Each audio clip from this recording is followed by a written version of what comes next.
The moment is upon us, Kairos has arrived. Welcome everybody to our Amnesiac Creator. Here today, we will be picking up with, as we have been for the last good sum of time, Frankenstein, finally hitting through chapter 11, and hopefully getting quite a few good pages in today. And besides that, we'll be continuing on with our third, maybe last, perhaps, time with Amnesia, the Dark Descent. I believe we are finally past the point of a lot of the bulk of the area and getting past the machine room, down the elevator, and seeing what comes next. With that all being said, our housekeeping will be very brief today, thankfully. The weather has been wild as ever, as one might imagine, swapping back from hot to cold, cold to hot, and then naturally throwing in a little bit of rain here and there, so please do forgive any amount of stuffiness that might arise, but I think I've got it fairly well managed, especially for the recording of the audiobook, and it shouldn't interfere too bad, but we'll see. Especially since doing those lines for Frankenstein's monster, it requires some good effort.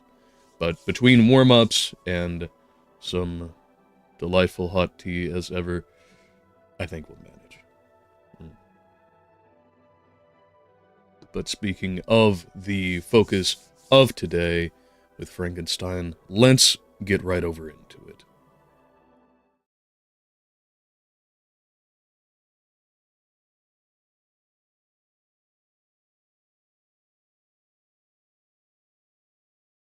Frankenstein, Part 4. Read by Kairos, of the Threefold Manifold. February 11th, 2025. Chapter 11.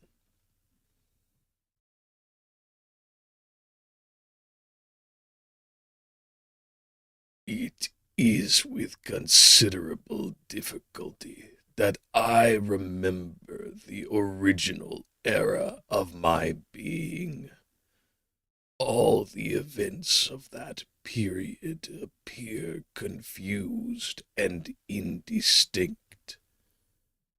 A strange multiplicity of sensations seized me, and I saw, felt, heard, and smelt at the same time. And it was indeed a long time before I learned to distinguish between the operations of my various senses. By degrees, I remember a stronger light pressed upon my nerves, so that I was obliged to shut my eyes. Darkness then came over me and troubled me, but hardly had I felt this when, by opening my eyes, as I now suppose, the light poured in upon me again. I walked, and I believe descended, but I presently found a great alteration.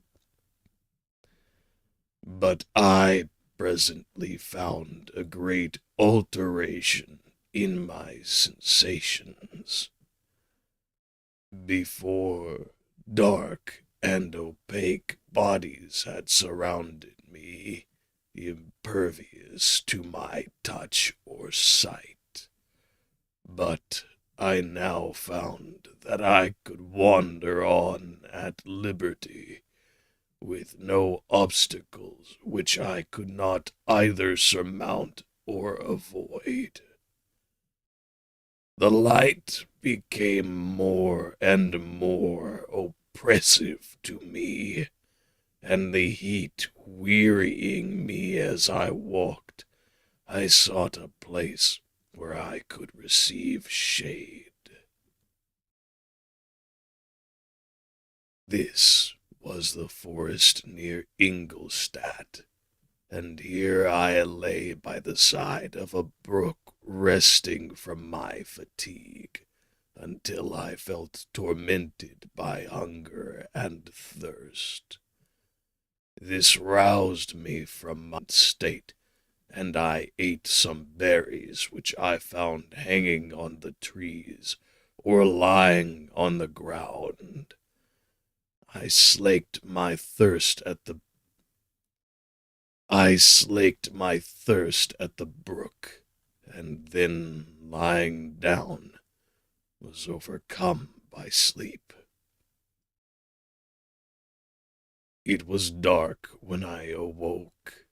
I felt cold also, and half frightened, as it were instinctively, finding myself so desolate. Before I had quitted your apartment, on a sensation of cold, I had covered myself with some clothes, but these were insufficient to secure me from the dews of night. I was a poor, helpless, miserable wretch. I knew and could distinguish nothing, but feeling pain invade me on all sides, I sat down and wept. Soon a gentle light stole over the heavens and gave me a sensation of pleasure. I started up and beheld a radiant form rise from among the trees. Here's hitch number one. That little pang from the vocal cords. But we press on. Gazed with a kind of wonder. It moved slowly, but it enlightened my path, and I again went out in search of berries. I was still cold when under one of the trees I found a huge cloak with which I covered myself and sat down upon the ground. No distinct ideas occupied my mind. All was confused. I felt light and hunger and thirst and darkness. Innumerable sounds rung in my ears, and on all sides various scents saluted me. The only object that I could distinguish was the bright moon, and I fixed my eyes on that with pleasure.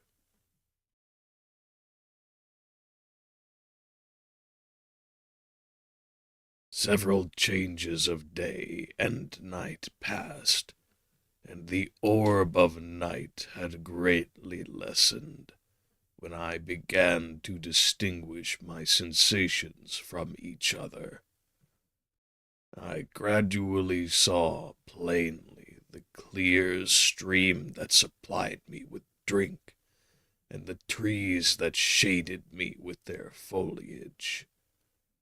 I was delighted when I first discovered that a pleasant sound, which often saluted my ears, proceeded from the throats of the little winged animals who had often intercepted the light from my eyes.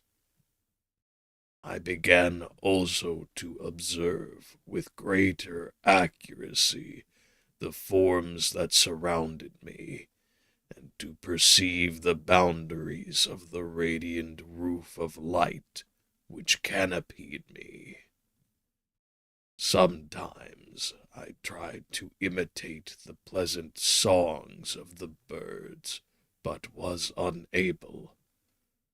Sometimes I wished to express my sensations in my own mode, but the uncouth and inarticulate sounds which broke from me frightened me into silence again.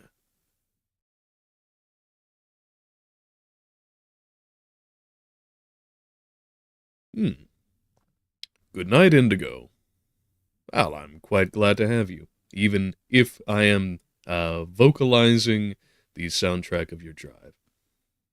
I hope you enjoy.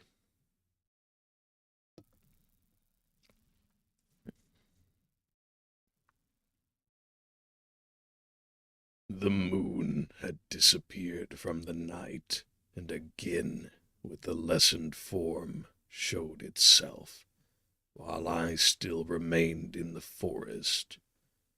My sensations had, by this time, become distinct, and my mind received every day additional ideas. My eyes became accustomed to the light, and to perceive objects in their right forms.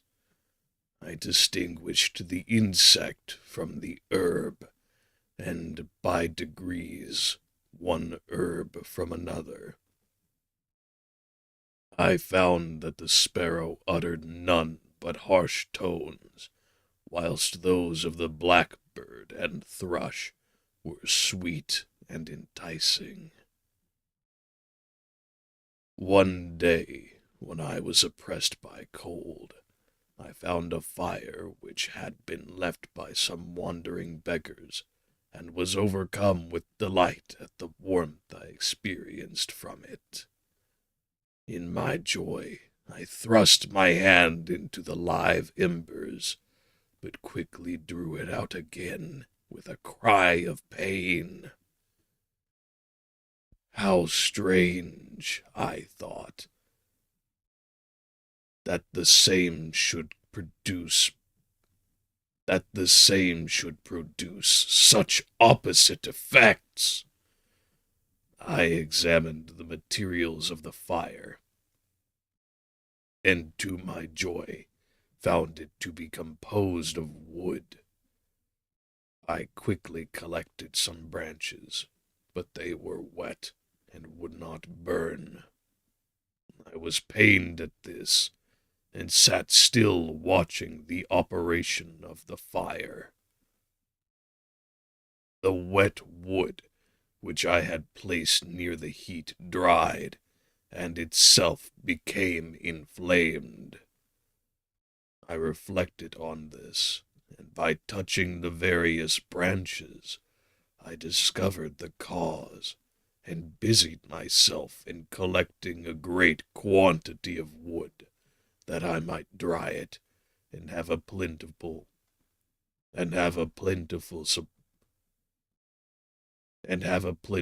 supply of fire.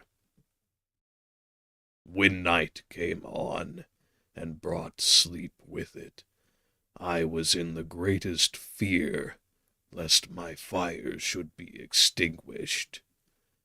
I covered it carefully with dry wood and leaves, and placed wet branches upon it, and then, spreading my cloak, I lay on the ground and sunk into sleep. It was morning when I awoke, and my first care was to visit the fire. I uncovered it, and a gentle breeze quickly fanned it into a flame. I observed this also, and contrived a fan of branches, which roused the embers when they were nearly extinguished. When night came again, I found, with pleasure, that the fire gave light as well as heat, and that the discovery of this element was useful to me in my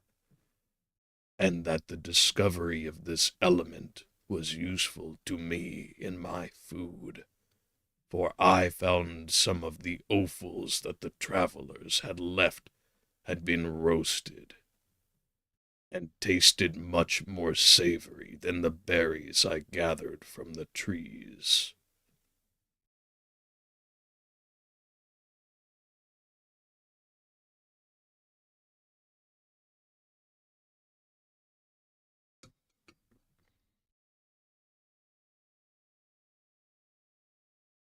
I tried, therefore, to dress my food in the same manner, placing it on the live embers.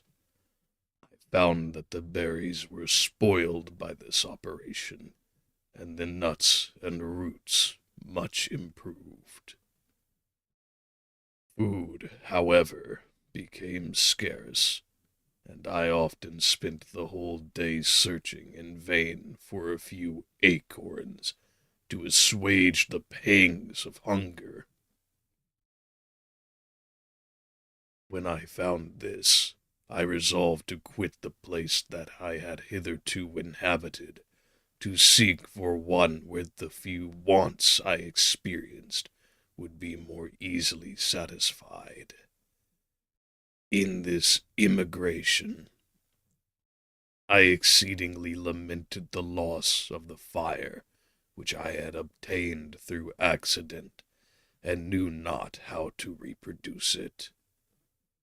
I gave several hours to the serious consideration of this difficulty, but I was obliged to relinquish all attempts to supply it, and wrapping myself in my cloak, I struck across the wood.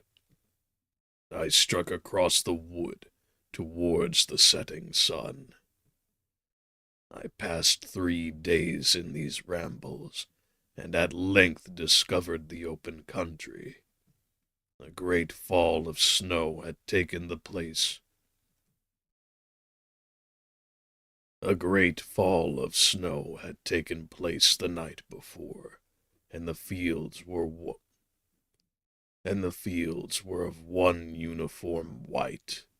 The appearance was disconsolate, and I found my feet chilled by the cold, damp substance that covered the ground. It was about 7 in the morning, and I longed to obtain food and shelter. At length I perceived a small hut on a rising ground, which had doubtless been built for the convenience of some shepherd. This was a new sight to me, and I examined the structure with great curiosity. Finding the door open, I entered. An old man sat in it near a fire, over which he was preparing his breakfast. He turned on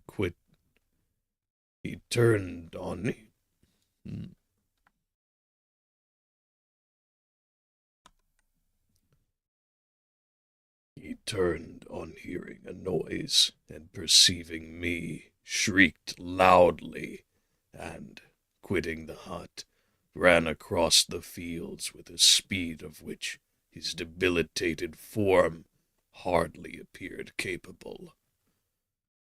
His appearance, different from any I had ever before seen, and his flight somewhat surprised me.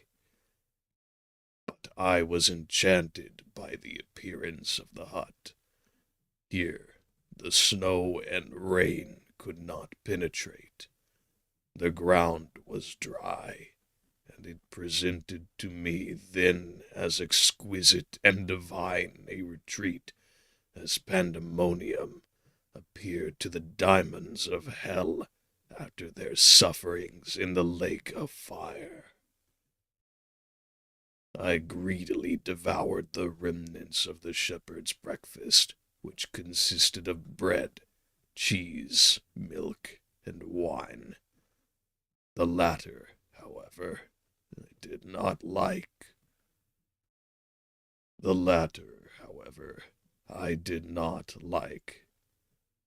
Then, overcome by fatigue, I lay down among some straw and fell asleep. It was noon when I awoke, and allured by the warmth of the sun, which shone brightly on the white ground, I determined to recommence my travels, and depositing the remnants of the peasant's breakfast in a wallet I found, I proceeded across the field for several hours, until at sunset I arrived at a village. How miraculous did this appear! The huts, the neater cottages, and stately houses engaged my admiration by turns. The vegetables in the gardens, the milk and cheese that I saw placed at the windows of some of these cottages, allured my appetite. One of the best of these I entered. Let's actually try that again. The vegetables in the gardens, the milk and cheese that I saw placed at the windows of some of these cottages, allured my appetite. One of the best of these I entered, but I had hardly placed my foot within the door before the children shrieked, and one of the women fainted. The whole village was roused. Some fled, some attacked me, until, grievously bruised by stones and many other kinds of missile weapons, I escaped to the open country, and fearfully took refuge in a low hovel, quite bare, and making a wretched appearance after the palaces I had beheld in the village. All right, then.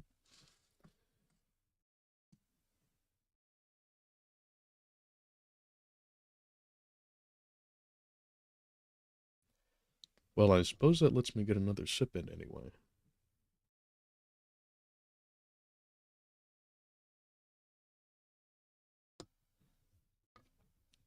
There we are.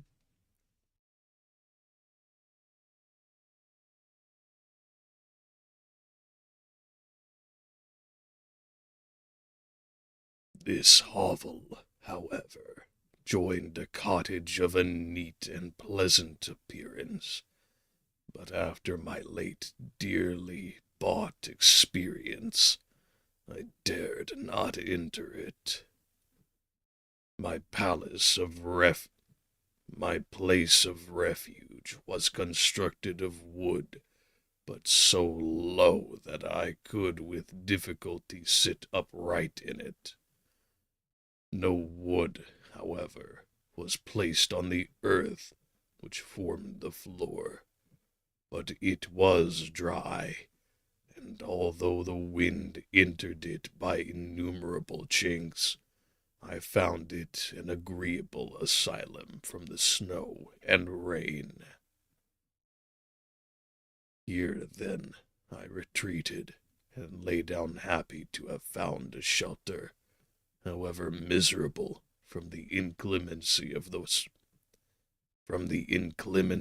season, and still more from the barbarity of man. As soon as morning dawned, I crept from my kennel, that I might view the adjacent cottage, and discover if I could remain in the habitation I had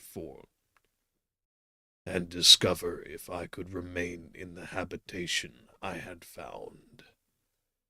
It was situated against the back of the cottage, and surrounded on the sides, which were exposed by a pigsty and a clear pool of water. One part was open, and by that I had crept in, but now I covered every crevice which I might be perceived with stones. But now I covered every crevice by which I might be perceived with stones and wood, yet in such a manner that I might still move them on occasion to pass out. All the light I enjoyed came through the sty. All the light I enjoyed came through the sty, and that was sufficient for me. Having thus arranged my dwelling and carpeted it with clean straw, I retired, for I saw the figure of a man at a distance, and remembered too well my treatment the night before to trust myself in his power. I at first, however, provided for my sustenance for that day by a loaf of coarse bread, which I purloined, and a cup with which I could drink, more conveniently than from my hand, of the pure water which flowed by my retreat. The floor was a little raised so that it was kept perfectly dry, and by its vicinity to the chimney of the cottage it was tolerably warm. Being thus provided, I resolved to reside in this hovel until something should occur which might alter my determination. It was, indeed, a paradise compared to the bleak forest, my former residence, the rain-dropping branches, and dank earth. I ate my breakfast with pleasure, and was about to remove a plank to procure myself a little water, when I heard a step, and looking through a small chink, I beheld a young creature, with a pail on her head, passing before my hovel. The girl was young, and of gentle demeanor, unlike what I had since found cottages and farmhouse servants to be. Yet she was meanly dressed, a coarse blue petticoat and a linen jacket being her only garb.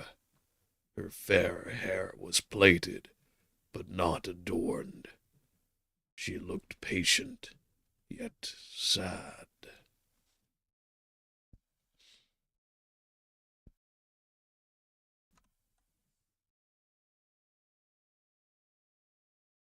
I lost sight of her, and in about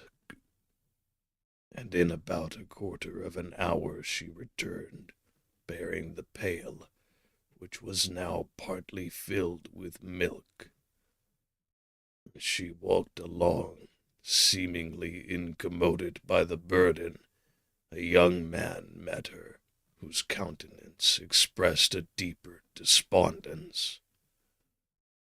Uttering a few sounds with an air of melancholy, he took the pail from her head, and bore it to the cottage himself.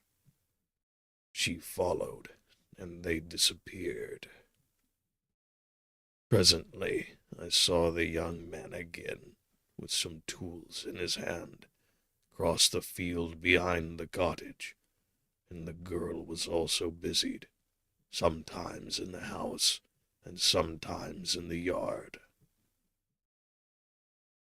On examining my dwelling, I found that one of the windows of the cottage had formerly occupied a part of it, but the panes had been filled up with wood. In one of these was a small and almost imperceptible chink, through which the eye could just penetrate. Through this crevice, the small room was visible, whitewashed and clean, but very bare of furniture. In one corner, near a small fire, sat an old man, leaning his head on his hands in a disconsolate attitude. The young girl was occupied in arranging the cottage, but presently she took something out of a drawer, which employed her hands.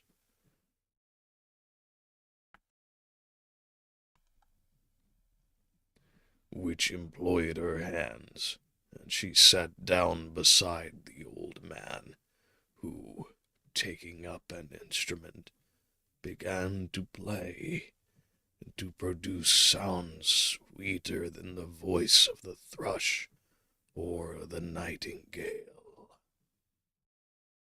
It was a lovely sight, even to me, poor wretch, who had never beheld aught beautiful before. The silver hair and benevolent countenance of the aged cotter won my reverence, while the gentle manners of the girl enticed my love.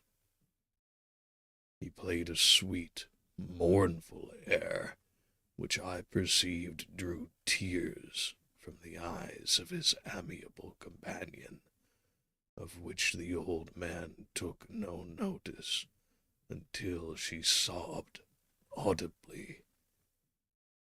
He then produced a few sounds, and the fair creature,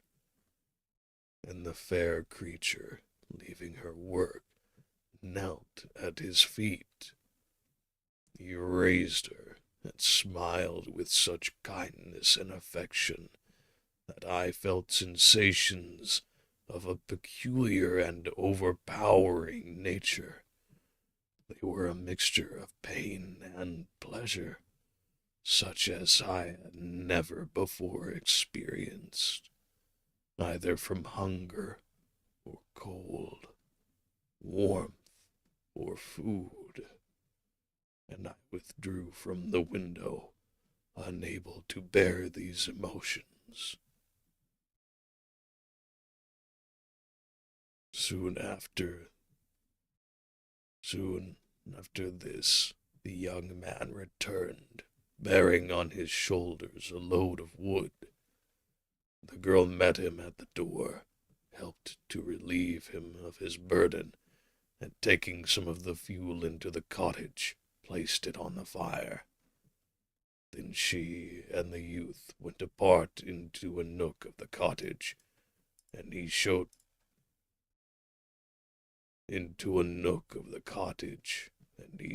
her a large loaf and a piece of cheese.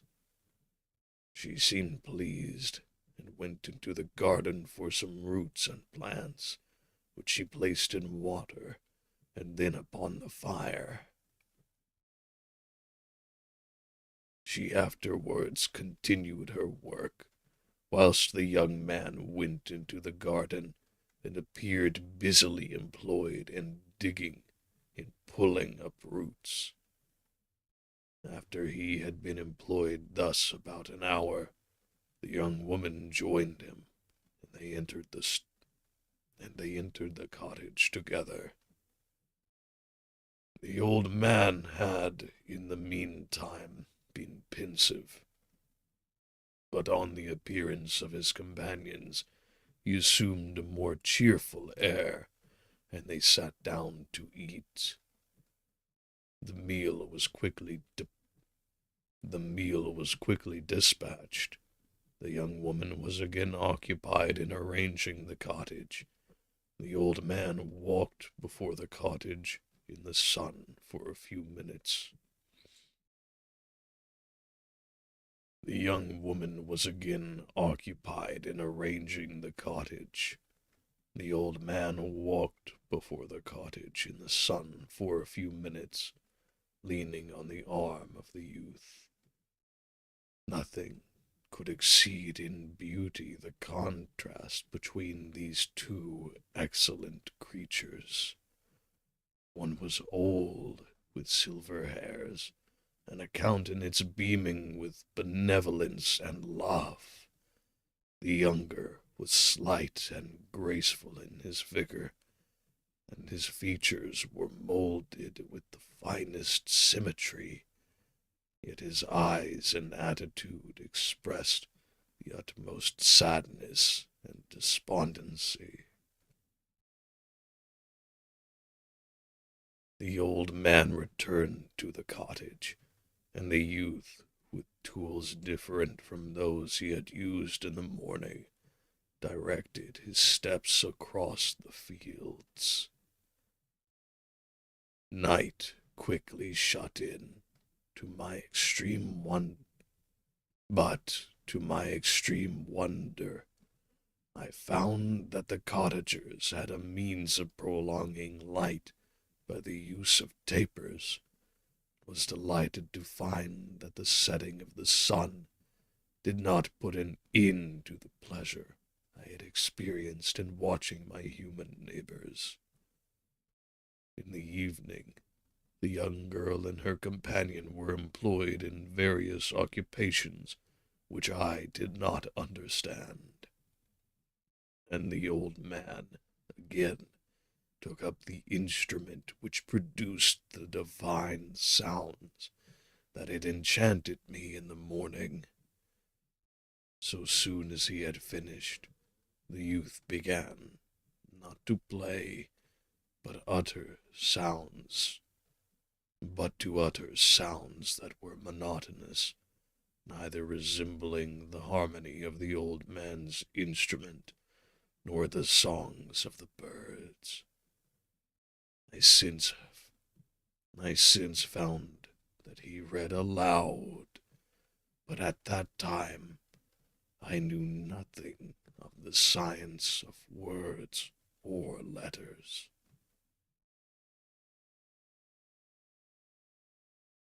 The family, having been thus occupied for a short time, extinguished their lights and retired, as I conjectured, to rest.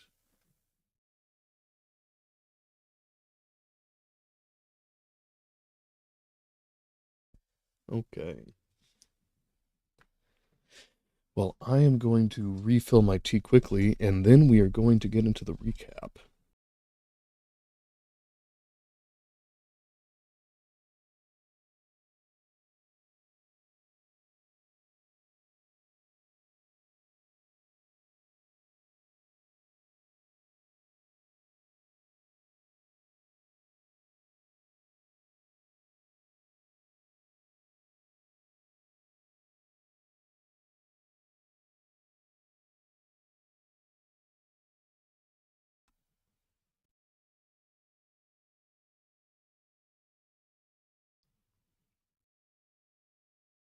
In Chapter 11, Frankenstein finally sits down with his creation, the monster as he is so commonly called, and hereabouts we hear the sad, dismal tale thereof. A creature born with not only an absence of knowledge, but an absence of guidance. The only things left to him but his incredible strength and capacity for tenacity. Thereabouts, he marches his way through the forests of Ingolstadt, finding what little he can to survive, with naught but the clothes he had availed himself of from Frankenstein himself, from Victor himself.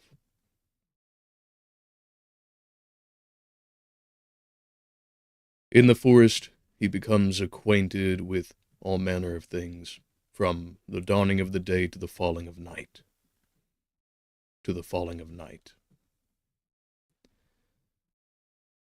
Food, fire, and clothing aside from that which he had taken, a cloak. And yet, naught did this suffice him. Thereafter he found himself needing to go further, so that he could sustain himself, for the sake of sustenance, for the sake of subsistence. And thereabouts, as he wandered,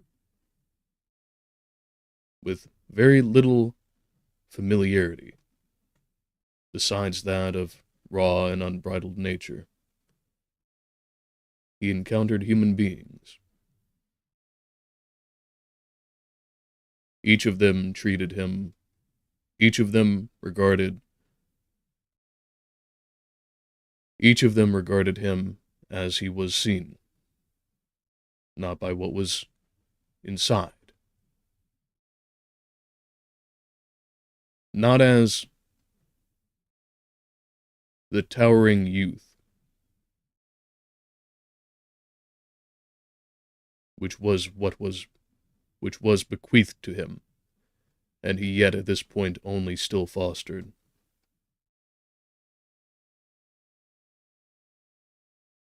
But as a dark thing of artifice, unknown, strange, and terrifying.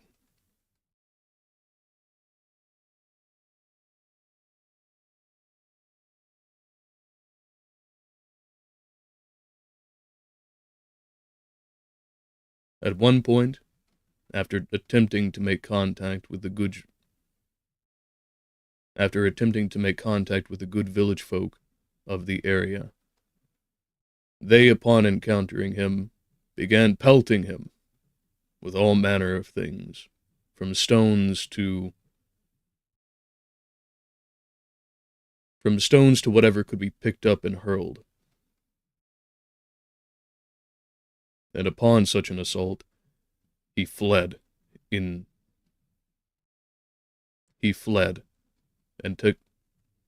took on a clandestine approach. Only there did he find himself within a small hovel, barely sufficient for him, but better than nothing. And by happenstance, it was connected to a cottage of a small family.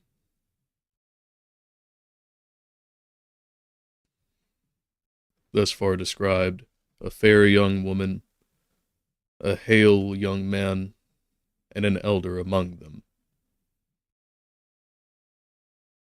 And here, only here, was he able to see that humankind was perhaps not so vile and wretched as his sparse experiences had lent him to believe. That they had culture, that they had kindness, that they had melody, that they had each other.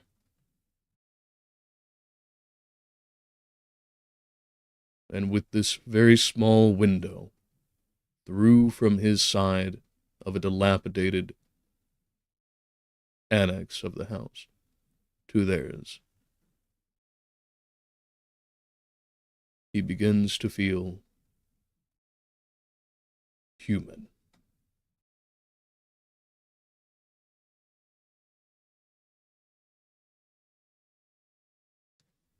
And as far as the recap,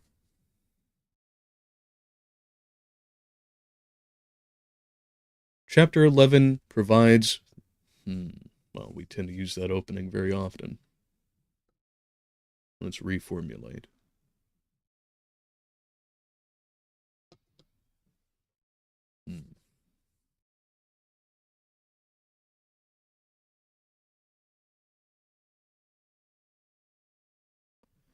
Chapter 11 elucidates everything which I had spoken about in my post-humanist perspective previously.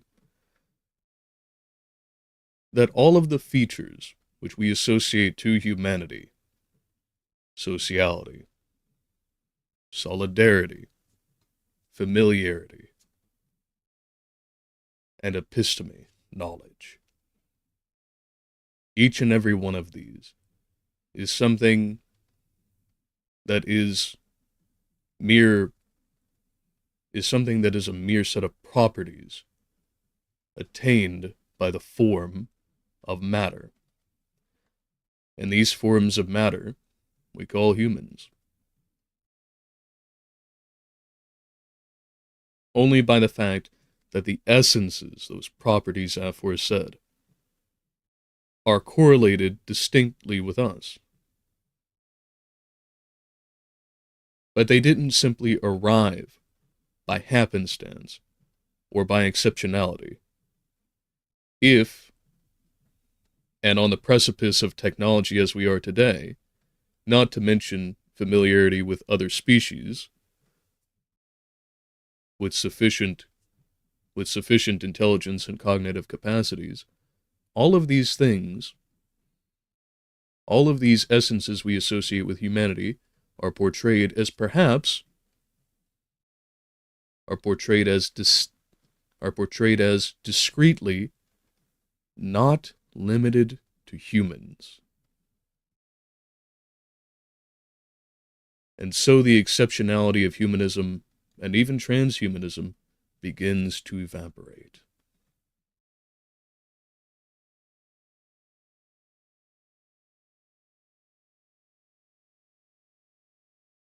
All right, and now on to continuing our reading.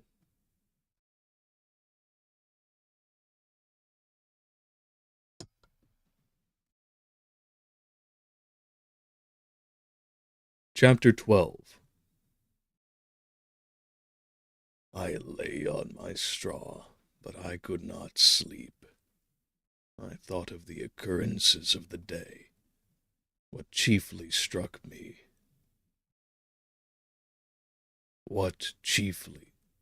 I thought of the occurrences of the day. What chiefly struck me was the gentle manners of these people, and I longed to join them, but dared not.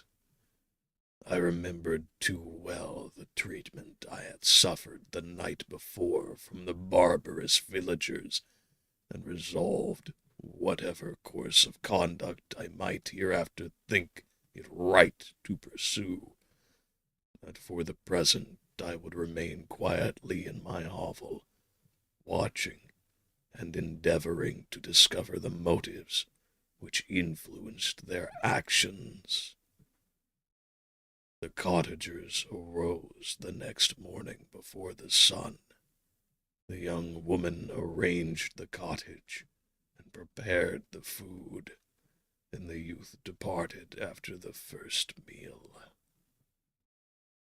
This day was passed in the same routine as that which preceded it. The young man was constantly employed out of doors, and the girl in various laborious occupations within.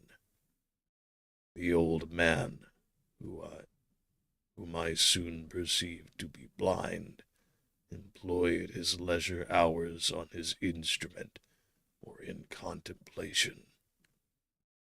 Nothing could exceed the love and respect which the younger cottagers exhibited towards their venerable companion. They performed towards him every little office of affection and duty with gentleness, and he rewarded them by his benevolent smiles. They were not entirely happy. The young man and his companion often went apart and appeared to weep. I saw no cause for their unhappiness, but I was deeply affected by it. If such lovely creatures were miserable, it was less strange that I, an imperfect and solitary being, should be wretched. Yet why were these gentle beings unhappy? They possessed a delightful house, for such it was in my eyes, and every luxury. They had a fire to warm them when chill, and delicious viands when they were hungry, and delicious viands when hungry. Perhaps best to look that one up.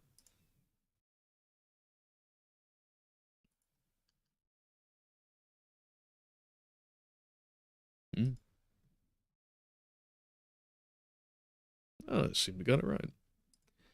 Very good. They were dressed in excellent clothes, and still more, they enjoyed one another's company and speech, interchanging each day looks of affection and kindness. What did their tears imply? Did they really express pain? Did they really express pain? I was at first unable to solve these questions, but perpetual attention and time explained to me many appearances which were at first enigmatic. A considerable period elapsed before I discovered one of the causes of the uneasiness of this amiable family. It was poverty, and they suffered that evil in a very distressing degree. Their nourishment consisted entirely of the vegetables of their garden and the milk of one cow, which gave very little during the winter, when its masters could scarcely procure food to support it. They often, I believe, suffered the pangs of hunger very poignantly, especially the two younger cottagers, for several times they placed food before the old man, when they received none for themselves. This trait of kindness moved me sensibly. I had been accustomed during the night to steal a part of their store for my own consumption, but when I found that in doing this I inflicted pain on the cottagers, I abstained and satisfied myself with berries, nuts, and roots which I gathered from a neighboring wood. I discovered also another means through which I was enabled to assist their labors. I found that the youth spent a great part of each day in collecting wood for the family fire, and during the night I often took his tools, the use of which I quickly discovered, and brought home firing sufficient for the consumption of several days. I remember the first time that I did this, the young woman, when she opened the door in the morning, appeared greatly astonished on seeing a great pile of wood on the outside. She uttered some words in a loud voice, and the youth joined her, who also expressed surprise. I observed, with pleasure, that he did not go to the forest that day, but spent it in repairing the cottage and cultivating the garden.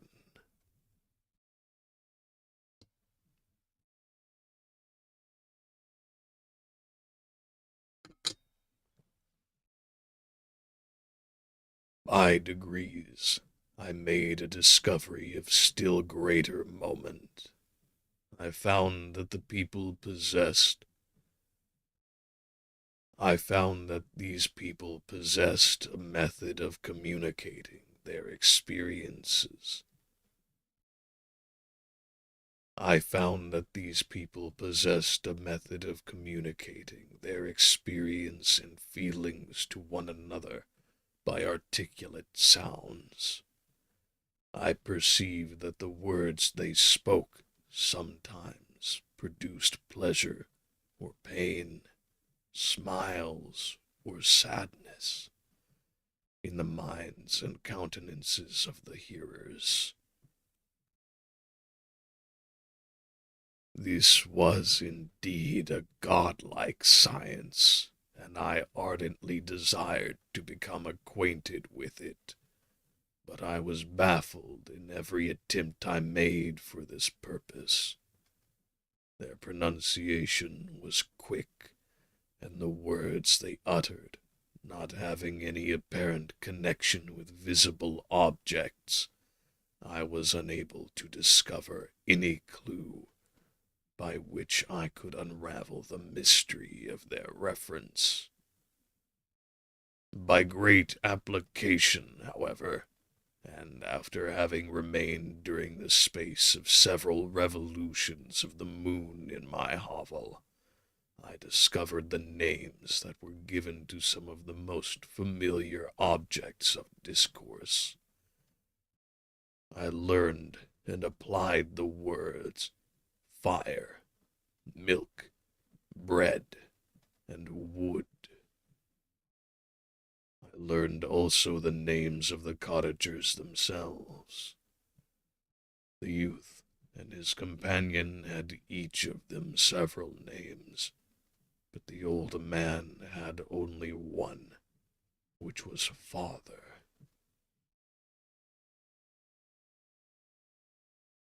The girl was called Sister, or Agatha, and the youth Felix, brother, or son. I cannot describe the delight I felt when I learned the ideas of proportion, when I learned the ideas appropriated to each of these sounds, and was able to pronounce them. I distinguished several other words without being able as yet to understand or apply them, such as good, dearest, unhappy. I spent the winter in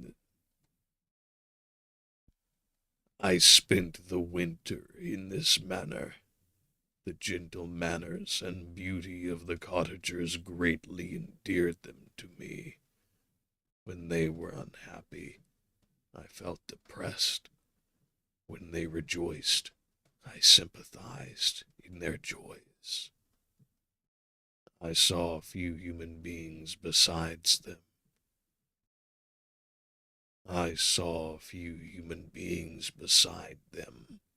And if any other happened to enter the cottage, their harsh manners and rude gait only enhanced me to the superior accomplishments of my friends. The old man, I could perceive, often endeavored to encourage his children, as sometimes I found that he called them, to cast off their melancholy. He would talk in a cheerful accent, with an expression of goodness that bestowed pleasure even upon me. Agatha listened with respect, her eyes sometimes filled with tears, which she endeavored to wipe away unperceived. But I generally found that her countenance and tone were more cheerful after having listened to the exhortations of her father. It was not thus with Felix. He was always the saddest of the group, and even to my unpracticed senses, he appeared to have suffered more deeply than his friends. But if his countenance was more sorrowful, his voice was more cheerful than that of his sister, especially when he addressed the old man. I could mention innumerable instances which, although slight, marked the dispositions of these amiable cottagers. In the midst of poverty and want, Felix carried with pleasure to his sister the first little white flower that peeped out from beneath the snowy ground. Early in the morning, before she had risen, he cleared away the snow that obstructed her path to the milk house, drew water from the well, and brought the wood from the outhouse, where, to his perpetual astonishment, he found his store always replenished by an invisible hand. In the day, I believe, he worked sometimes for a neighboring farmer, because he often went forth and did not return until dinner, yet brought no wood with him. At other times he worked in the garden, but as there was little to do in the frosty season, he read to the old man and Agatha. This reading had puzzled me extremely at first, but by degrees I discovered that he uttered many of the same sounds when he read as when he talked. I conjectured, therefore, that he had found on the paper signs for speech which he understood, and I ardently longed to comprehend these also. But how was that possible, when I did not even understand the sounds for which they stood as signs? I improved, however, sensibly in this science, but not sufficiently to follow up any kind of conversation, although I applied my whole mind to the endeavor, for I easily perceived that, although I eagerly longed to discover myself to the cottagers, I ought not to make the attempt. I ought not to make the attempt until I had first become master of their language, which knowledge might enable me to make them overlook the deformity of my figure, for which this also the contrast perpetually presented to my eyes had made me acquainted.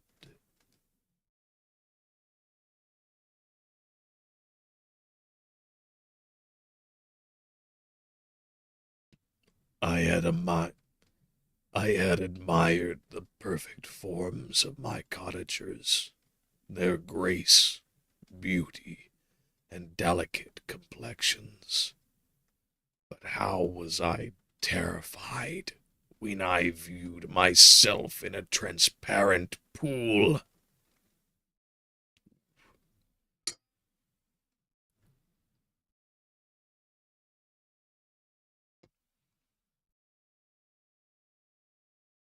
First I started back, unable to believe that it was indeed I who reflected in the mirror.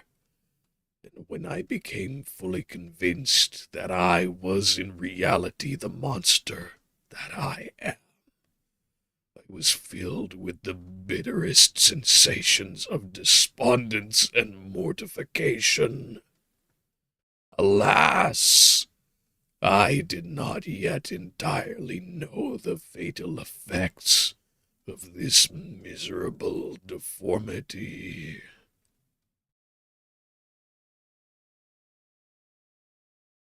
As the sun became warmer and the light of day longer. First vehicle of the night. Well, I'm glad we've at least gotten a good deal before that. It is starting to rain, though, so I'm concerned about the internet connection. I think it'll keep up. As the sun became warmer and the light of day longer, the snow vanished, and I beheld the bare trees and the black earth. From this time, Felix was more employed, and the heart-moving indications of impending famine disappeared. Their food, as I afterwards found, was coarse, but it was wholesome, and they procured a sufficiency of it. Several new kinds of plants sprung up in the garden, which they dressed, and these signs of comfort increased daily as the season advanced. The old man, leaning on his son, walked each day at noon, when it did not rain, as I found it was called when the heavens poured forth its waters. This frequently took place, but a high wind quickly dried the earth, and the season became far more pleasant than it had been. My mode of life in my hovel was uniform. During the morning, I attended the motions of the cottagers, and when they were dispersed in various occupations, I slept. The remainder of the day was spent in observing my friends. When they had retired to rest, if there was any moon, or the night was starlight, I went into the woods and collected my own food and fuel for the cottage. When I returned, as often it was necessary, I cleared their path from the snow.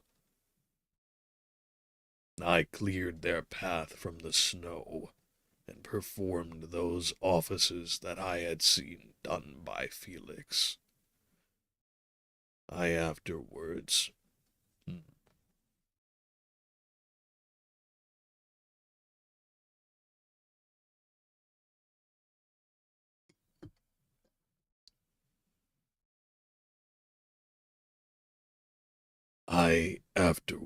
found that these labors, performed by an invisible hand, greatly astonished them, and once or twice I heard them on these occasions utter the words, "Good spirit, wonderful," but I did not understand the signification of these terms. My thoughts now became more active, and I longed to discover the motives and feelings of these lovely creatures. I was inquisitive to know why Felix appeared so miserable, and Agatha so sad. I thought, foolish wretch, that it might be in my power to restore happiness to these deserving people. When I slept or was absent, the forms of the venerable blind father, the gentle Agatha, and the excellent Felix flitted before me. I looked upon them as superior beings, who would be the arbiters of my future destiny.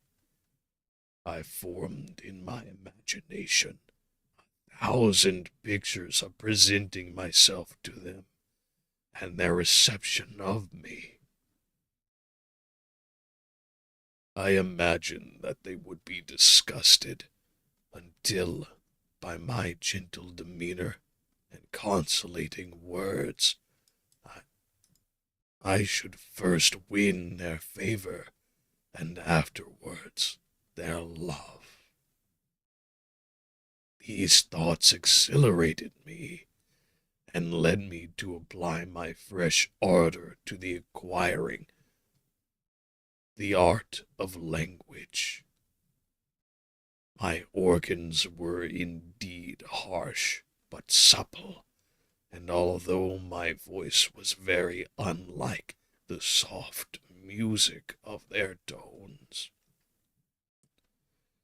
yet I produced such words as I understood with tolerable ease. It was as the ass and the lapdog, yet surely the gentle ass, whose intentions were affectionate, although his manners were rude, deserved better treatment than blows and execration. The pleasant showers and genial warmth of spring greatly altered the aspect of the earth. Men before this change seemed to have been hid in caves, dispersed themselves, and were employed in various arts of cultivation. The birds sang in more cheerful tones, and the leaves began to bud forth on the trees. Happy, happy earth! Happy earth! Fit habitation for gods, which so short a time before was bleak, damp, and unwholesome. My spirits were elevated by the enchanting appearance of nature. The past was blotted from my memory. The present was tranquil, and the future gilded by bright rays of hope and anticipations of joy.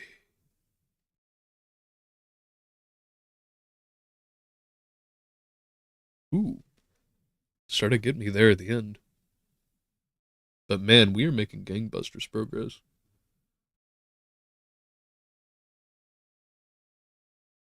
Especially in light of the accent applied there.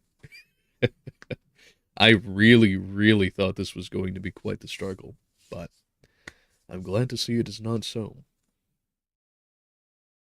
Well, let's get prepped, then we'll do the recap and response as ever.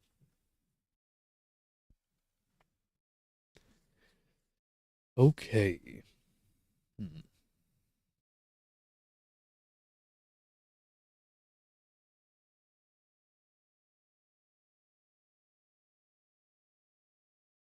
In Chapter 12, we see more of Frankenstein's monster becoming equipped and familiarized with those notes of humanity which he had only just before become somewhat acquainted.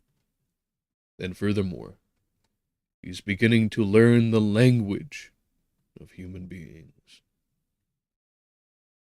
That there is not just the chirping of birds, the howling of landed animals, or the rustlings and bellows of nature herself, but that there is an entire dimension of communication which is accessible to him. And besides, that whereas all things in nature might recognize themselves in themselves, and so shallow by comparison, that these are as he, and he is as these, Agatha, Felix, and Father.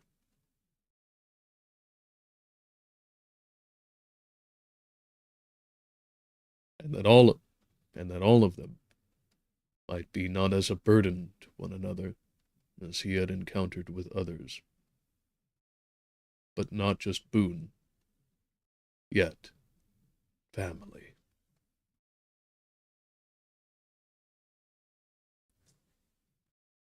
Hmm.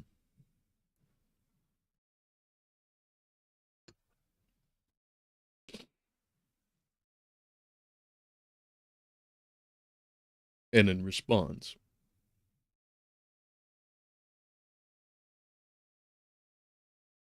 Chapter 11 and 12.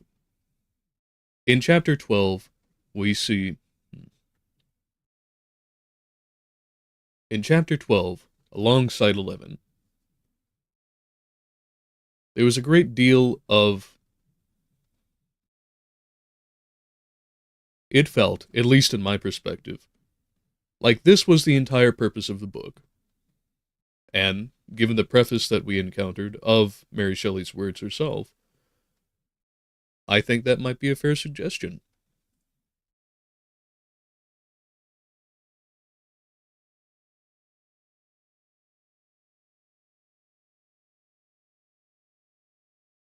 And in a very novel way,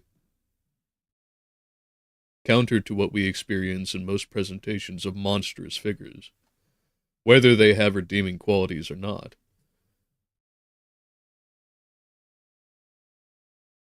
This book does what I think only really has opportunity in niche kinds of video game.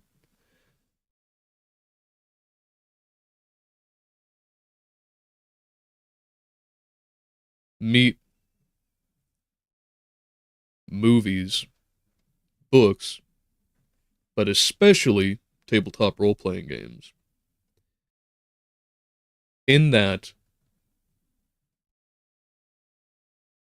what is ascribed as evil, vile, or otherwise unbefitting of our humanity is able to be expressed not just in a third, second, but first person perspective. They can give their own details. They can procure and provide their own experiences such that we understand the who, what, when, where, and why of their existence. And in the great mixing ecology of various forces and sources of being, we can observe how they relate to those that we are intended to sympathize with, or at least empathize with.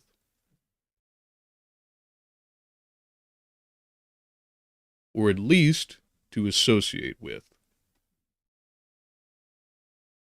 Or at least to associate with ourselves.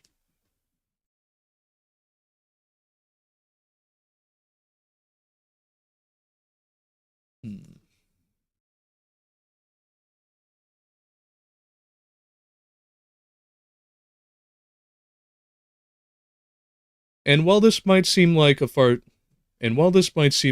reach, when you look at films that focus on villains and how they became villains, and likewise with other kinds of monstrosity, we can see the seeds of this.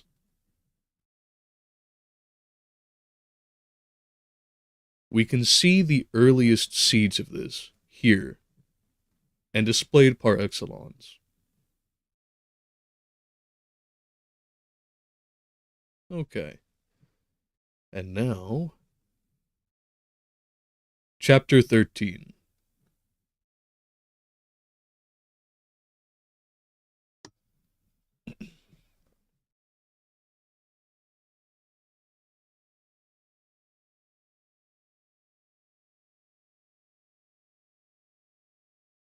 I now hasten to the more moving part of my story. I shall relate events that impressed me with feelings which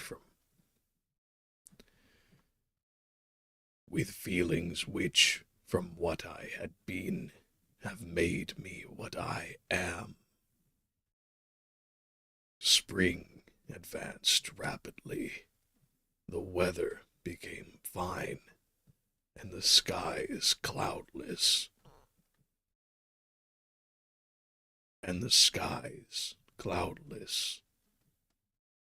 It surprised me that what before was desert and gloomy should now bloom with the most beautiful flowers and verdure. My senses were gratified and refreshed by a thousand scents of delight and a thousand sights of beauty. It was on one of these days, when my cottagers periodically rested from labor, the old man played on his guitar, and the children listened to him, that I observed the countenance of Felix was melancholy beyond expression. He sighed frequently, and once his father paused in his music, and I conjectured by his manner that he inquired the cause of his son's sorrow. Felix replied in a cheerful accent, and the old man was recommencing his music when someone tapped at the door. It was a lady on horseback, accompanied by a countryman as a guide. The lady was dressed in a dark suit and covered with a thick black veil. Agatha asked a question, to which the stranger only replied by pronouncing in a sweet accent the name of Felix. Her voice was musical, but unlike that of either of my friends. On hearing this word, Felix came up hastily to the lady, who, when she saw him, threw up her veil, and I beheld a countenance of angelic beauty and expression. Her hair, a shining raven black, and curiously braided. Her eyes were dark, but gentle, although animated. Her features of a regular proportion, and her complexion wondrously fair, each cheek tinged with a lovely pink. Felix seemed ravished with delight when he saw her. Every trait of sorrow vanished from his face, and it instantly expressed a degree of ecstatic joy, of which I could hardly have believed it capable. His eyes sparkled as his cheeks flushed with pleasure, and at that moment I thought him as beautiful as the stranger. She appeared affected by different feelings, wiping a few tears from her lovely eyes. She held out her hand to Felix, who kissed it rapturously, and called her, as well as I could distinguish, his sweet Arabian. She did not appear to understand him, but smiled. He assisted her to dismount, and dismissing her guide, conducted her into the cottage.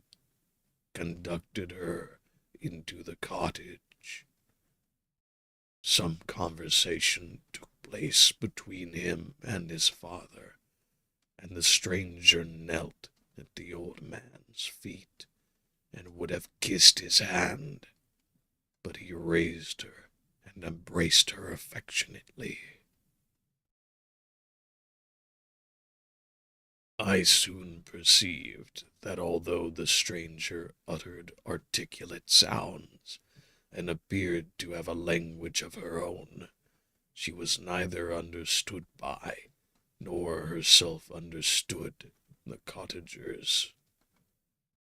They made many signs which I did not comprehend, but I saw that her presence diffused gladness throughout the cottage, dispelling their sorrow as the sun dissipates the morning mists.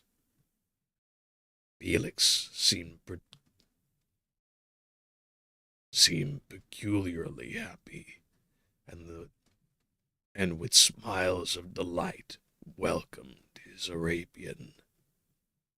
Agatha, the ever-gentle Agatha, kissed the hand of the lovely stranger, and pointing to her brother, made signs which appeared to me to mean that he had been sorrowful until she came. Some hours passed thus, and while they, by their countenances, expressed joy, the cause of which I did not comprehend. Presently I found, by the frequent recurrence of some sound which the stranger repeated after them, that she was endeavoring to learn their language, and the idea instantly occurred to me that I should make use of the same instructions to the same end.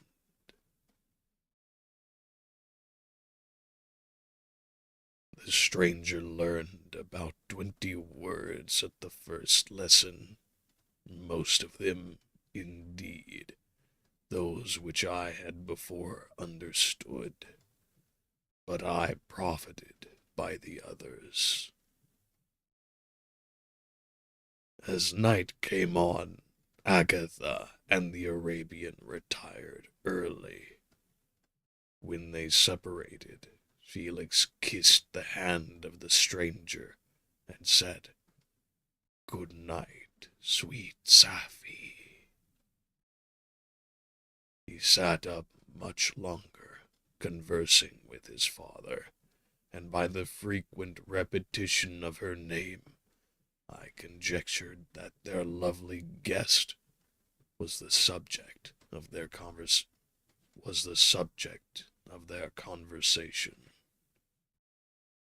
I ardently desired to understand them, and bent every faculty towards that purpose, but found it utterly impossible.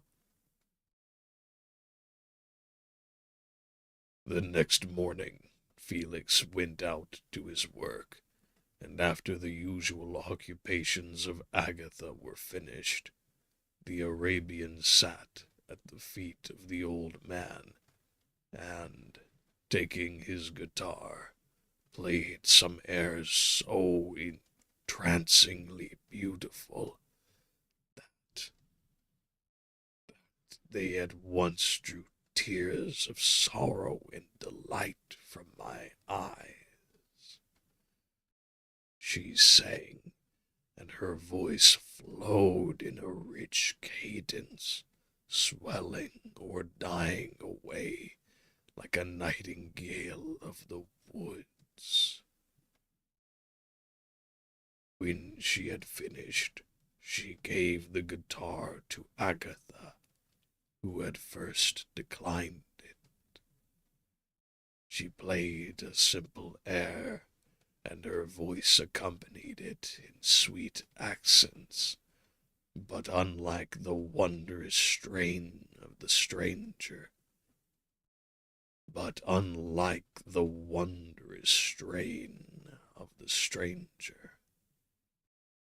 The old man appeared enraptured, and said some words which Agatha endeavored to explain to Safie, and by which she appeared to wish to express that she bestowed on him the greatest delight by her music.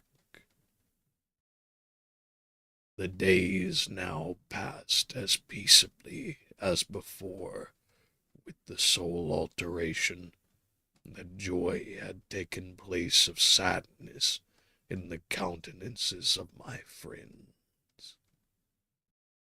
Safie was always gay and happy. She and I improved rapidly in the knowledge of language, so that in 2 months I began to comprehend most of the words uttered by my protectors.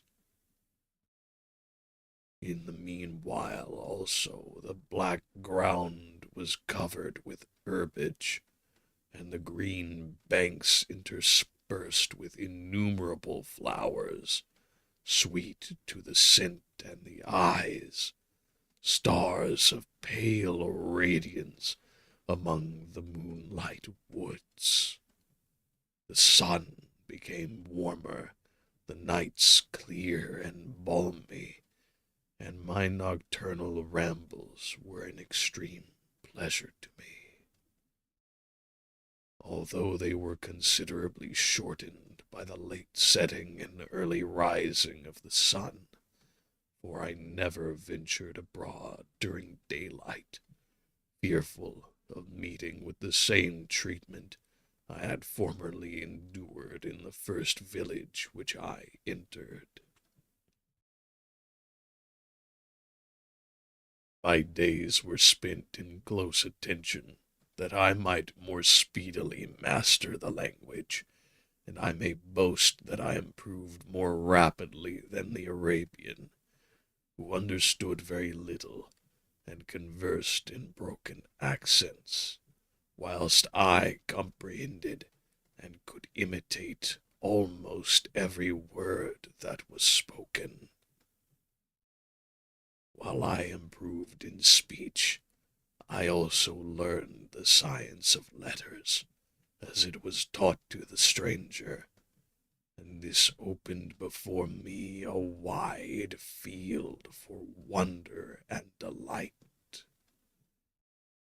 The book from which Felix instructed Safie was Volney's Ruin of Empires. I should not have understood the purport of this book had not Felix, in reading it, given very minute explanations. He had chosen this work, he said, because car passing by. I'll take just a couple of seconds.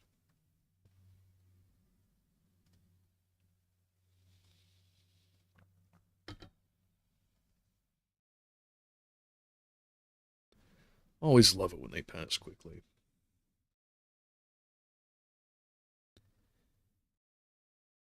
Because the declamatory style was framed in imitation of the Eastern authors. Through this work, I obtained a cursory knowledge of history, and a view of the several empires at present existing in the world.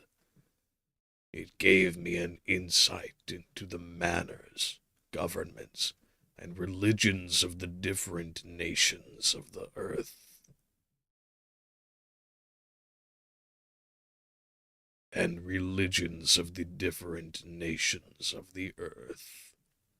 I heard of the slothful Asiatics, of the stupendous genius and mental activities of the Grecians, of the wars and wonderful virtue of the early Romans, of their subsequent degenerating, of the decline of that mighty empire, of chivalry, Christianity, and kings.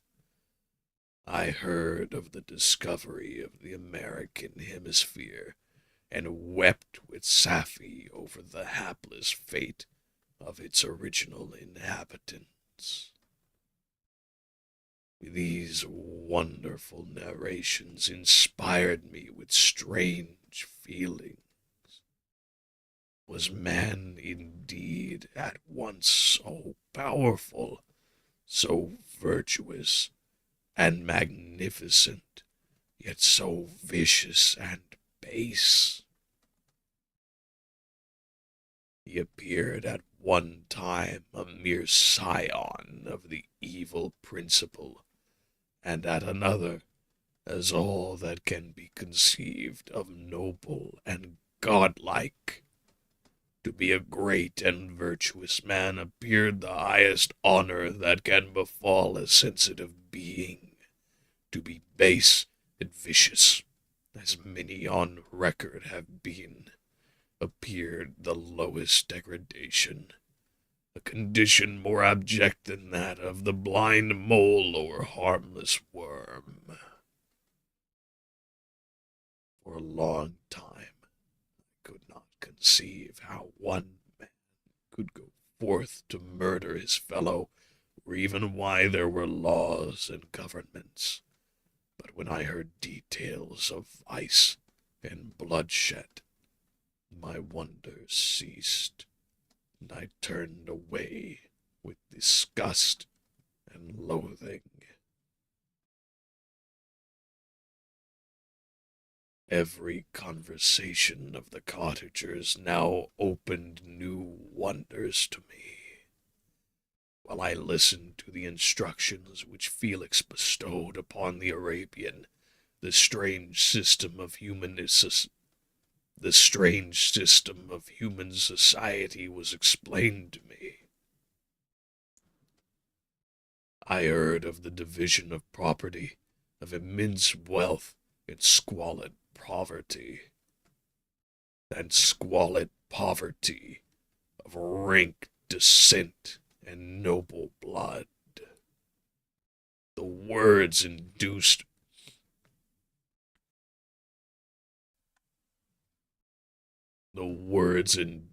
me to turn towards myself. I learned that the possessions most esteemed by your fellow creatures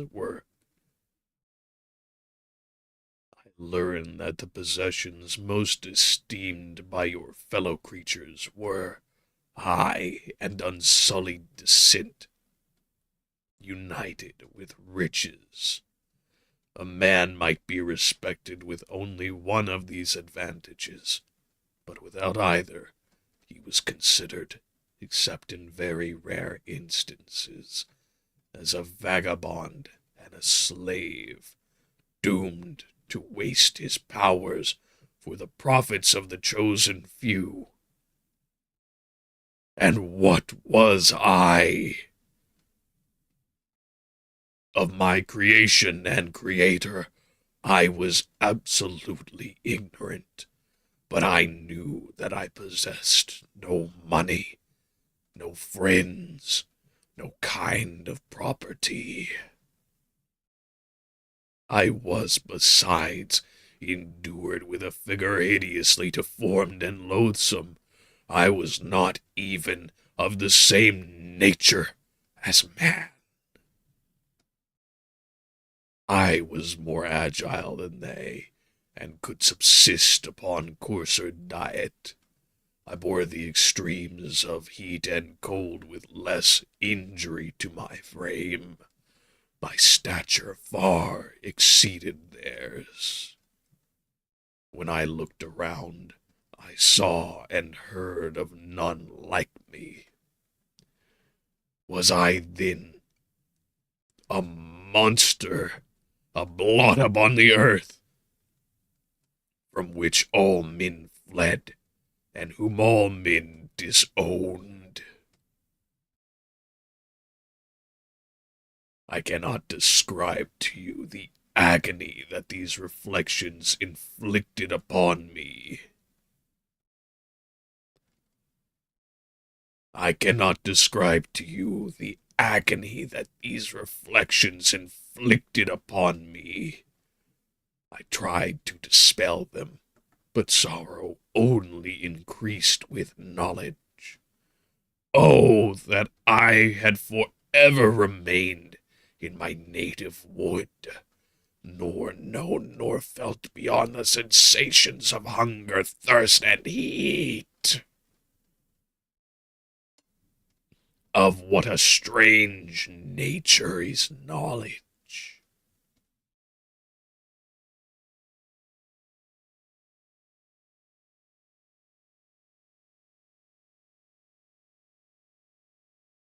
It clings to the mind when it has once seized on it like a lichen on the rock. I wished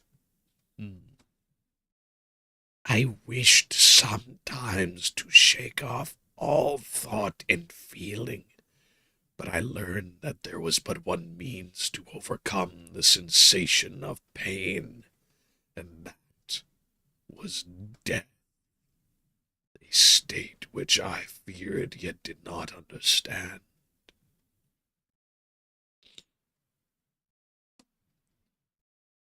I admired virtue and good feelings, and loved the gentle manners and amiable qualities of my cottagers, but I was shut out from intercourse with them, except through means which I obtained by stealth, when I was unseen and unknown, and which rather increased than satisfied the desire I had of becoming one among my fellows. The gentle words of Agatha and the animated smiles of the charming Arabian were not for me. The mild exhortations of the old man and the lively conversation of the loved Felix were not for me. Miserable, unhappy wretch! Other lessons were impressed upon me even more deeply. I heard of the differences of sexes and the birth and growth of children. The father doted on the smiles of the infant and the lively sallies of the older child. How all the life and cares of the mother were wrapped up in the precious charge. How the mind of youth expanded and gained knowledge of brother, sister, and all the various relationships which bind one human being to another in mutual bonds. But where were my friends and relations? No father had watched my infant days, no mother had blessed me with smiles and caresses, or if they had, all my past life was now a blot, a blind vacancy in which I distinguished nothing. From my earliest remembrance, I had been as I then was in height and proportion. I had never yet seen a being resembling me, or who claimed any intercourse with me. What was I? The question again recurred, only to be answered only with groans. I will soon explain to what these feelings tended, but allow me now to return to the cottagers, whose story excited in me such various feelings of indignation, delight, and wonder, but which all terminated in additional love and reverence for my protectors. For so I loved, in an innocent, half-painful self-deceit, to call them.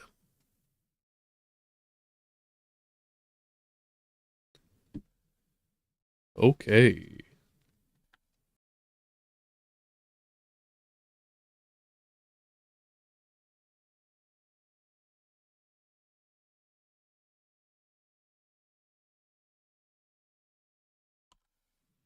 Well, now that we have gotten that,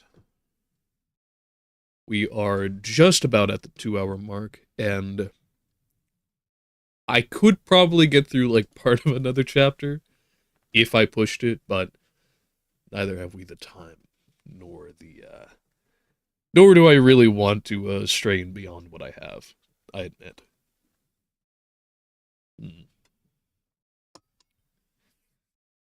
So rather, let us instead pour some more fresh hot tea.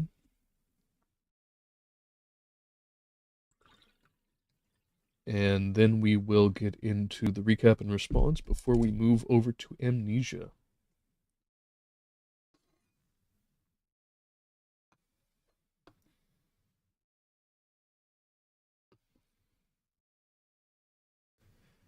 Oh, goodness gracious.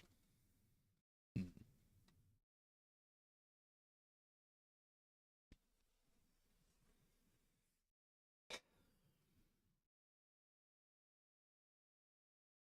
Hmm.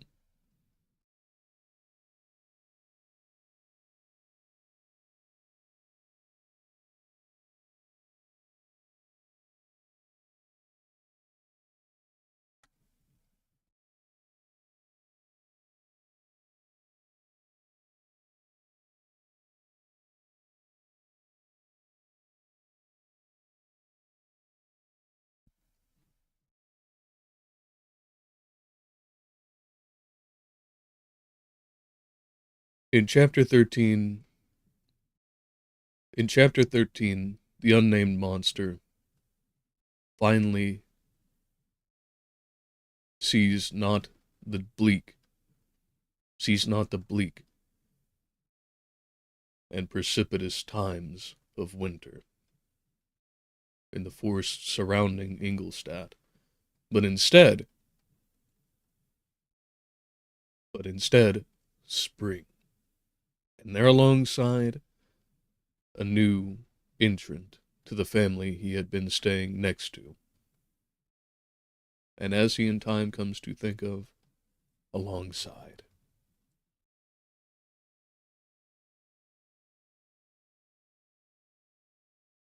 There amongst.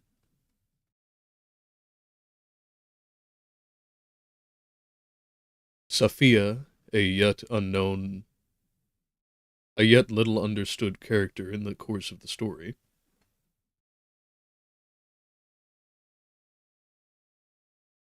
of some kind of Arabian background. And yet, beknownst to Felix, though having no understanding of the language of the people, becomes one of their charges. And therein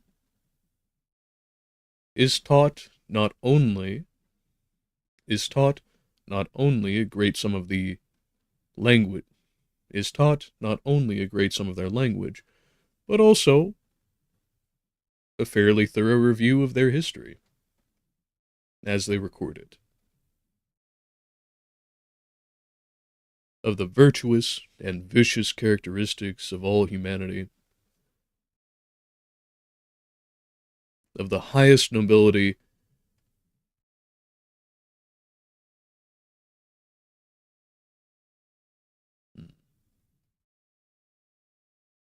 of the highest pleasures and the lowest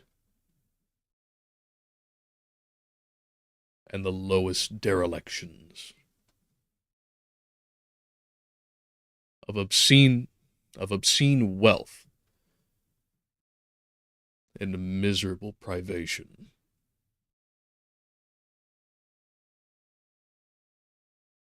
of the story of what our species has done, besides all other things, to itself and the place it calls home.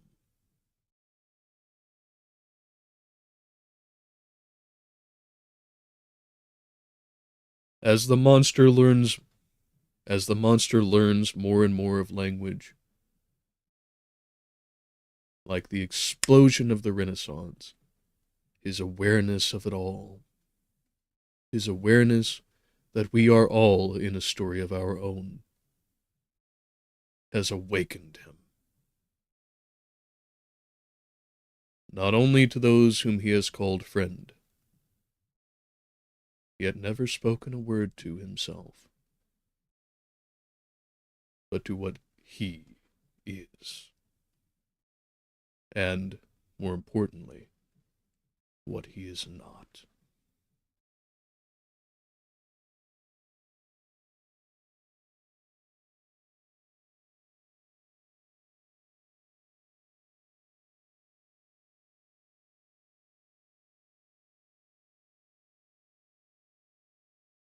What Chapter 13 highlights, I would say above all, and this is something naturally that I have a great deal of focus on,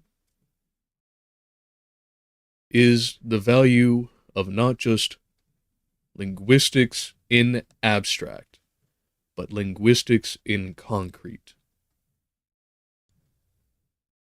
That language itself is merely another expression of deep time, the collection of causalities, events, effects, stacked one on top of another, such that, as nothing,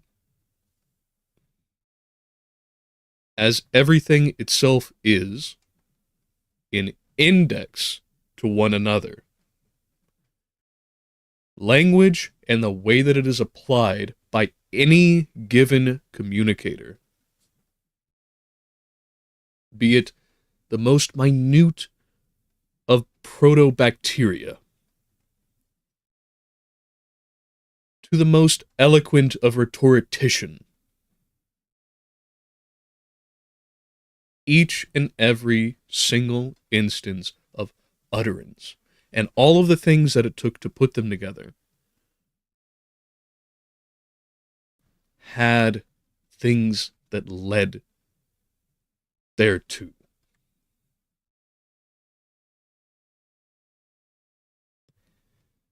And so from the outside, etic perspective of a being which has never experienced language and history, deep time, in connection.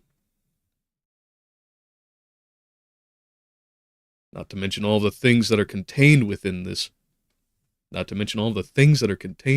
category.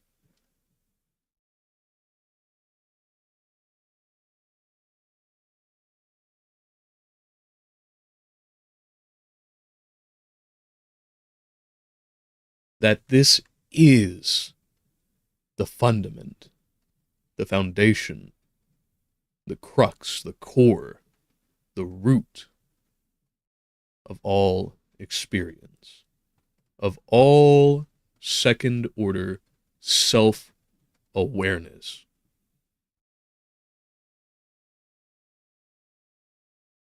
That what we call humanity, that what we associate in this way, the essences we curl around that semantic, the semantics we curl around that syntactic production,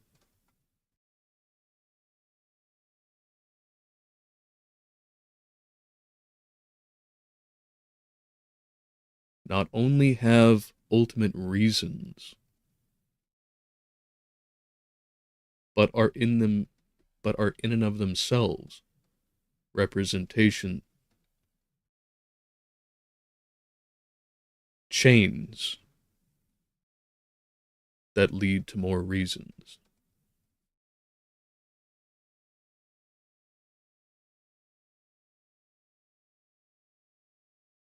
To include what we call reason itself.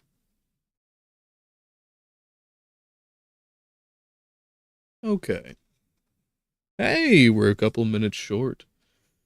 Right before the 2-hour mark. Well, that is mighty convenient, because it gives us just a couple of minutes to get the game running. And we'll see if it actually records audio this time, or if I'll have to go directly to the desktop, which, Bernie, like me, who is not a great fan of the Discord notification noise going off in videos, I have preemptively shut that off, thankfully. And I have my headphones turned up way too loud. But no matter. Let us then go to the gaming view. Oh, welcome, gamers. It's time. Alright. Hey! And it is finally recording. I don't know what happened last time. It was very strange. But, nonetheless.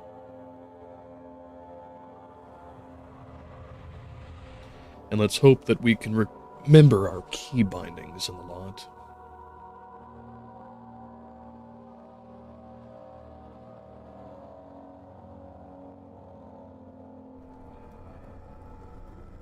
Ah, yes. The classic loading, and boot right to the game. Now, if I remember rightly, we just got something complete. And nothing quite like the pulsation of the goo mound to start us off.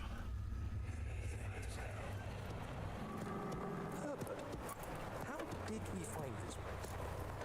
An old friend back in Algiers gave me a map. Why isn't he with us? Didn't he want to come?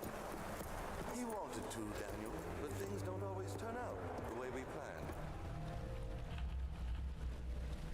You could say that twice. Oh, no. In the big blurry highlight, I didn't even get to see. This thing's got a reek. This is horrible. We've got quite the catastrophe ahead.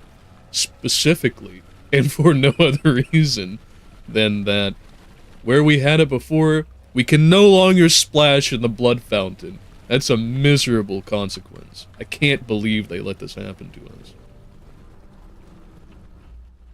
We couldn't squish gore anymore. There's no button for that.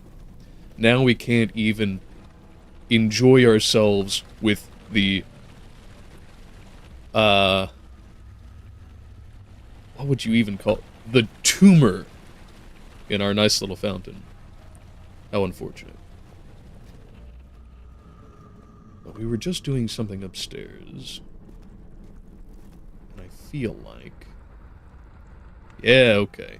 It was the flow cycle rod. Now we can go on to the machine room, for which we should have...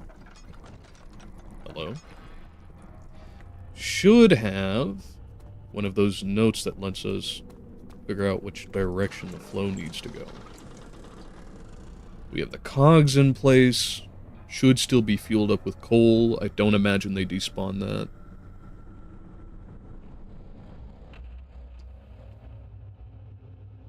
And then we'll be able to take that elevator. Well, elevator Moraz. What was that? Mm-hmm. Yeah, I agree. What was that? Let's see if we can actually navigate to it.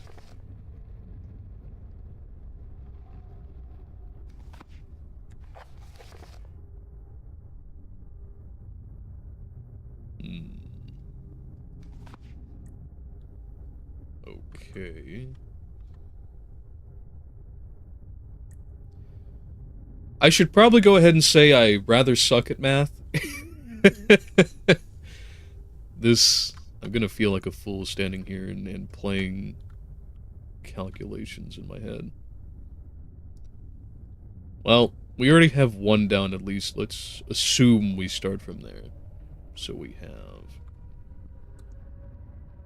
156522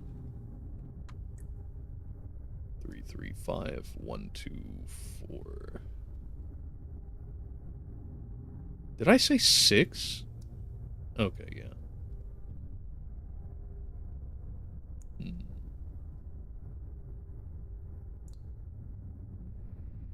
What a miserable contraption to have developed.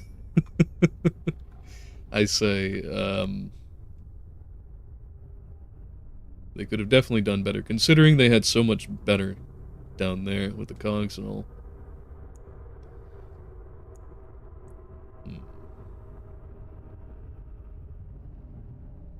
Let's do 6 bottom so far.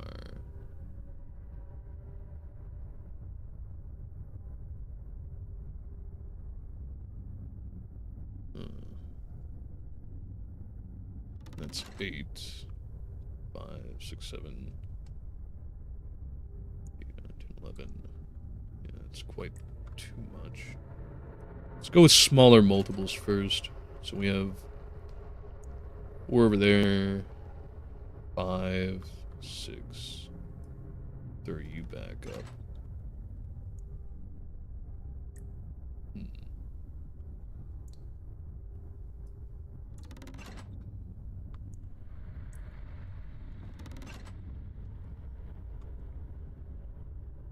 That's 8 on bottom. Sorry, that's a 6. I don't read Roman numerals terribly often, I admit. Well, I have a feeling that the 6 is going to be necessary. So that's 6, 7, 8. That quite settles us out then. Maybe not in that case.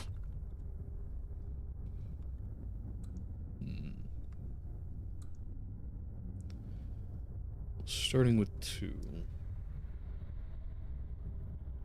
That'll probably be easier to manage as a 1. 5, 6, 7. Hey!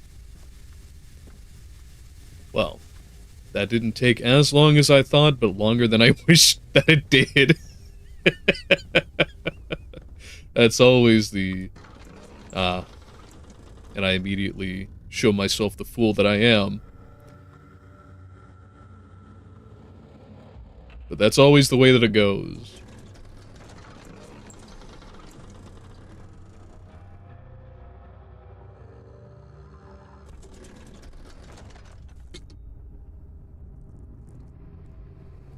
And I should say, for anybody who is listening now or will be sometime here in the next little bit, now that I'm not recording, chat is free and open to be engaged with, so at your leisure. Each and every. Come one, come all. Okay. And now for a monster to pop out of the ceiling, walls, and floors all at once. Not multiple, just a single monster. Like the worm in Dead Space, come to drag me down to the bottom. Have me as a nice little worm snack. Let's see. Cool. I'm glad that we have eternal coal burning this whole time. Woo! Praise be to Mechanus!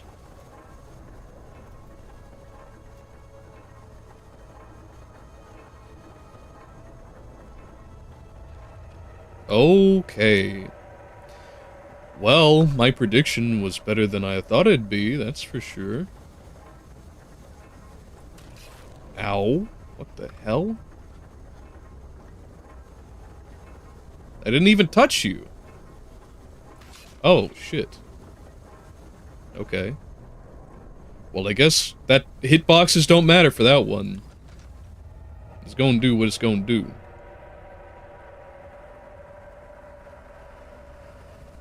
Oh, it's the meat curtains that got me. Oh no.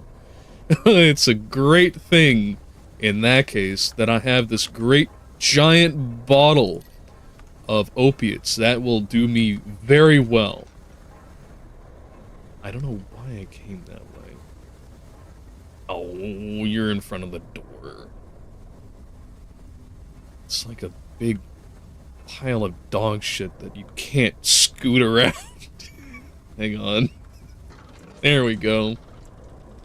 Well, at least it didn't damage me on my way through.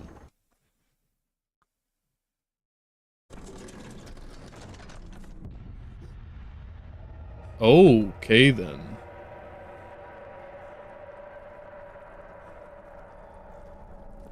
And how?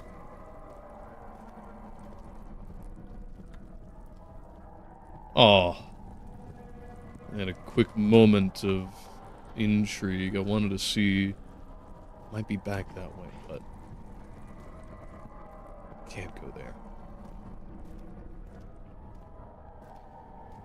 Alright. Well, nice knowing y'all. Let's go to hell.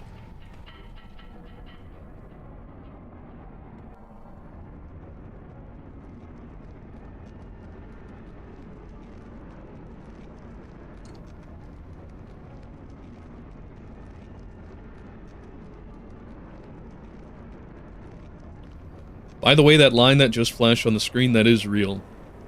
An absurd amount of monarchs have had little orbs of power that they call.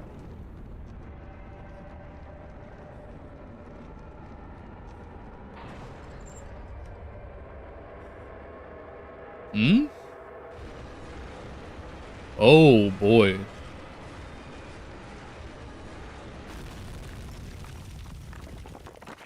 Yeah, it's fine. I'm sure the emergency brake saved me. Probably. Perhaps.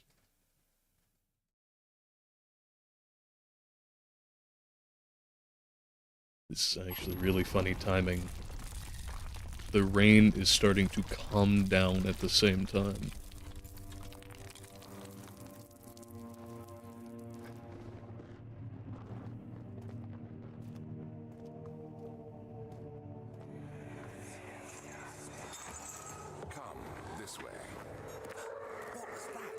You usually don't need instructions. One of my responsibilities as a baron is that of a prison warden. This is where criminals are locked up. Like a dungeon? Very much so. Come, don't linger. At least he was honest about it. If you're going to have a horrible torture dungeon, you might as well at least have the people you're bringing down be straight up with you. And vice versa. And speaking of, I don't know how much money this guy had, but Agrippa was dripped out. Not only did he have massive statues of lions on the first floor, but down here too, I don't know how you could even remotely hope to transport this many, probably hundreds of pounds of stone down here, but they did it. Mighty impressive. Jokes aside, the humongous size of this place, coupled with its very intricate and sometimes very ornate architecture, supposes that the people who originally built this, or maybe even added on to it over time, they had a lot of resources.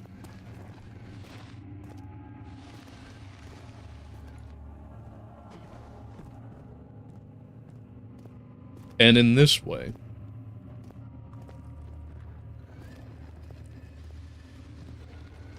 that even if we know almost nothing else about Cornelius and all of the exchanges over in Africa, digging around in the sand,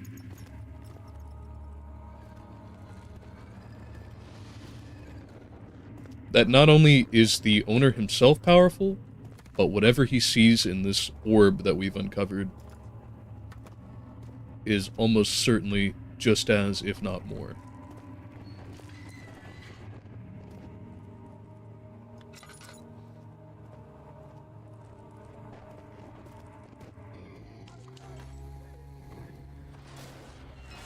Oh no.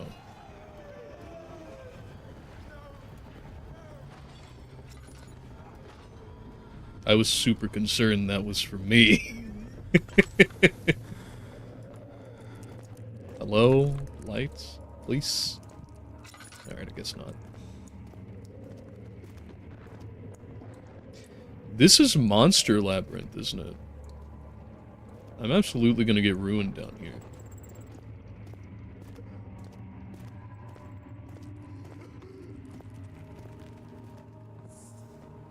Ooh. Hammer time.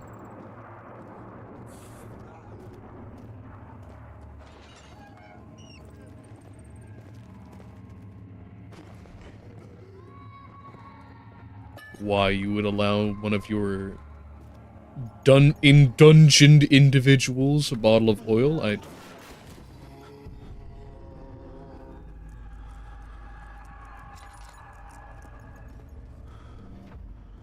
don't know, but... Oh?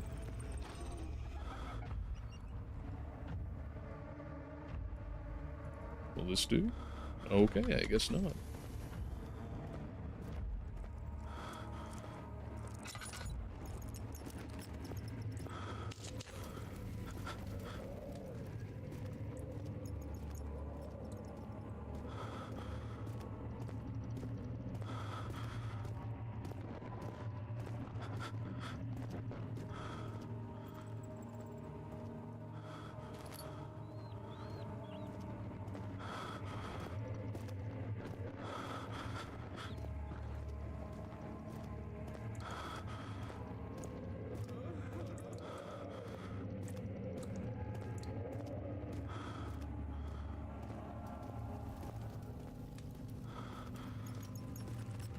Yeah, that's where it came from. Hmm.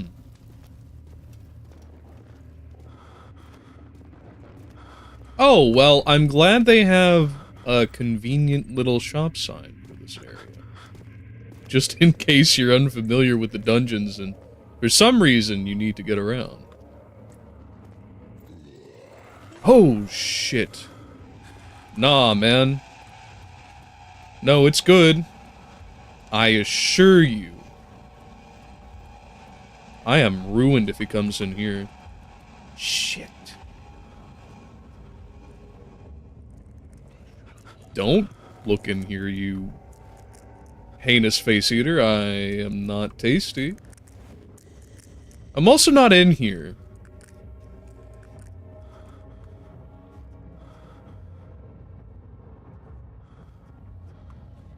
So, you know, double loss if you come in this room.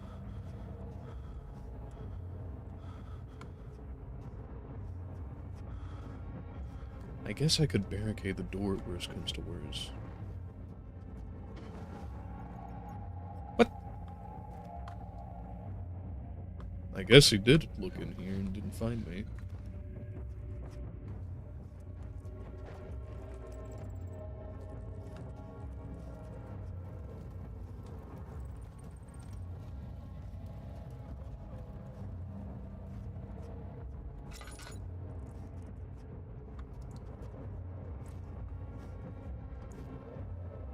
Who it is?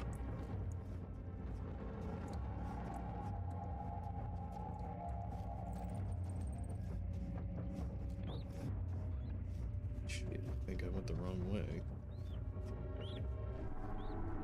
Hmm?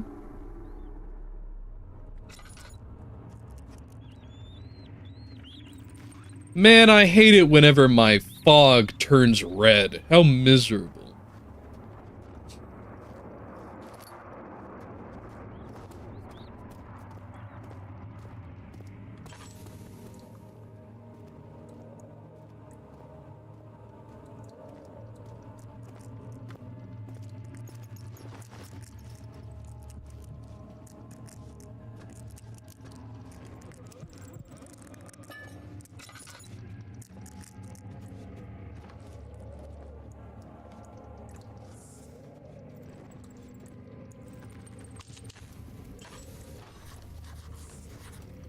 Oh. Well, I'm glad I found the hammer earlier then. Oh, I guess not then. Can I drill it? Will it drill? The answer is no.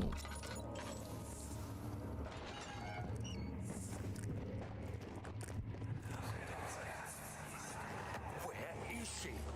Where did she go? No, I won't tell. I'll never tell you. You're just making things worse. Look, this is no place for a young girl all by herself. She could be hurt or worse. There's no Didn't intend to telling what interrupt horrors that. await down there.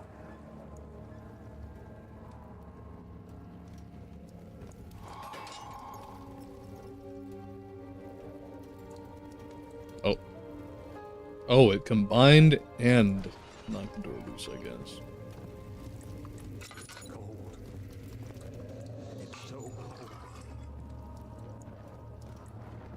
I believe it, lad.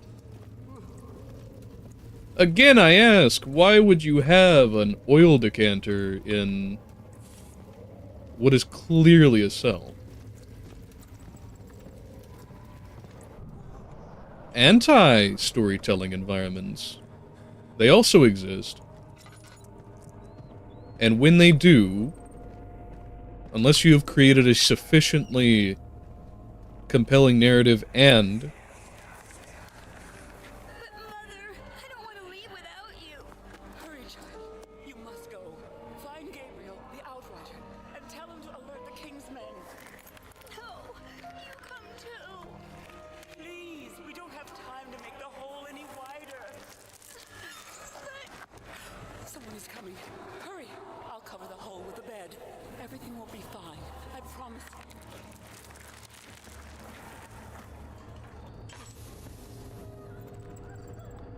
Wise. Or you have made it mechanically engaging enough that it's overlooked.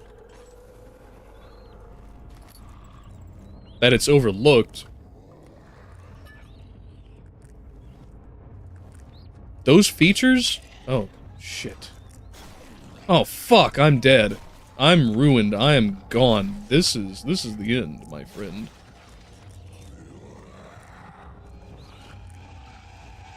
No, no, no, no, no! Fuck! Stuck me against the wall. Run, you bastard. Shit. Well, I do have to carry on. That is true. My wayward son. There will be peace when I'm done. Probably. Oh, no. Was this scripted? Was I meant to die here? Alright, well, they got me. Where did he go? Well, anyway, that completely distracted what I was gonna say. Which is... unless, like in that moment, you have something that is either urgent or otherwise mechanically engaging enough to distract the player, when you have something that goes against the narrative that you're building, it can very easily detract the player's attention by breaking immersion.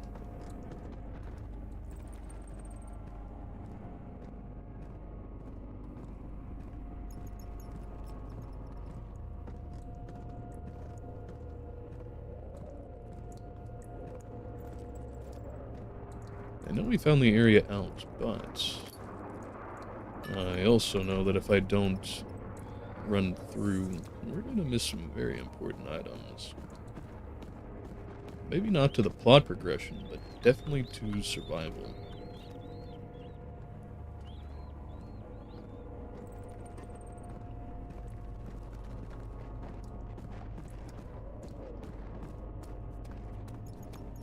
I'm glad the monster... Ah, to you too.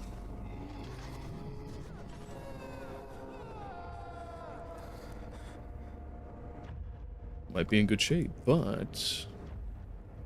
oh. No chance. What if I try again? Okay. Huh.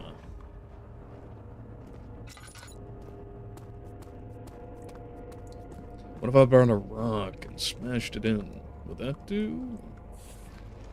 Well, I can't pick up that one. Or any of those, I guess. Barrel? I doubt it, but it's worth a shot.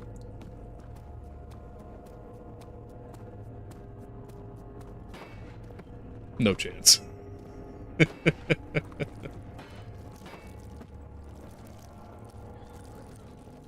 What the fuck? I was extremely concerned I was having an Asmongold moment. And suddenly, a massive swarm of little skitterers were come about to consume the flesh off my bones.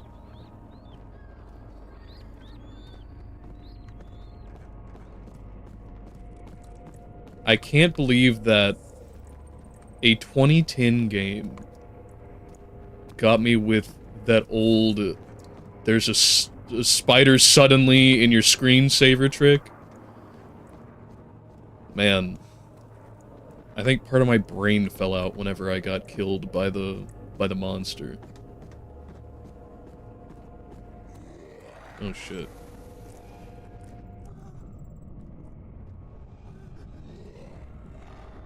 No. You're not gonna... You're gonna... No. I will not let you SCP me. I got too much to live for.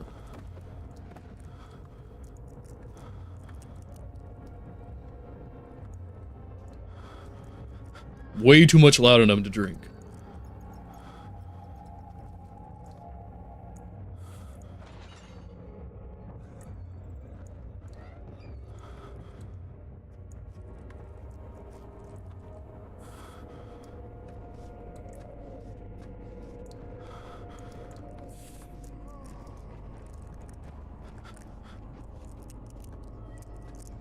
So glad that Daniel has dark vision. This game would be a nightmare if it didn't. Didn't make for that little exception. Okay, so we have... I agree.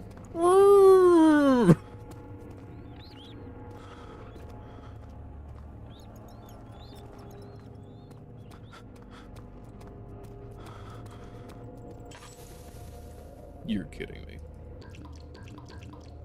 Can't believe I ran through a whole lantern. So let's, yeah, okay, we already been there. There's that door. It's locked from earlier. Let's see. Can we break it? No, not that way anyway. Will a pail allow us? No.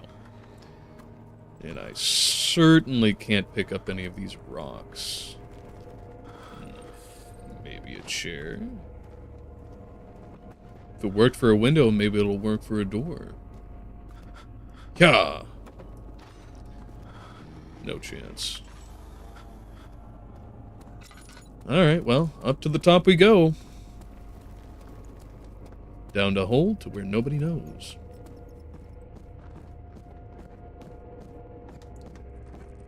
That was a real Toontown moment.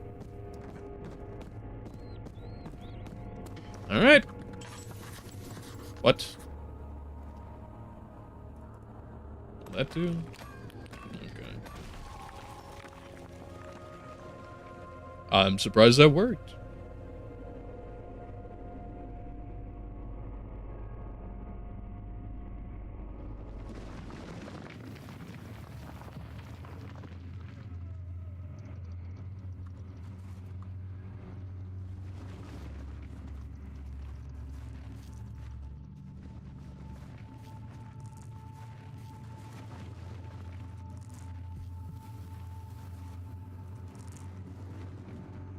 I really hope that this doesn't end up like an alien situation. I do not want to find a little scutterer that I cannot avoid that will absolutely consume me.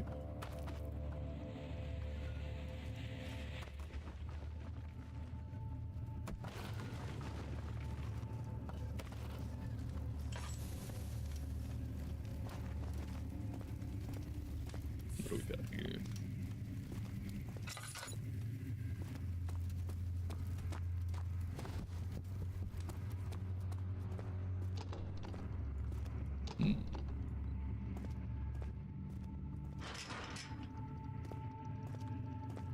Well, at least we're on the opposite side.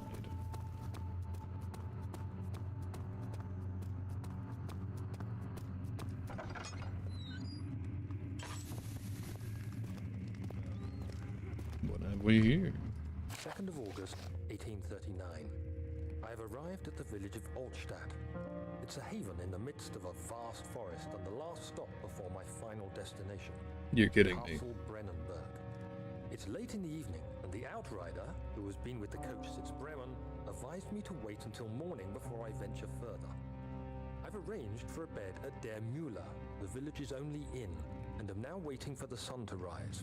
I try to sleep, but as I close my eyes, I see the men who fell victim in London. My fear and shame forces me to witness the same scenes over and over. They are dead because of me. Well, that is very sad. I'm not tripping, am I? They did say Allstadt in... That's the place, yeah? Allstadt.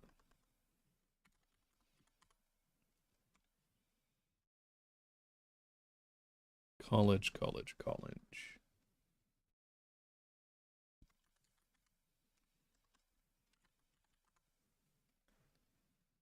I will endeavor to pursue this in a more quick fashion.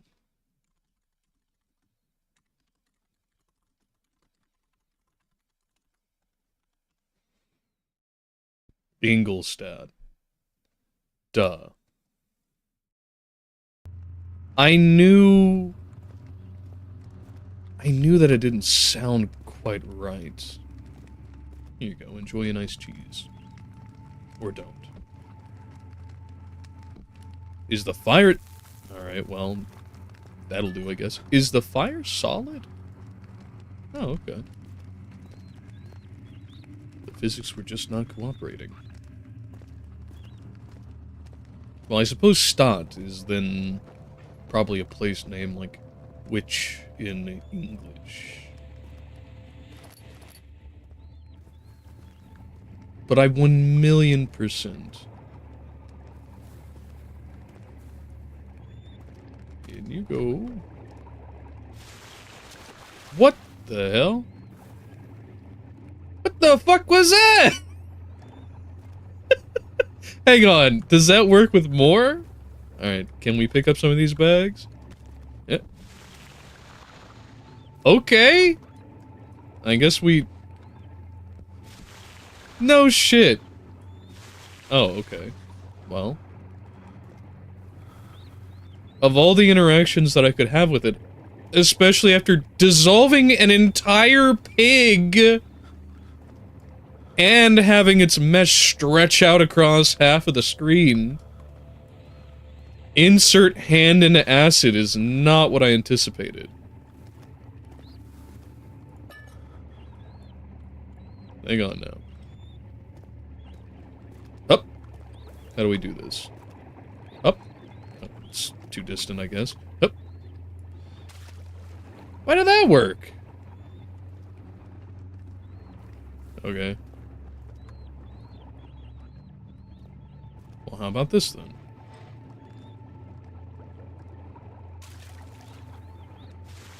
Okay, fine. Am I really? Oh, okay. Yeah. Let's get all healed up.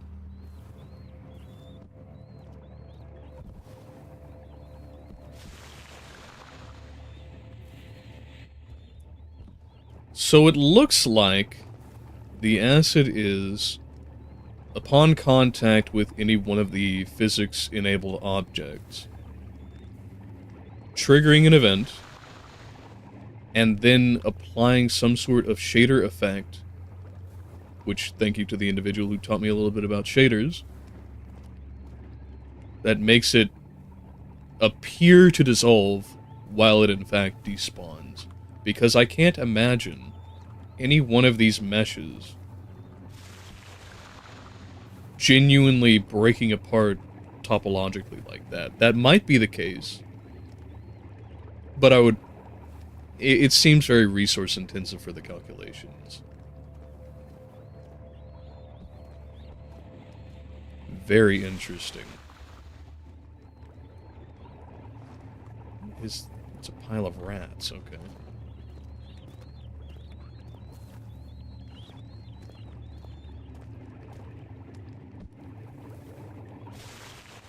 And it did eat the cheese. Finally, we got to feed cheese to someone.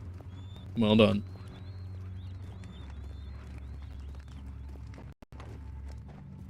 Well, I'm sure that we will find the perfect vessel for that somewhere out and about.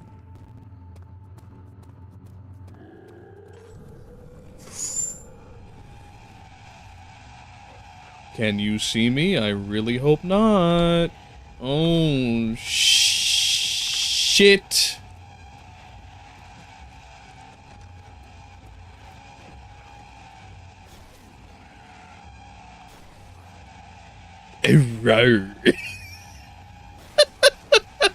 Oh, the little groan noise is something spectacular. Yeah, it's well lit in here. That means you can't come in. Everybody knows monsters are afraid of light and all.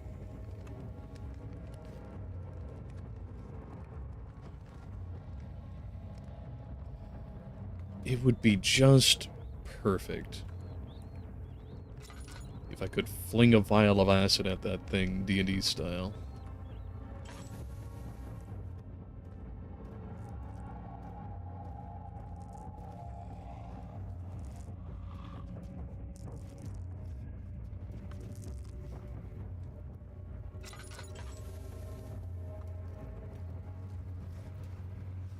What's the way we took to get here? Okay, so we know that we had the unbudging door. That's the kitchen. We came out through there. Let's try the other way. Did I come through here and it was blocked off? I think so.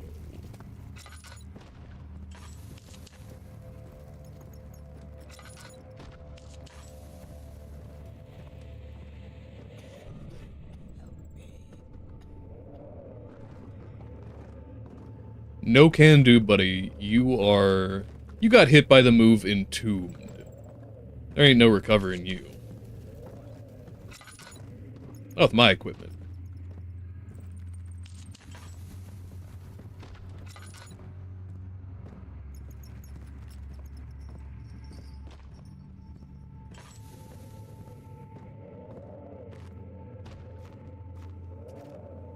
Could just climb right out of here and do whatever we needed to do. Is he safe?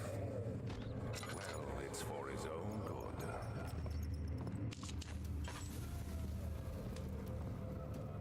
In a place like this, I'm sure that's 1,000,000% true.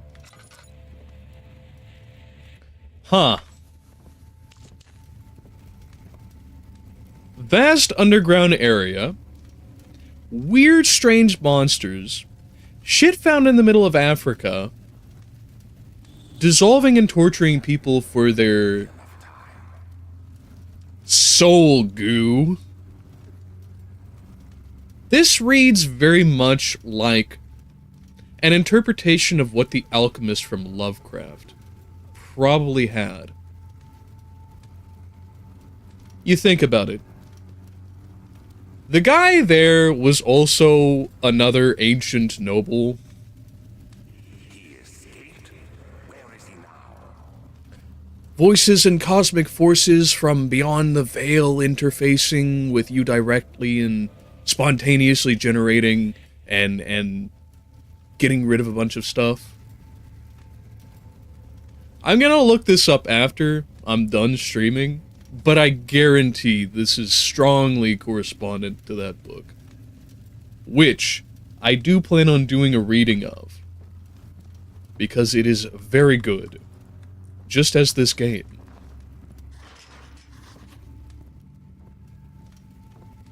Wait, what did that say? Notes, notes.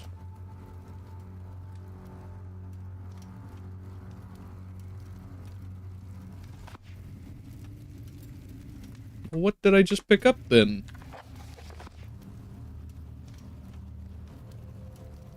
Here's the curse of trying to find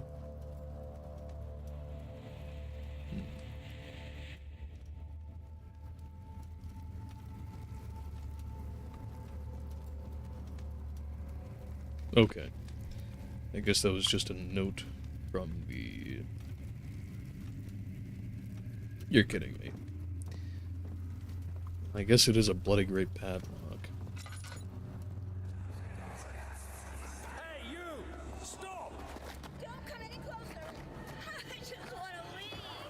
You can't go outside. It's too dangerous. I'm telling Gabriel. I doubt that very much. Whoever this poor lady is, I feel terrible for her. Oh shit. I see your comments there, nobody, but I will get to them as soon as I'm not on the verge of being consumed.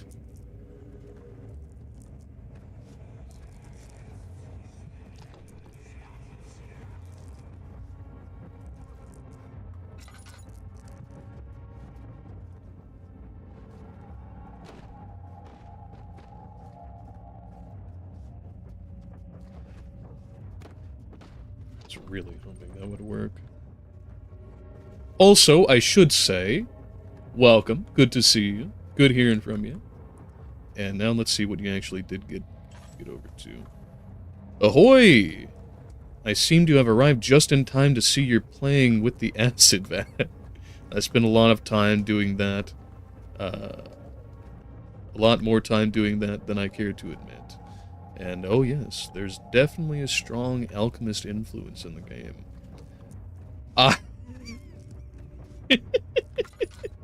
I'll be completely real with you. Like I said, I've been playing a little bit of Baldur's Gate 3, a little bit less in the past week, just because I've been preoccupied with other things, but still, a good sum overall the last month. And... if I wasn't streaming, I'm the kind of guy, because I grew up with kind of like pseudo-open world stuff, like Hitman Contracts, which I had started with many moons ago. You again. Ghost Recon... and a few other open worlds like Spyro and the type. Oh, there's... You are becoming difficult.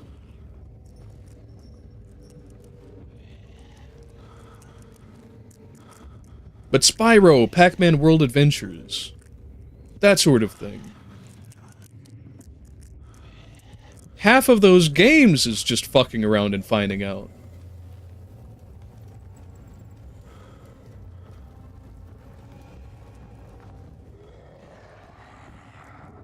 So if it were on my own time and I had no interest in making this particularly enjoyable to actually follow along with and getting through the story, I'd be rolling around in some absolute nonsense. I would almost certainly break at least a couple of objects physics. And make that pig that stretched out into infinity looked like it was still in good shape. Oh, fuck.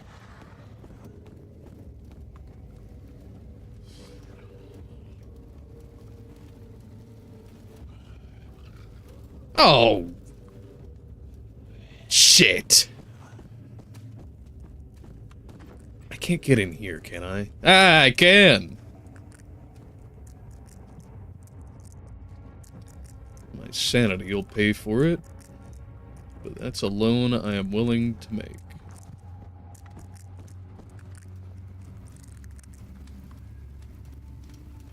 Cool.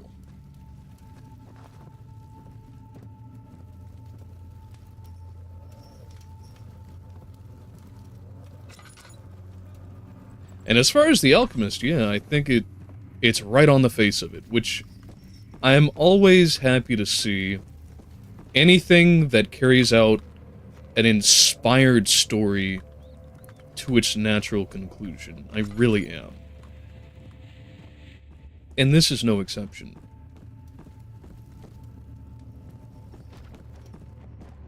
I also feel like perhaps it has a little bit of influence in some interpretations of Underdark areas, as you see in many D&D themed, if not directly in-universe worlds.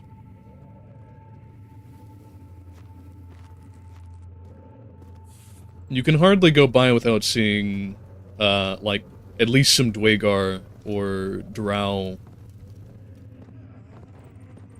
dungeons of a sort that are roughly laid out in such a fashion. And to a greater extent, I wouldn't be surprised, personally, if those also accounted for some of the influences.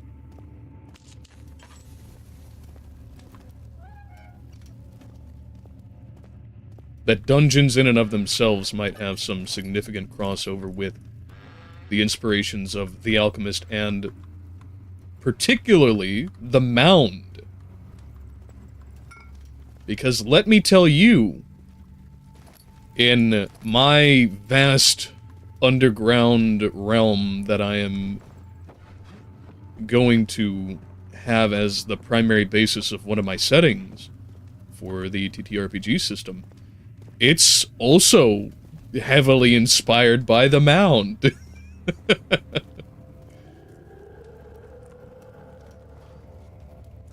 Having properly put titles and everything to some of the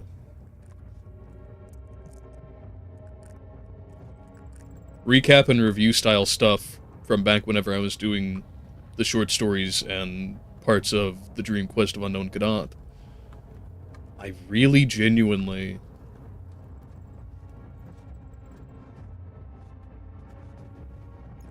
had been making some grandiose claims about the influence of Lovecraft.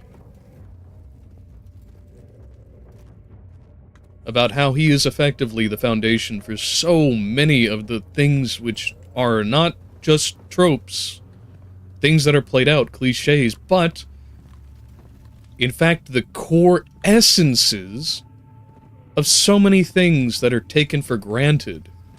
They have become so familiar that they are background. Like Underdark, dungeons, things of this sort.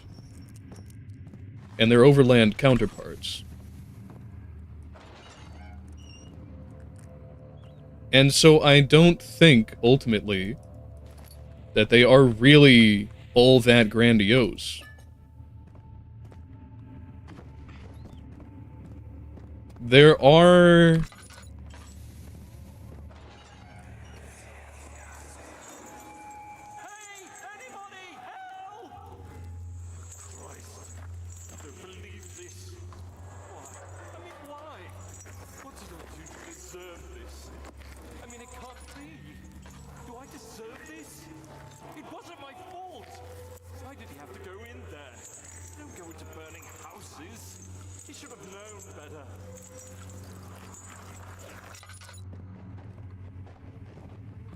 poor bloke. But there does exist naturally inspirations before his pieces. Though, from what I vaguely understand of the writers before Lovecraft, and those of his vein, they weren't really synthesized together in any meaningful way. Which, in some fashions, is good, because it means that the style of writing, the things that are taken as the a priori background, are not ossified. They're not turned into a bone-like structure that other things borrow and lean on so heavily. It's more amorphous. But in other ways, it means that not only is the audience going to be less familiar, but at the same time, there is a greater difficulty in constructing coherency. we'll get to this note, and then I saw that you did write something, nobody, so... August 1839. I feel like I have fled the world and all its worries. Brennenburg is a majestic creation perched upon a forest-clad hill with towers reaching well above even the highest pine trees. Following the winding road leading to the gates gives the impression of discovering something forgotten, as if journeying with Marco Polo to the hidden Xanadu. Alexander, the Baron, is a peculiar but gracious man. He seems well versed in worldly matters and is not at all as eccentric as I assumed. My room is exquisite, and I'm confident that no hotel for miles could even hope to match it. As the sun sets on Brennenburg, its fairy tale varnish turns to an eerie gloom. Alexander's strange servants are never far away. They are a quiet lot, and their behavior could only be described as skulking. Alexander seems pleased by my presence. As he puts it, it seems like I got here just in time. That's not ominous. So, let's see here. Nobody says... I don't want to even imagine how much I'd have accomplished in my life if I hadn't fucked around so much in Daggerfall in the first 2 Thief games.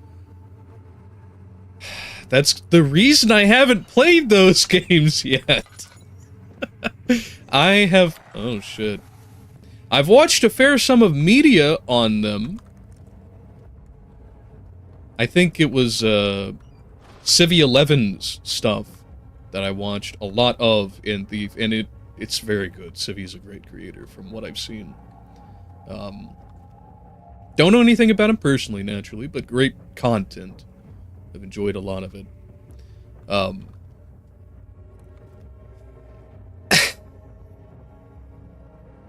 But I know that just like with RimWorld, and to a more limited extent because at least it is a narratively driven, non-roguelike type game, that I would do the same thing with, or that I am presently doing with Baldur's Gate 3.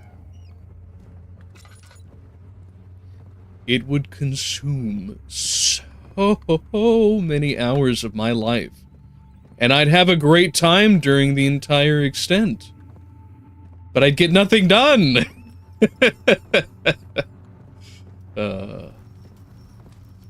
And that's how you know you've got a great game.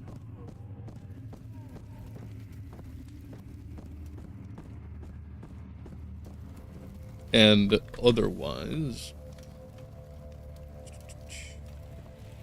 the rats in the walls gave me so much inspiration for my settings version of the Underdark.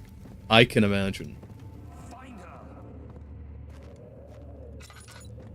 I have always been mightily interested by things like dry stone stacks, and ever since I learned about it in both science and philosophy, the concept of emergence. That combining these two kinds of ideas to suppose something that is not artificial but might feel so because it seems so in the gross sense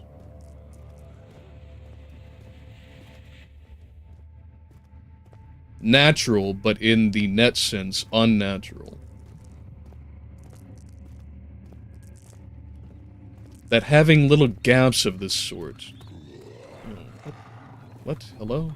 Huh? What?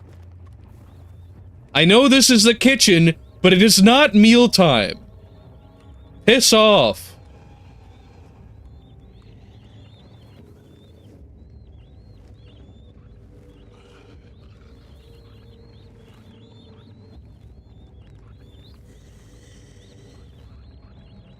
Don't Draugr at me.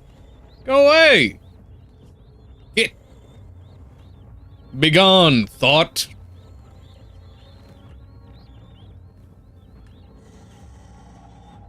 Fucking cheeky cheeks. Anyway. But yes, having tiny perforations all throughout, rather than the continuously connected stone,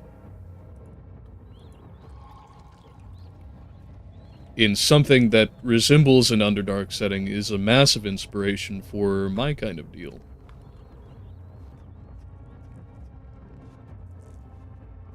The idea that having some very coarse aggregate like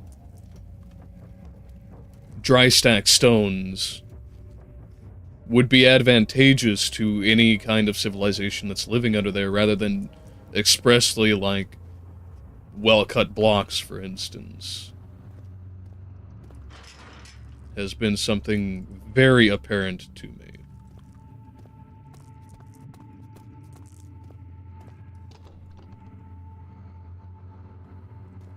And I'm keen on seeing that fulfilled.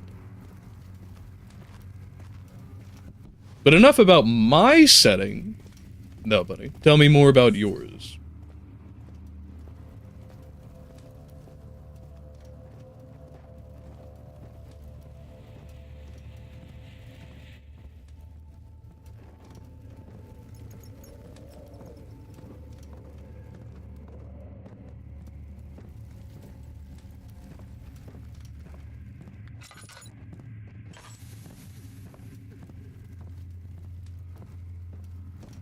Now the challenge is finding my way back in this labyrinth.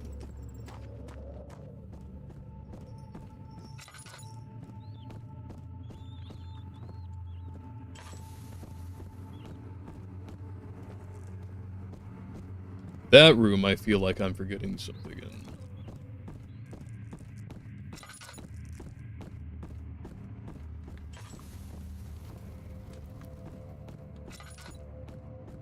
Just sent myself through a loop, didn't I?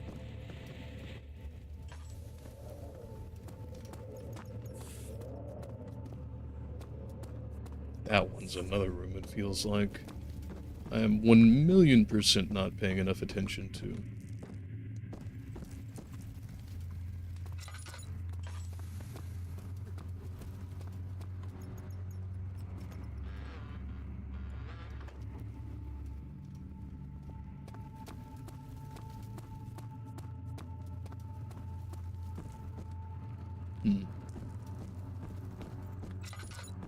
There we are.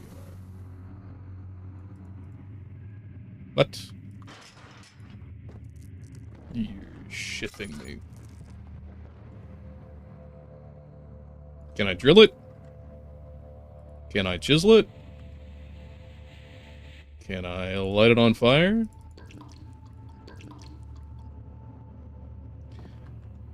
Okay, then. Well. Where is that busted up lock? Ho, old bussy! Wherefore art thou?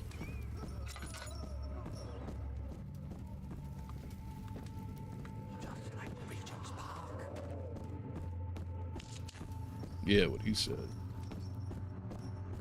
That'll loop me back around. That's cheeks.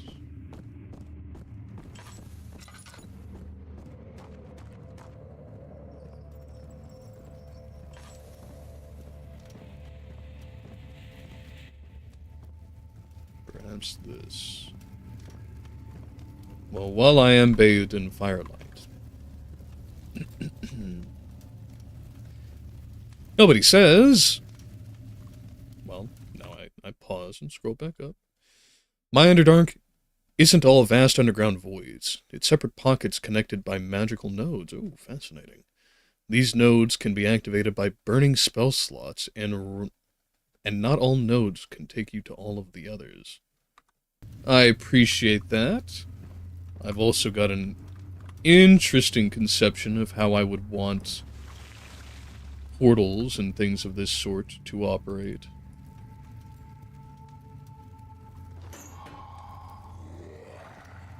Shit.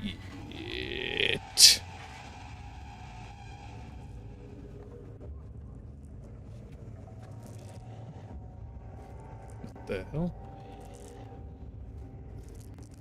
Alright, well, I'm going through anyway, I guess.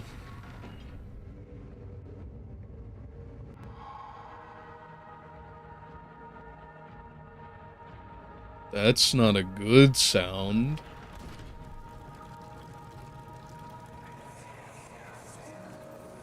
So you used the drain sewers as a means of transport? Yes, they were built to divert water from an underground spring and are quite spacious. It seemed only natural to incorporate it into the overall structure. But we won't be using it. Not today. The flow is seasonal, and when the spring runs dry, the damp tunnels produce a rather poisonous type of fungi.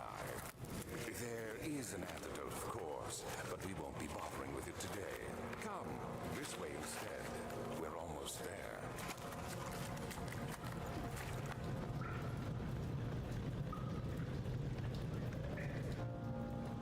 That's truly brilliant. And something I haven't seen outside of Metro and its parts of its universe. The idea that sewers in and of themselves, especially when flooded properly, can be used as a primary means of traversal. I'm sure there are various settings that take advantage of that, but they're very sparing. Probably for the point of enabling simplicity in the storytelling.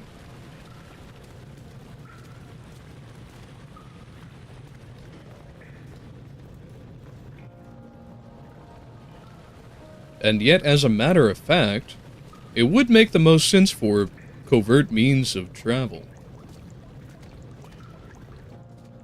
But anyway, before I forget, I have always been fascinated by the idea of having a world connected in a much more fine-grained pattern by little teleportation circles and things of the sort. I think that, and I keep referencing it just because it's the most immediate... Oh, that's not going to be fun. The most immediate thing that comes to mind. But the ancient teleportation sigils in Baldur's Gate 3.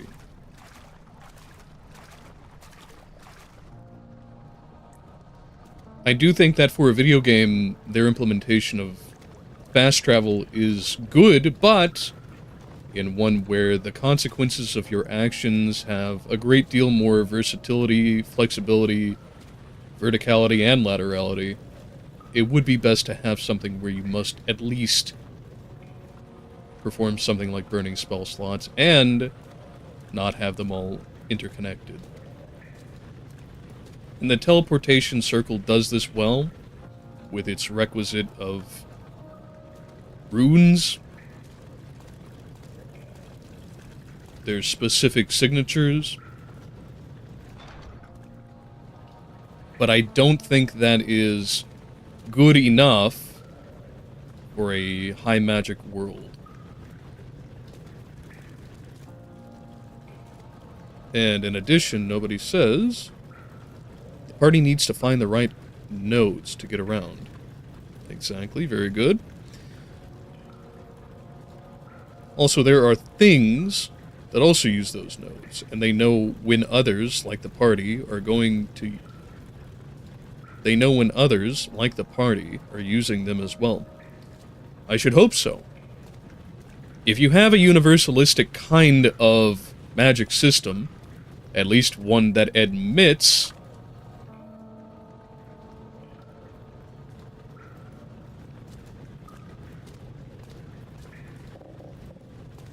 of allowing multiple different species or entities elsewise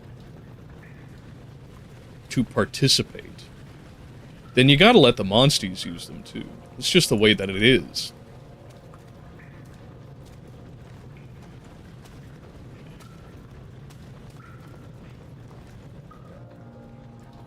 And pairing very well with what we were talking about and experiencing from Frankenstein just a few moments ago. All the things that we consider essential to humanity if it is indeed a humanoid type of species that is capable of doing your magic. Even if it were limited to just them.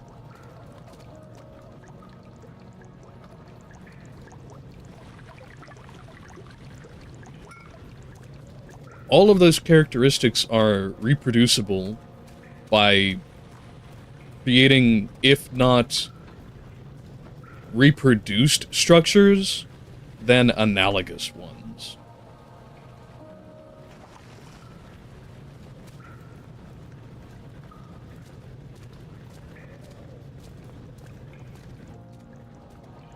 I don't know how you could possibly have that much spare oil to be draining out. That looks... It's blacker than night. It must be crude oil. This place must be setting on a naphtha deposit like no one has ever known.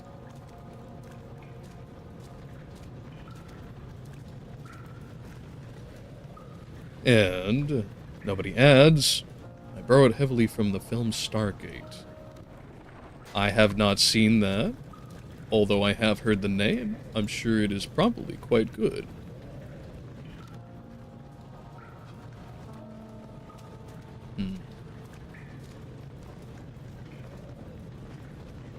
But I actually got my insights into that. Oh.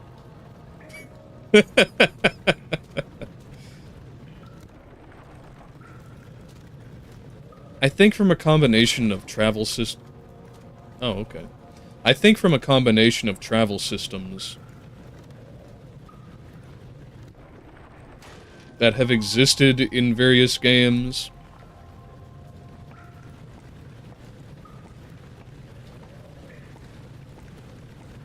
And also from the proliferation of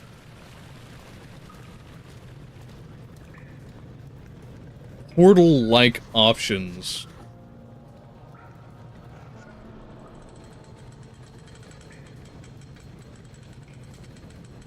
across fantasy realms.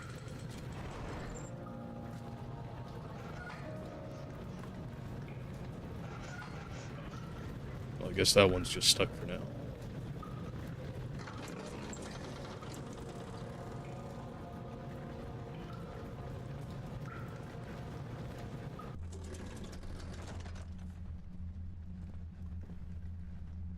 So please, do tell me a bit about how this directly relates to Stargate. I know how I got to my conclusions, as I say, but since I don't know the setting, it sounds like sci-fi. I imagine it probably strays heavily into that realm, if not directly.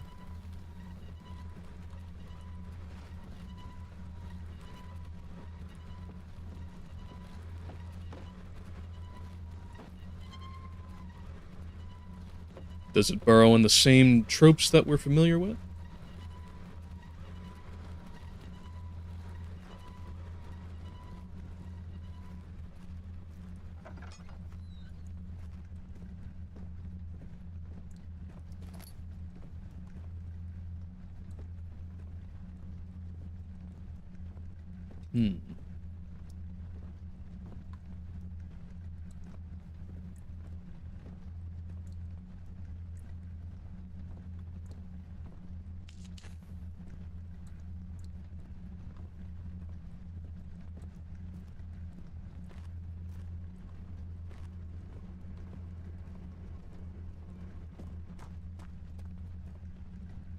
Ah, I see.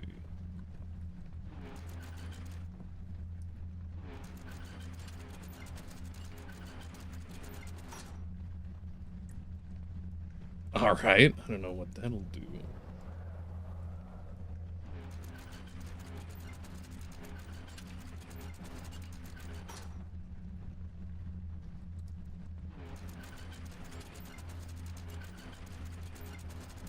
Feel like I'm doing a little pet on my keypad every time I do one of the valves.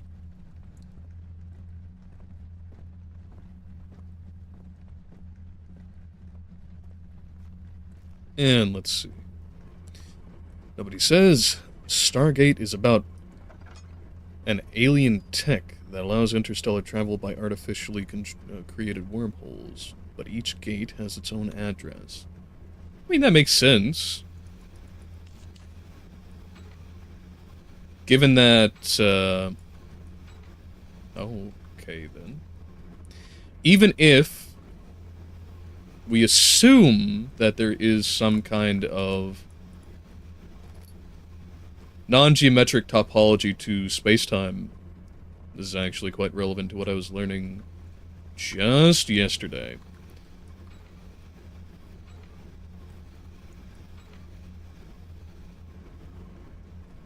That means that every place, unless you've got some sort of very strange kind of orientation, is locally Euclidean.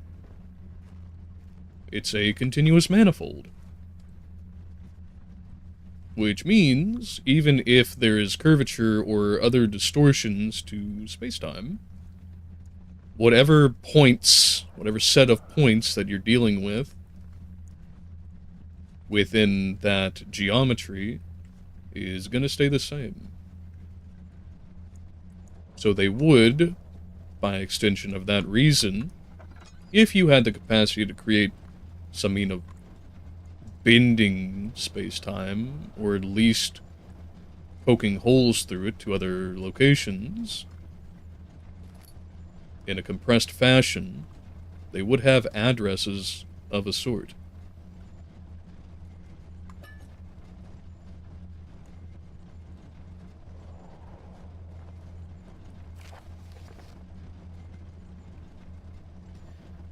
And this is a time when my voice is actually not ruined from reading earlier, so I'll go through with it this time. Machine. 13th January, 1799. The work I have put into this machine is unequaled by the reasoning of any man. The thought that generations of men have passed away since I first attempted to reconstruct the design is most tiring. The limitations of this world have made my work incredibly difficult. It has forced me to build a thing almost 100 times larger than the delicate contraption it tries to emulate. Not to mention the flow of tamed lightning crudely replaced by pressured steam pushing its way through pipes and turbines. It shames me to think of what the inventor would have thought of my monster. When he works with a magnifying glass to carefully fix all the parts, I push 5 men to erect a tower of wrought iron in the hope it will have even the tiniest hint of the power found in a traveler's locket.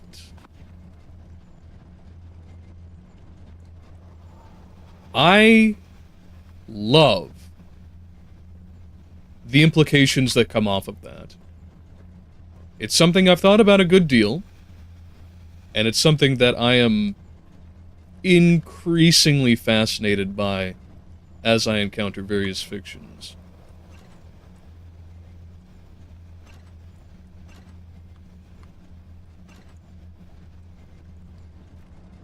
The world we exist in, at the point that all of the matter is deposited into something that we can even say resembles Earth, or an Earth-like planet, somewhere that's at least habitable, it has, in most every sense, everything required for a sufficient intelligence to produce things that are considered damn near magical insofar as their technologic prowess, capability, potential.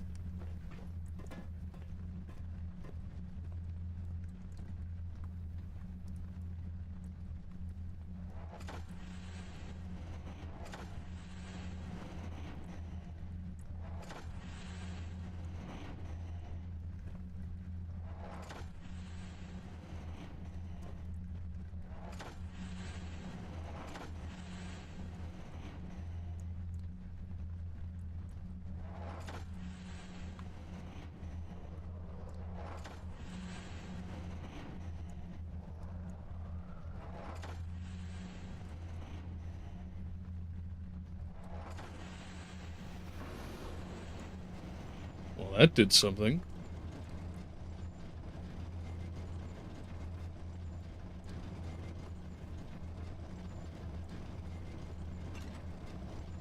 Okay.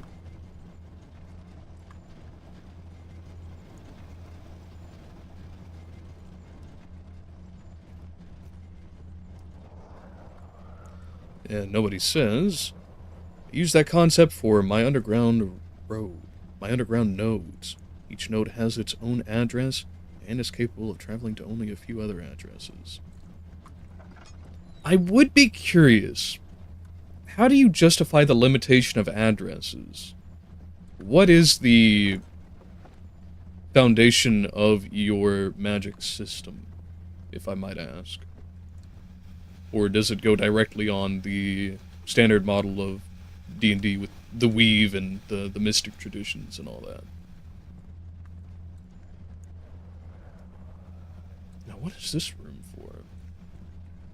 If any.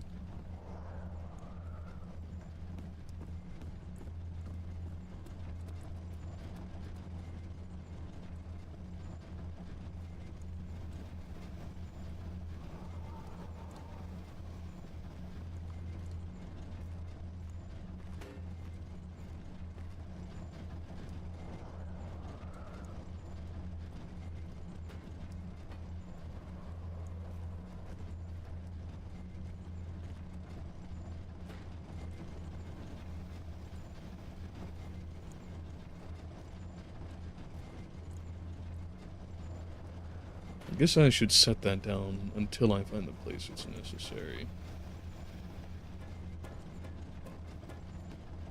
Well, I'm sure that I passed one of the... Okay, so that's a wooden crank. I had suspected so before, but it didn't quite...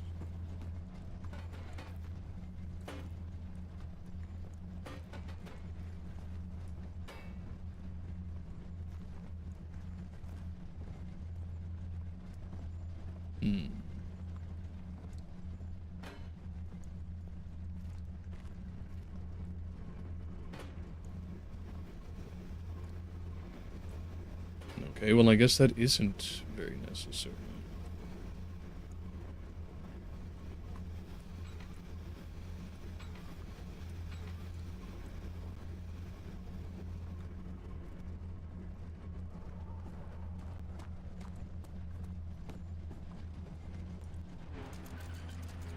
Maybe it is to mimic it.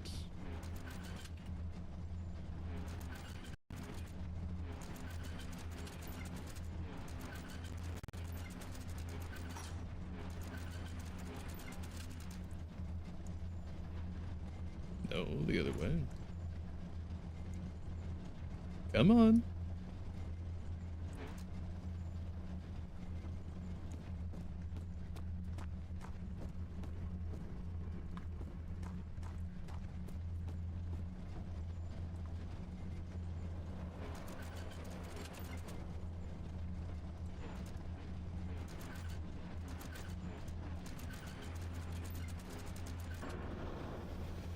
There we are. Now, what did that do? Daniel, is that you? What are you doing?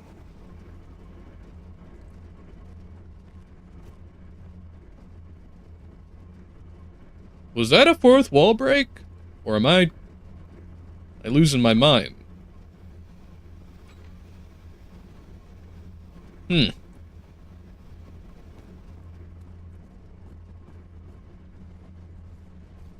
Alright, anyway.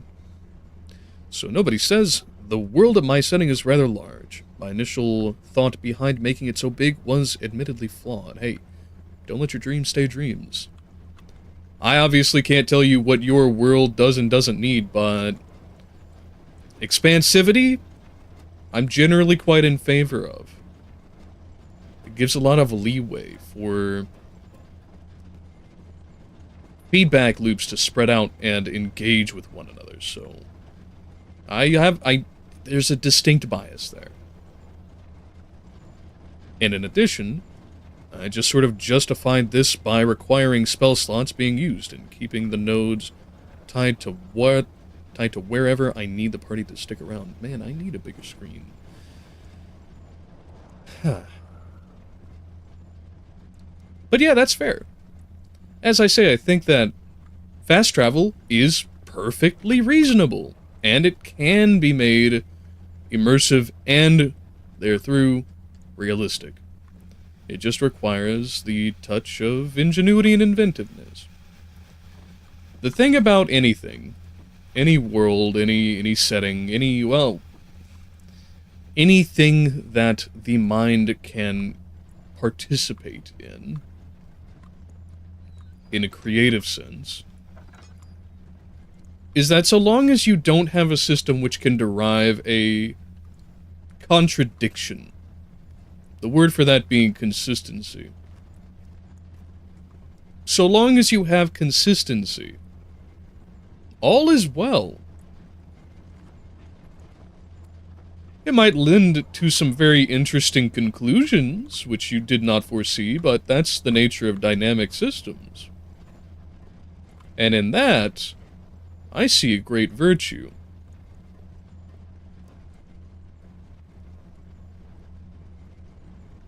I see the ability...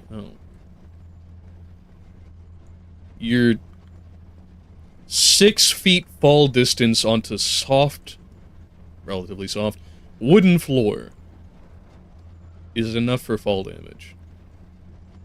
My dude must have ankles like glass. Anyway, I see the potential for simulation. And that's the basis of all gaming, really. Even if it has no interface what's the word I would use? An anthropic interface, the assumption or insinuation of a human-like entity. Like logic puzzles or things of that sort.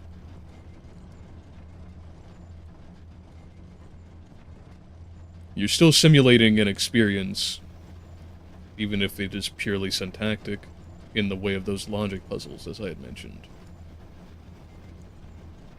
That is game.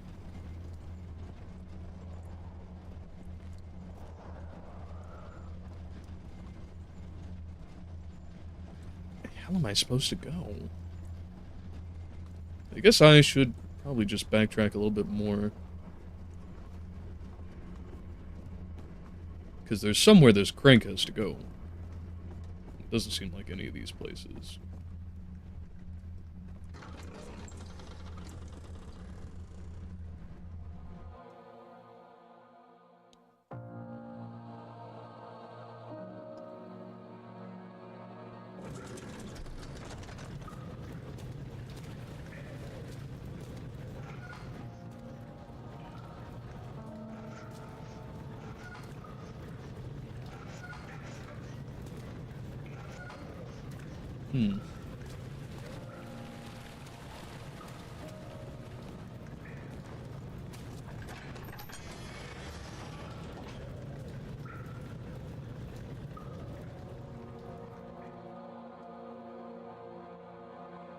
Whoever wrote these loading bumpers, that interstitial bit of text, really knew what they were doing.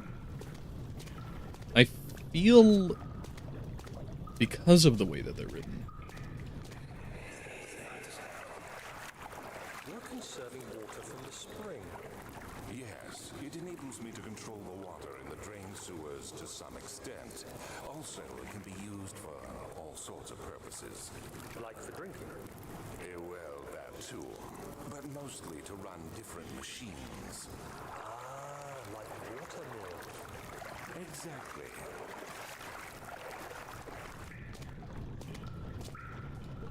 Mighty true.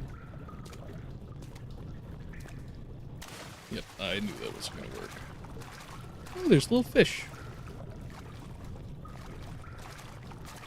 Not only is that a neat detail, but it also lets you know, hey, this water is probably not, at least right now, going to execute you. Nice little bit. But anyway, it makes me feel like the writers for those interstitial bits of text, which is an interesting way to preserve pacing as well as present new information, either read a good sum of older texts, I mean to say, or it might be quotes from those that existed at the time. The style has very much of that 18th century feel like we just experienced in Frankenstein.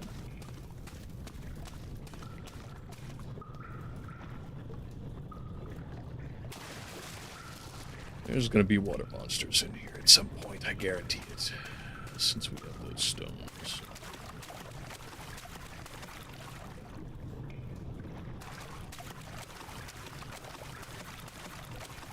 Let's see.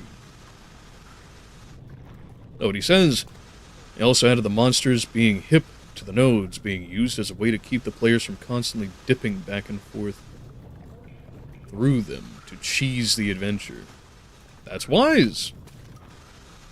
Very wise indeed. Also, something that needs to be accounted for, and like I had mentioned, having a lot of degrees of freedom in how one adventures, much more so in a tabletop scenario than in a video game. It means there's a lot that has to be accounted for. That's going to make a significant change. I'm going to explore before I pull that valve. And I'll make more comments later. 1839. There is no denying that Alexander puts a lot of faith into what I can only describe as magic. I'm not surprised. Even while traveling across Europe, I assumed I would have to embrace the supernatural to save my mind and life. As a novice, I do everything in my power to stay focused and not dwell too much on my own doubts.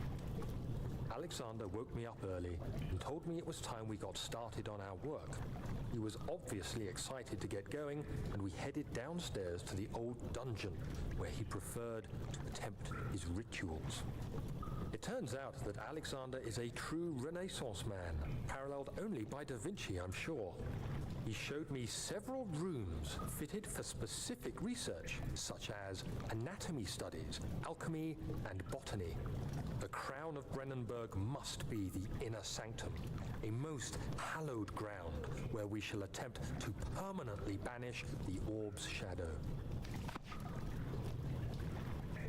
Well, that at least explains what all of this is about. I was beginning to consider that it might have just been more efforts at extracting whatever that essence is that they were seeking from torturing poor victims.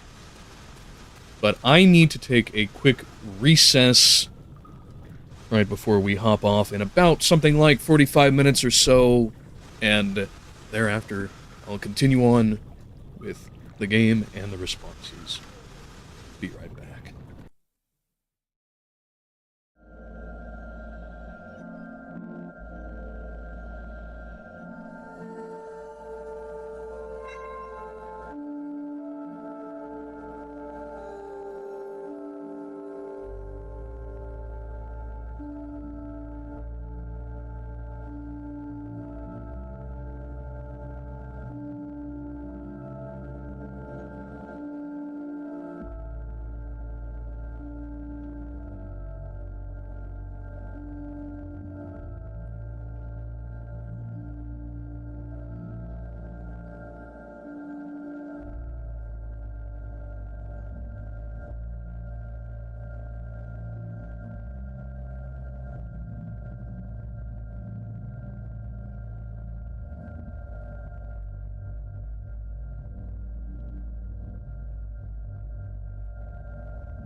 The eternal question, are we lined up? And we were not, but... yeah, that'll do. And back to the gaming. Now, before I move on to the chats that I saw you drop just a couple of seconds ago, nobody. Cheesery, that is a big thing to be watched out for. For the same reason, as we said earlier, that if you have, systems that are able to be participated in by anyone besides the hero, which you can make ones that are exclusive to them, but you have to have a reason, therefore. And oftentimes that reason is something that's transferable, as it can be picked up or otherwise made use of by other beings. Many of them are such a way because of the desire for things like power that can be passed on, if not by lineage, then at least by circumstance, so on and so forth. But if you're going to have any such that is participle by anything else, unless there's an express reason that evildoers and or monsties can't. Oh no. I hope that was just me kicking something in the water.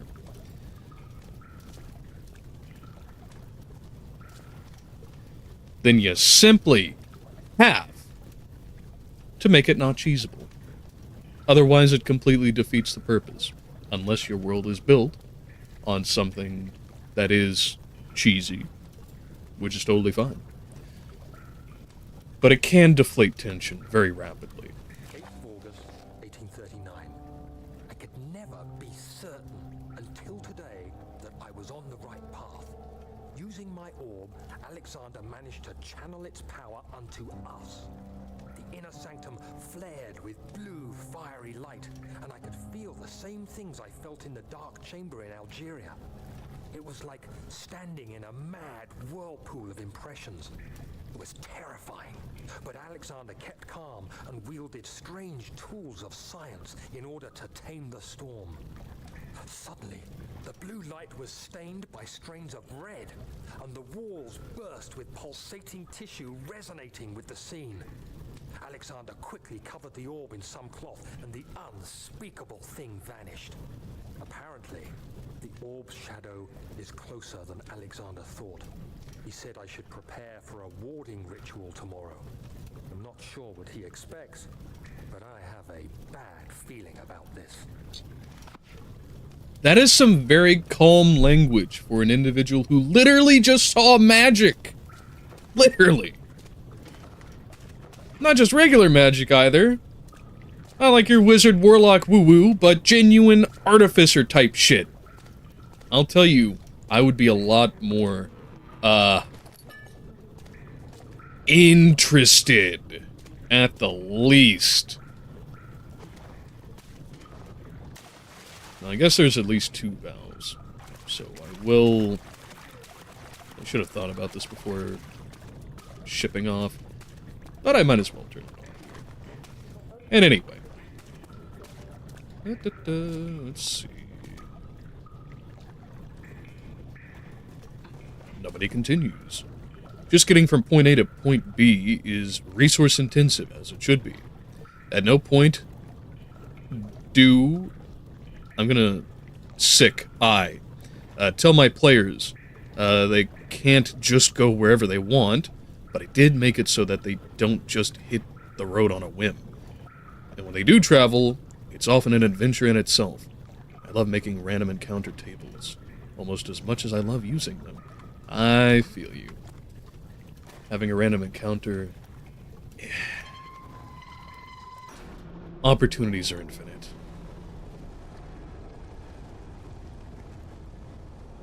Windy.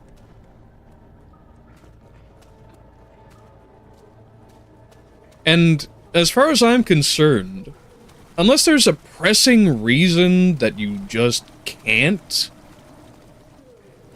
go around at your own whim, that's how it should be.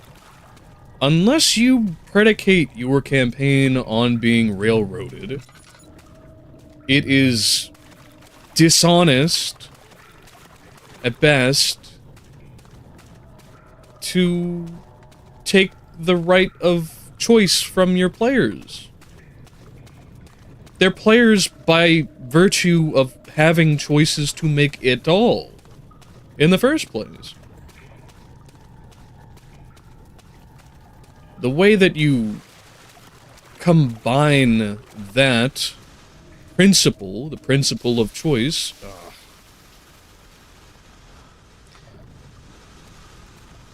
with having anything resembling a coherent story,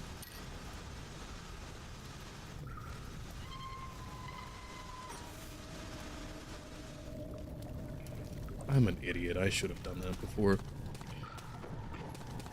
is by giving your world or setting, if it's not an entire world, you know, reasons to operate like it does.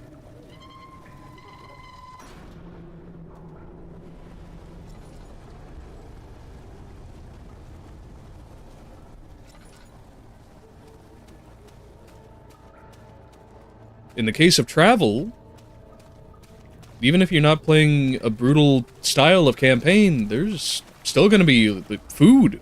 Oh no. Hello? Spooked for a moment.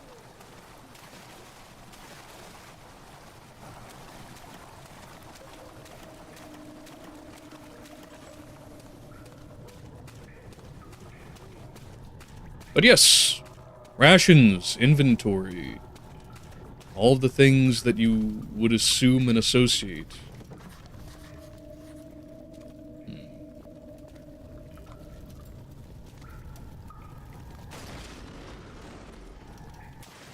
To travel, they have their own parts, they have their own intrigues, they have their own flavors, twists, and turns that they can add to the story to include, like we seem to enjoy,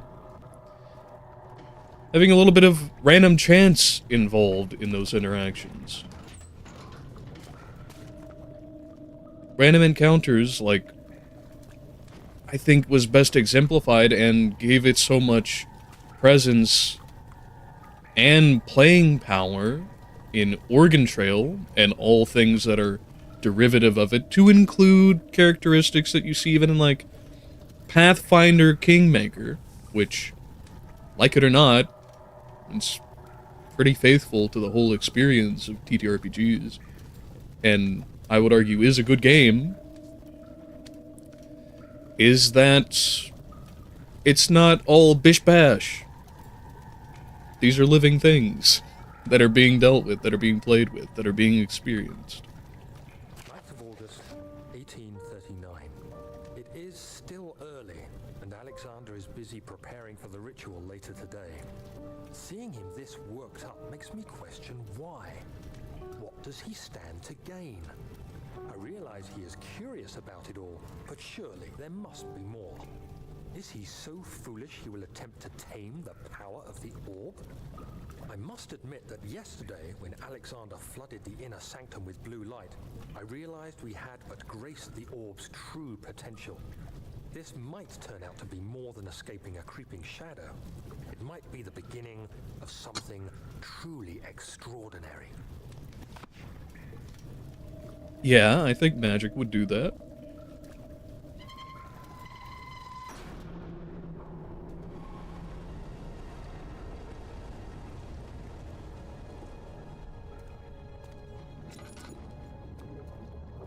And now, as nobody was saying...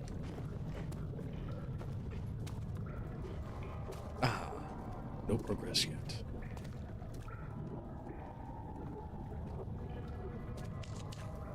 But each and every crucial concepts. Not only if you're building the world, taking the role of being a DM, but also if you're just enjoying the game.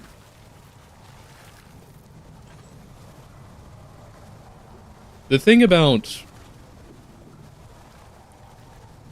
all of the subject matter we're discussing here is it's universally applicable. The red taint burst from the walls, as if they had begun to bleed. That's a horrible fate. I would not wish on the worst enemy.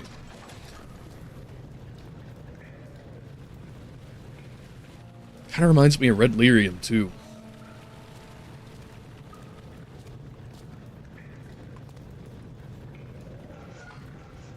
Yeah, that's still not gonna do anything.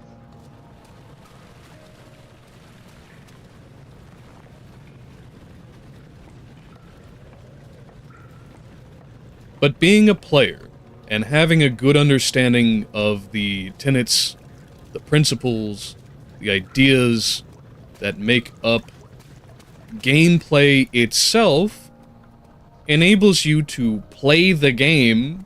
Oh, okay. Alright then, well. That's gonna be an issue. Oh.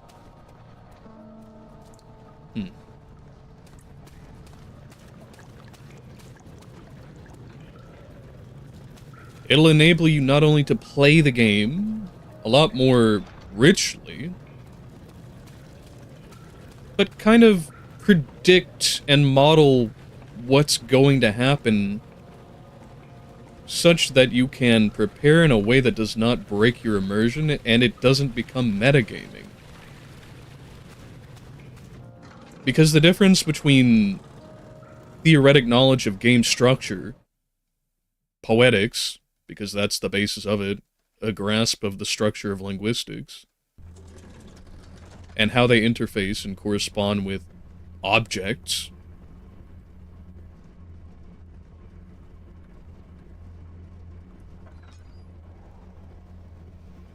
is more than anything, I would argue,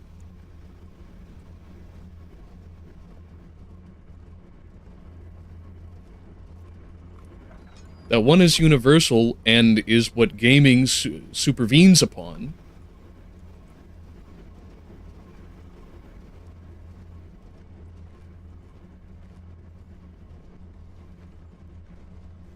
It's built, its whole structure stands on. And the other is mining the game rules themselves.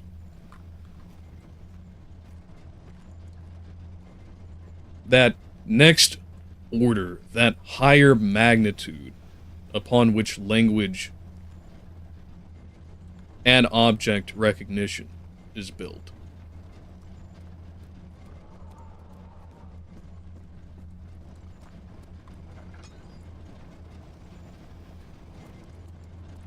It's all varying degrees of specificity.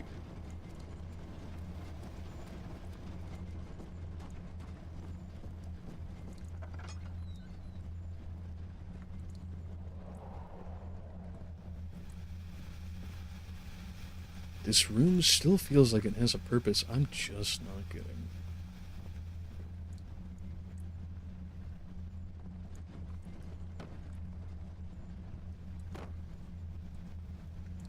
I wonder if that can damage me if it falls.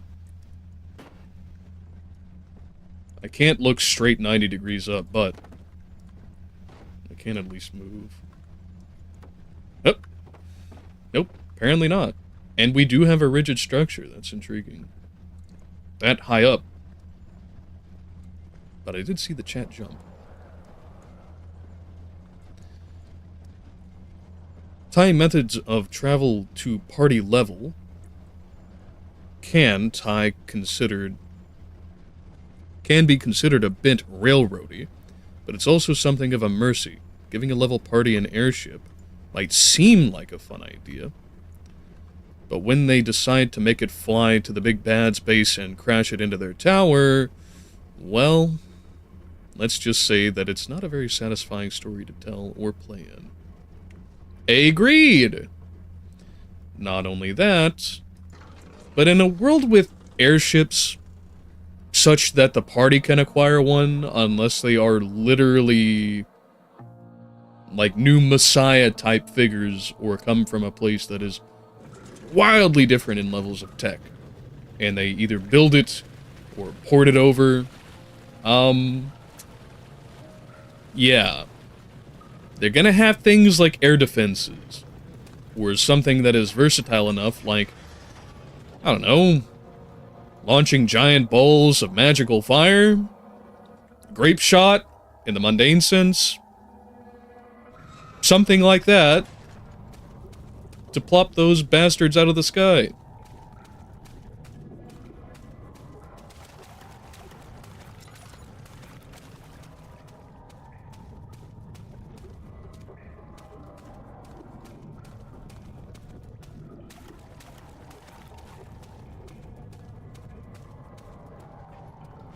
The likelihood of being able to crash a giant airship into a big bad's location is not high, we'll say. And if it does happen that they didn't plan for that contingency, it will probably just be a great way to get yourself in a state of ruin, because they will have some way to overcome that issue. I'm gonna fall in the water again. Yeah.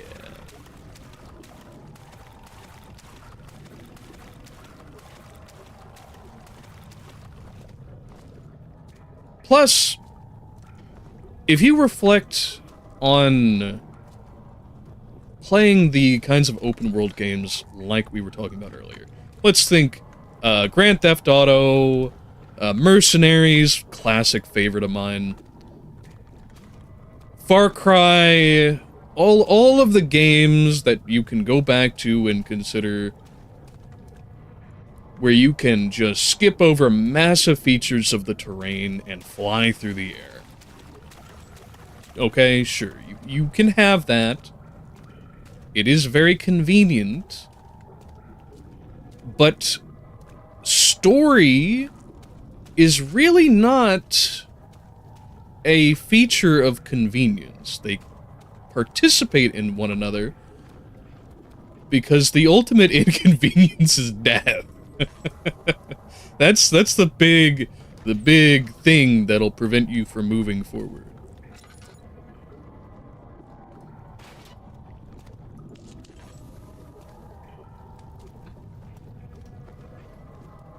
But while they can go hand in hand, and naturally do,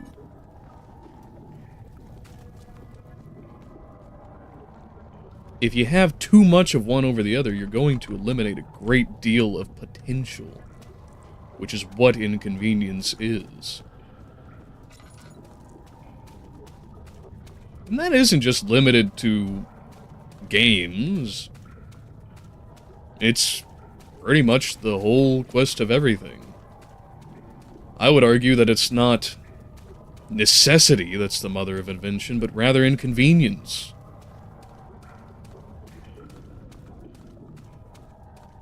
There are many sufficient ways to abide a necessity, but developing new sufficiencies is a lot more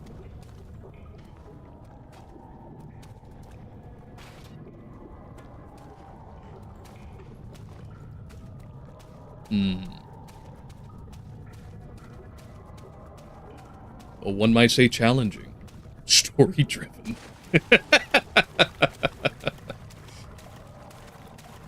And I mean that in a very literal sense, I suppose.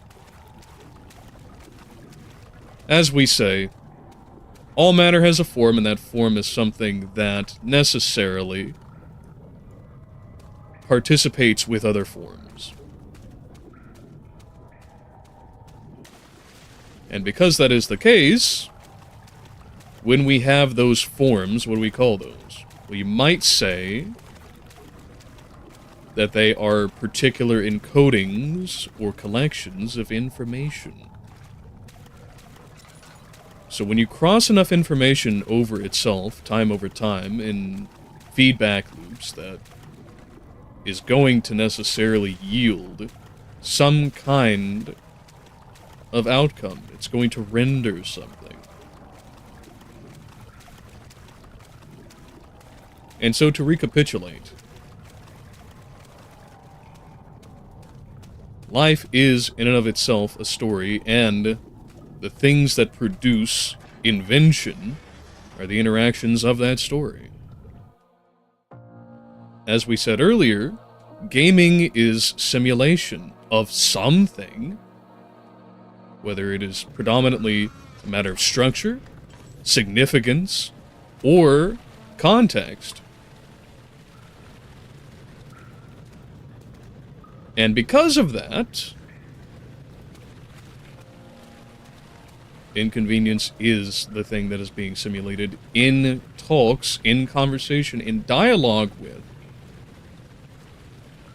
conveniences.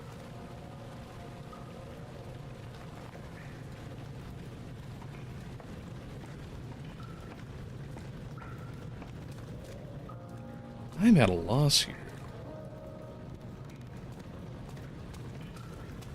Am I going to have to backtrack further? Because I am not going to be able to survive going down in the stank chambers.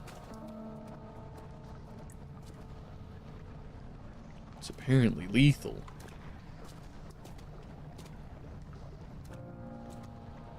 I don't want to test it again and lose more HP, but I think I'm going to have to. Yep, okay. No getting through that.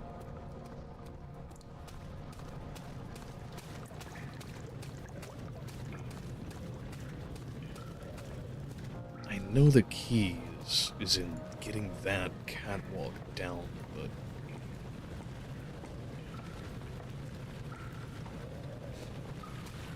how to do so is the question. I really hope it's not just as... Okay, well, at least I'm not fully stupid. There's some hope for me yet. Well, I speak too soon.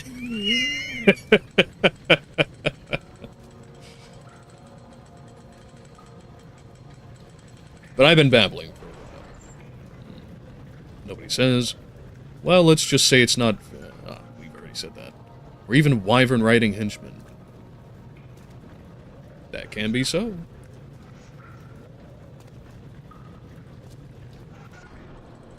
Overall, like we had described, if you're going to have a system of traversing through air, it's gonna have to be something that's accounted for. As a matter of fact, it's just required.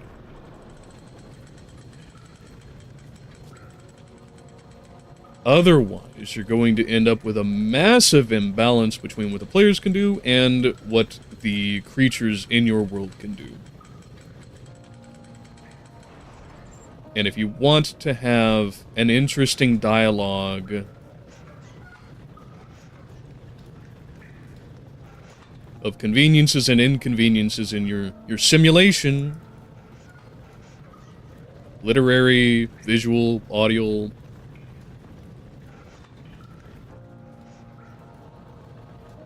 ludic, any of these.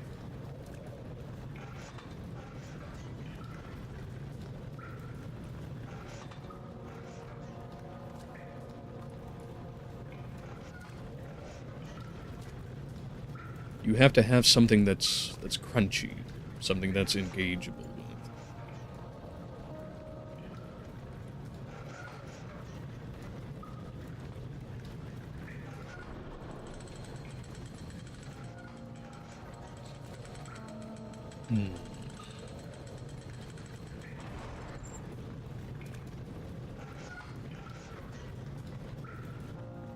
Arguably, I think that's probably one of the reasons that more primitive fantasies are the preference for a lot of story settings.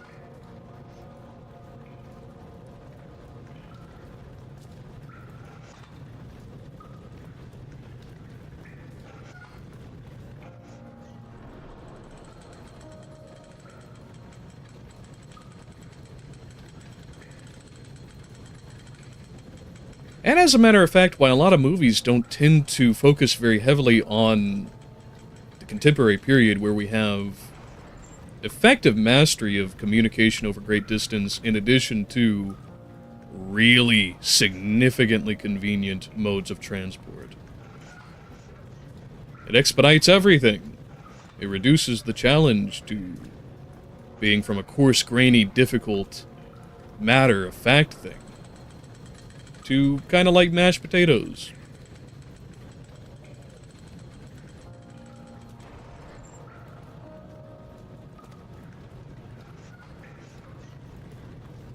And while mashed potatoes can be fun, they can be entertaining, I guess, they're always going to have an underlying taste of, and texture of being mush.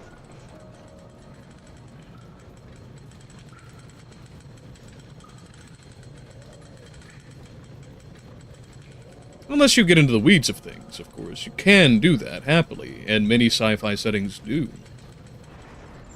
But that does require, usually, quite a great deal more consumer investment into the thing.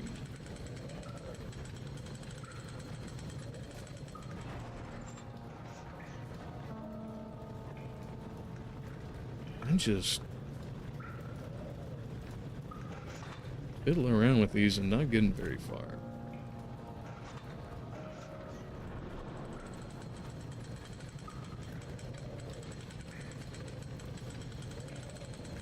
Nobody says. I often explain my setting game style as a sandbox that's full of little railroads.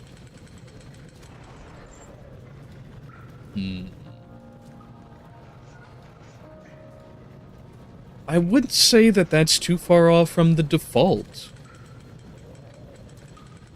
Even barring something like modules, then you're going to have, no matter what, plot threads that, because things are ongoing. Stuff's happening in the world. Unless you're just playing tourist through time and space, then you're gonna have stuff that goes on.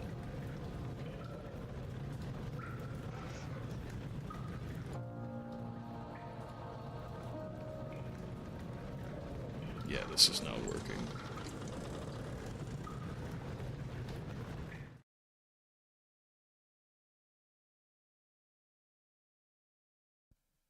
Yeah, nobody continues.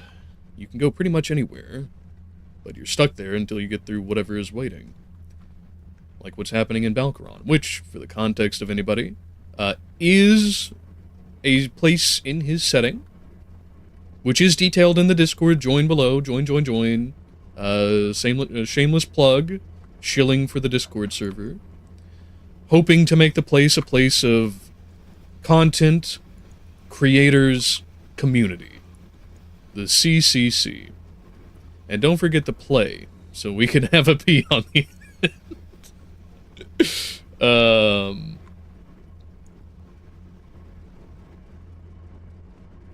But yes, he has detailed a lot of it.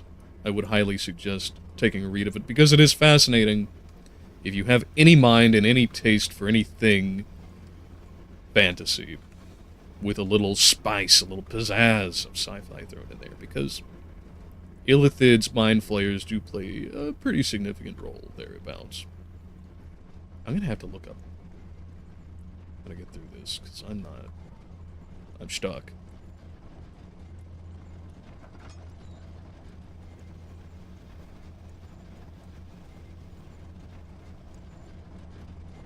And thereabouts, since I got derailed chilling for myself,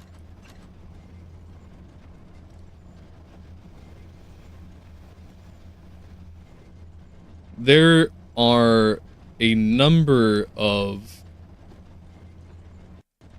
features that are necessarily going to have to be something that acts like walks, talks, and quacks like a railroad.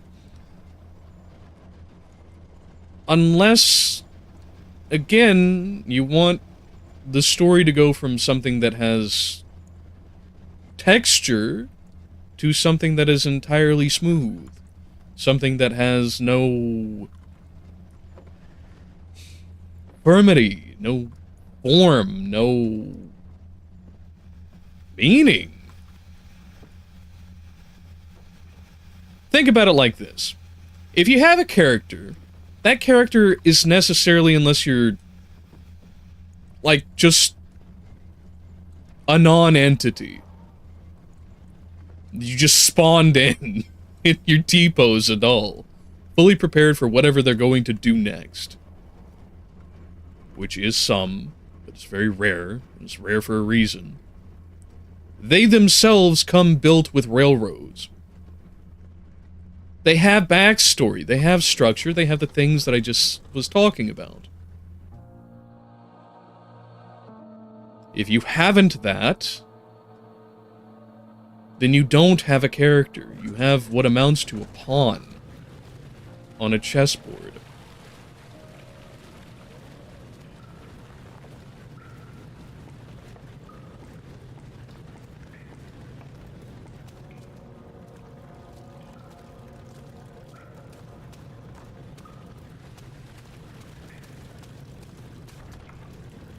Okay.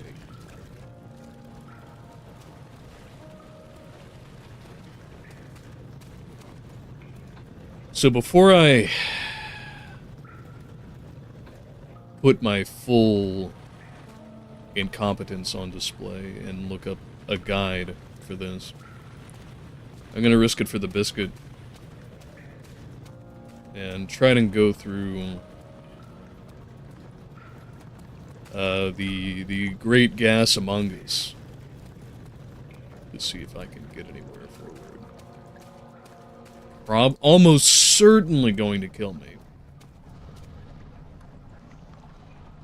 Almost certainly gonna kill me. But, we'll see.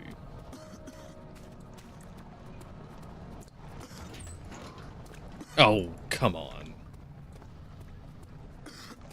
Alright. Let's check our notes real quick.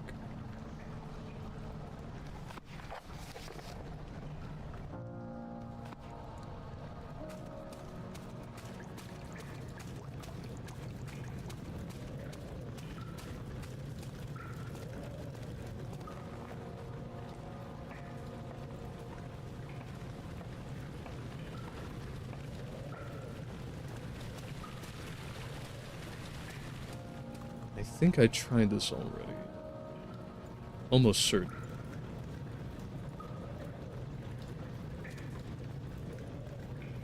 Yeah, that's what I thought. Huh.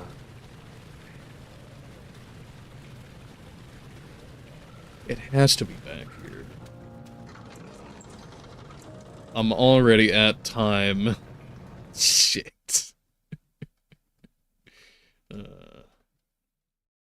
Well, hey, you know, since I am at time, and I do not want to get stuck on this and have to come back to it later, yes, nobody, if you'd like to give me a tip, that'd be great. Because I'm 1,000,000% overlooking whatever it is. And I feel like it's very obvious, but I'm simply not connecting A to B.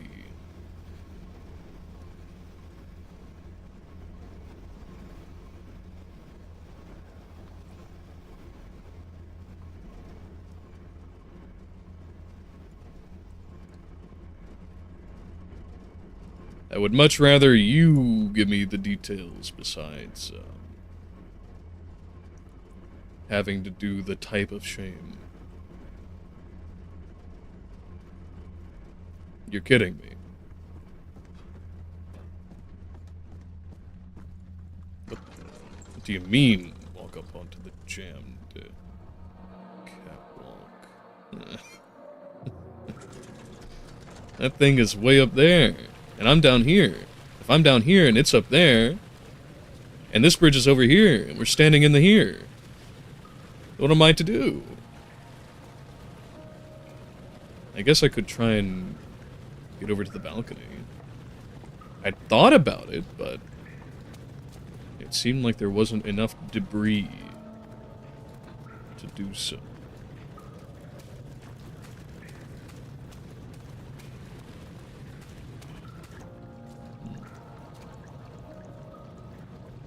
I'm not seeing anything movable down here.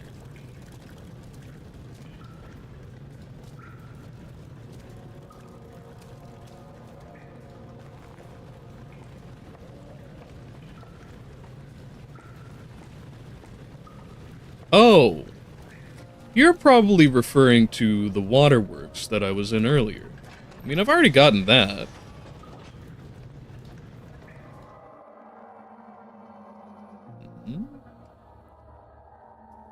First, toss the rock onto the miner's platform. What?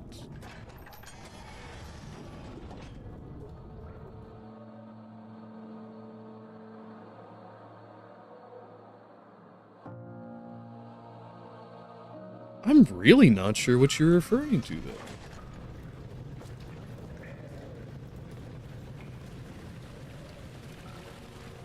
I've already gotten up the ladder. Some while ago. There are no rocks up here. And even if there were, launching it up to that catwalk would be impossible. So I think that I will have to look this up.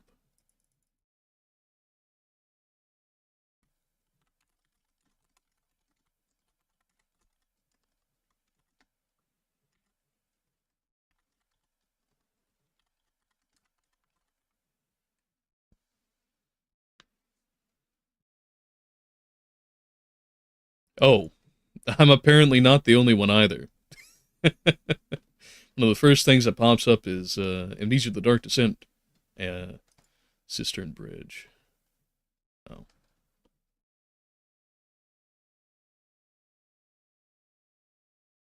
Okay.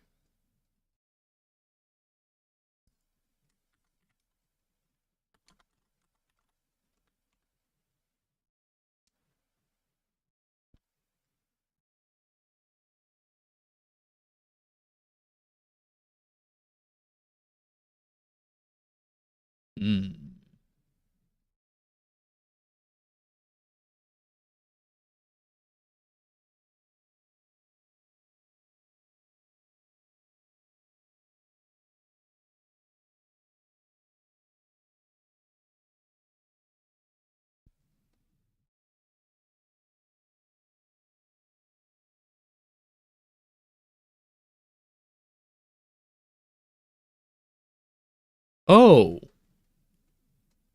Oh, I would have never suspected that. Wow. Well, given the given the height it takes to receive some rather unfortunate falling damage. We were both wrong, nobody, I'm sorry to say. Apparently, this is how it's done.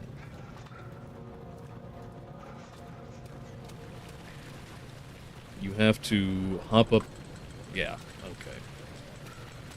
Well, I'll demonstrate once I do it next time without hesitation. But apparently you're supposed to hop up that away. That's what it says anyway.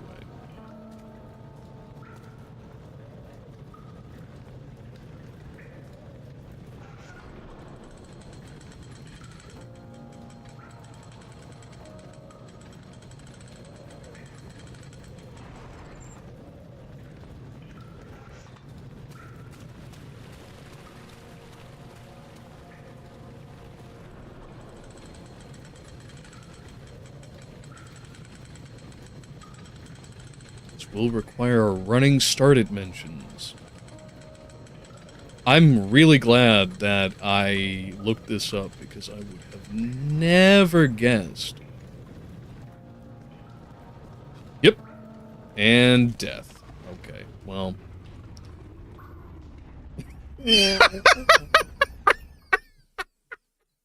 Tread carefully. Alright, fair enough. Oh, hello. Wait, what?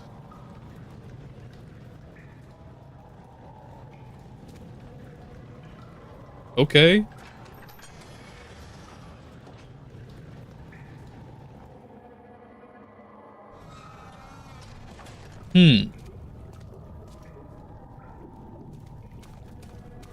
I thought it might have transported me to the other side for a second.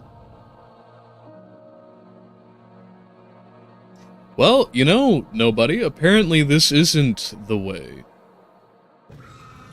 Because I absolutely just flung myself into an early grave, so... And I'm guaranteed more damage just to get out of the situation. Which is fine, I guess. I had almost no health to begin with. Although now I have this red cast, which is brilliant.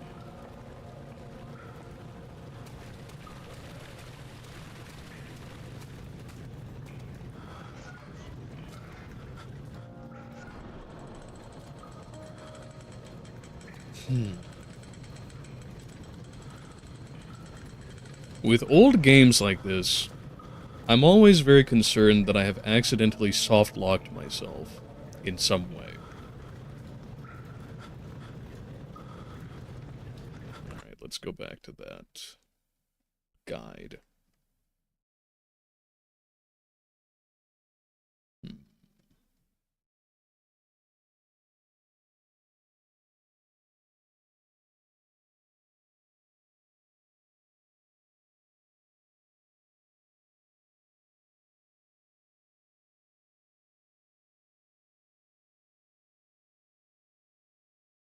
Well, no, this is exactly what it says. And it does make sense. There would be no other reason I can imagine for the pause, or to start rising. Maybe if I hop up on the rails, if that's possible.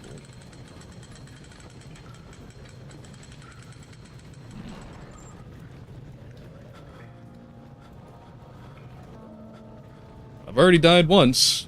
Let's try it again. Hup. Whoop!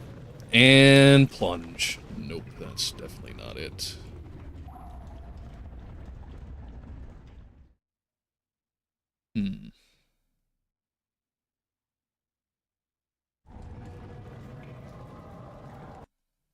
But I guess it's time to look again for a different way.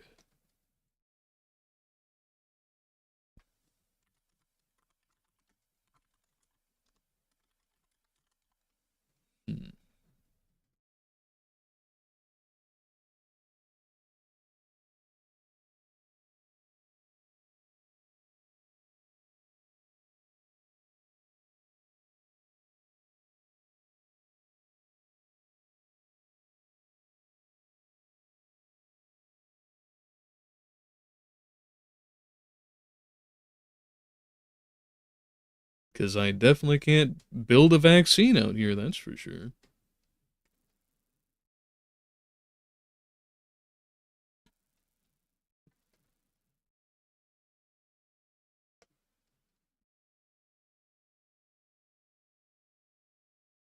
Oh.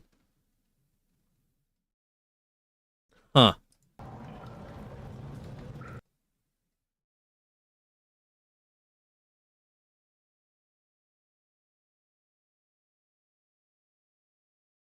I see what you're talking about with the rock, nobody.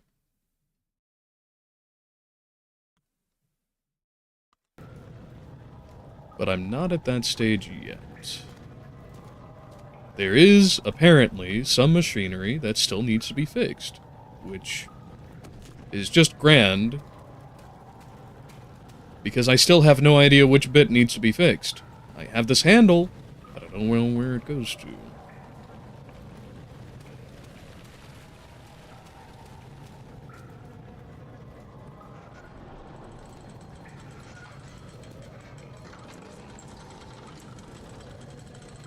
have cleared out the area in the cistern, so there's nothing that suggests here that I need to go back for it.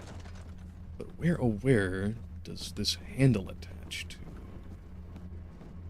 That's the question.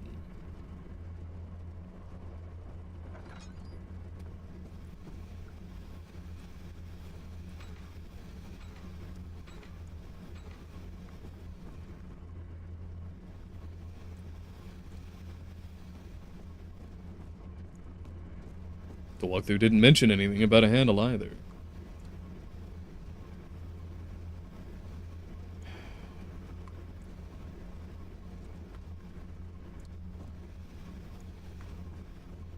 Perhaps I am just being adult and I'm not thinking about the pipes, which also need some work.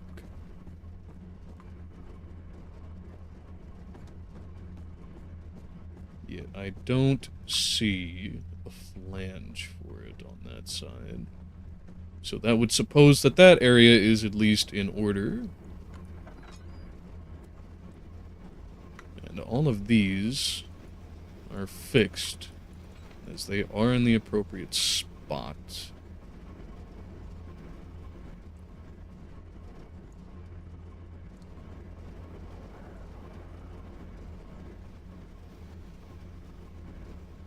Oh no, you're totally fine, buddy. This is a puzzle game, after all. Puzzle horror game. It's meant to be puzzling.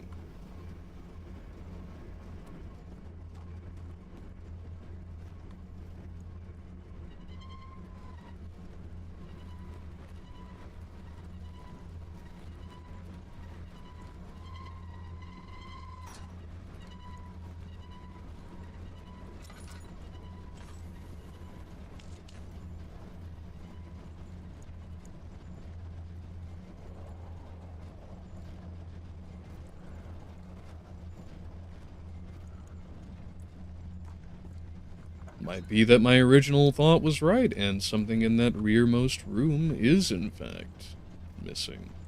One of these pipes is the section that needed to be replaced by the one I took earlier.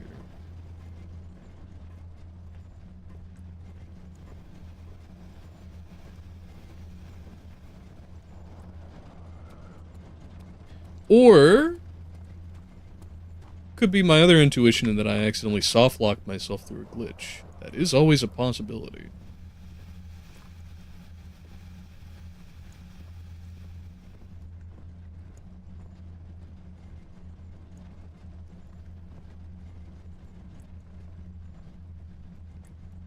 Ah.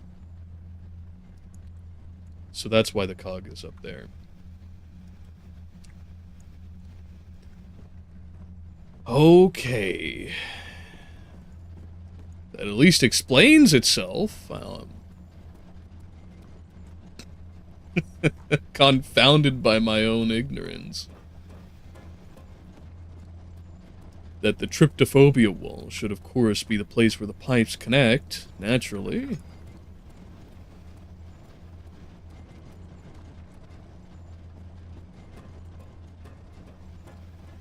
But it's better than being stuck.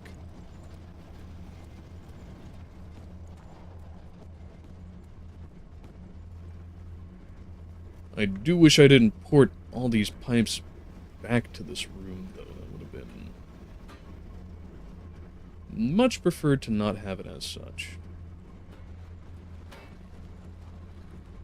It also explains why there was any bother with having a closing door here, because if you weren't wilesome enough to pick up the details of, hey, you need to cram boxes under here, or else you weren't getting through.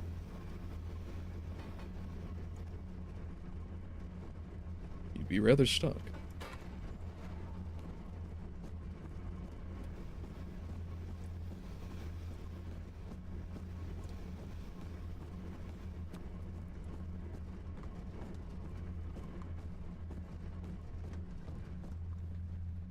Alright, well I guess that is all the pipes then.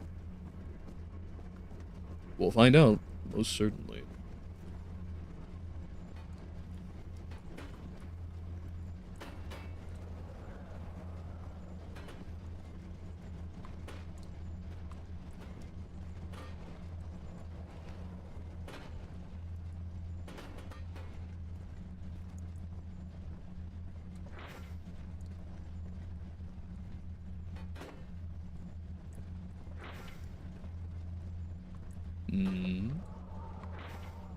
Then we are missing a pipe.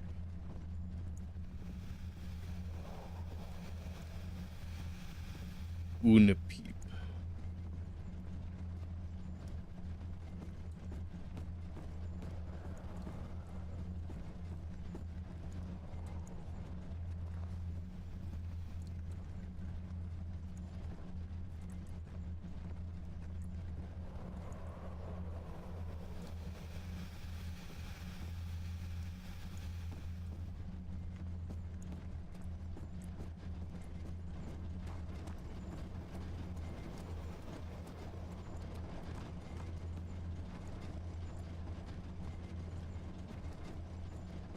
That is at least a brilliant execution of the thing.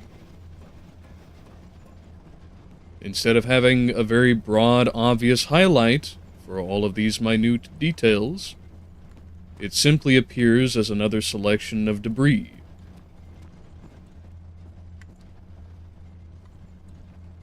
Random pipes strewn about.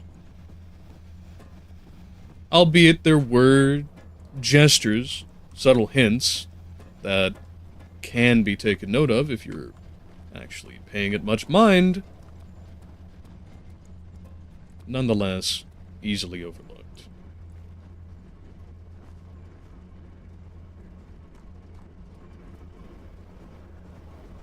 It takes the environment from just being a random assemblage of places to traverse through, in combination with the resource management we've discussed,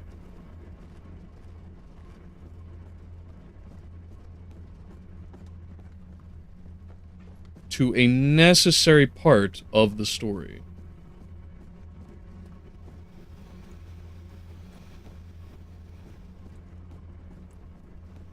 Now, if only we could find that extra pipe.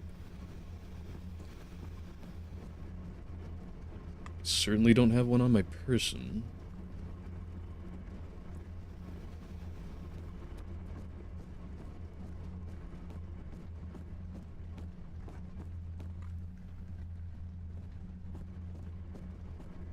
And you can't carry them between areas, that's certain.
Yes, nobody.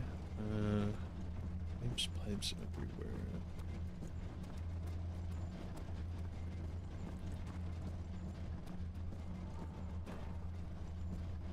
But not a crop to sink.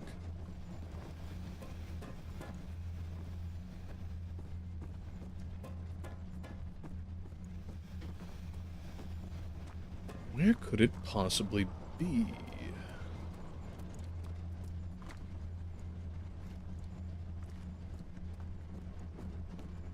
I appreciate the progress we've made, but it would be nice if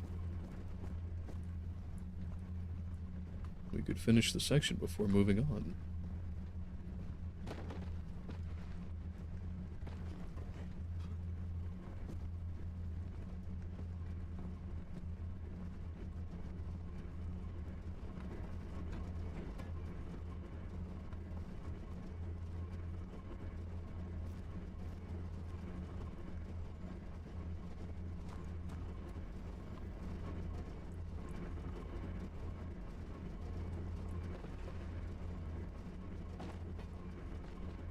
beginning to think they might have hidden it.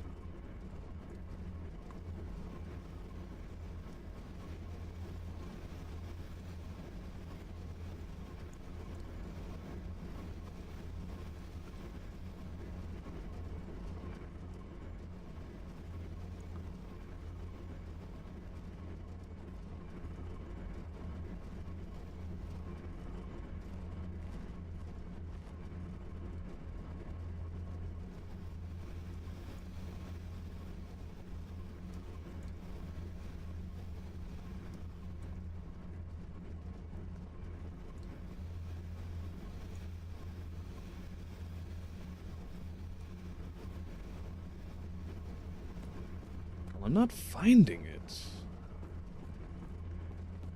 I might as well try the lever while I'm out here, I suppose.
No, I didn't see anything about the crank being mentioned, is the thing.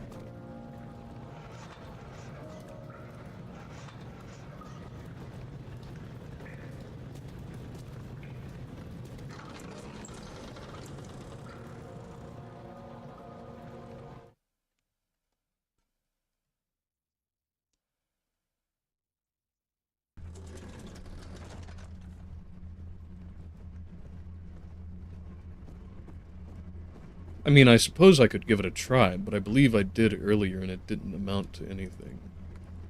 Yeah, no. Not intended for that. It seems patently obvious to me that we are missing a section of pipe. But my issue now is I don't know where the last section of pipe is. Just one, but one.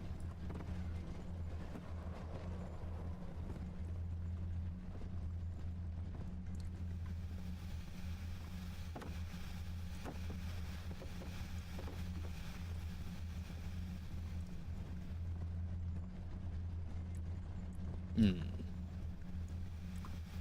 know I tried this before, but... Nope, no dice.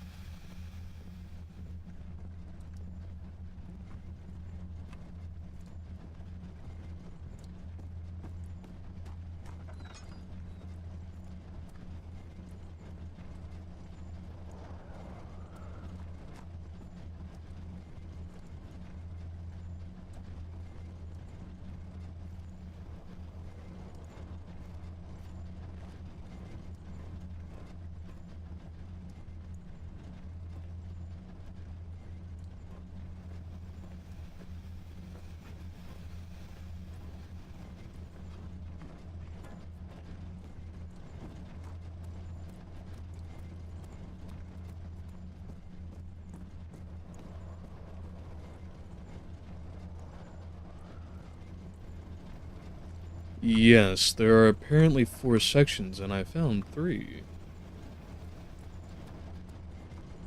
The 3 previous were sitting in the weight rooms, and I've checked in these 2 piston rooms, or whatever these might be. And I can't seem to find any thereabouts.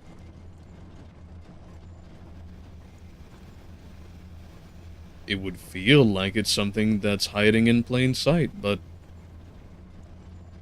what that plane is, I'm yet to discover.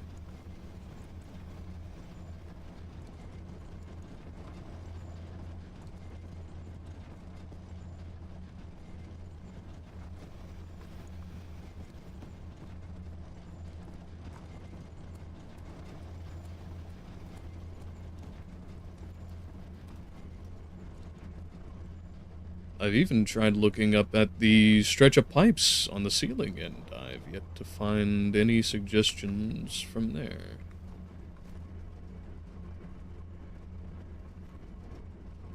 It's one of these sea bins.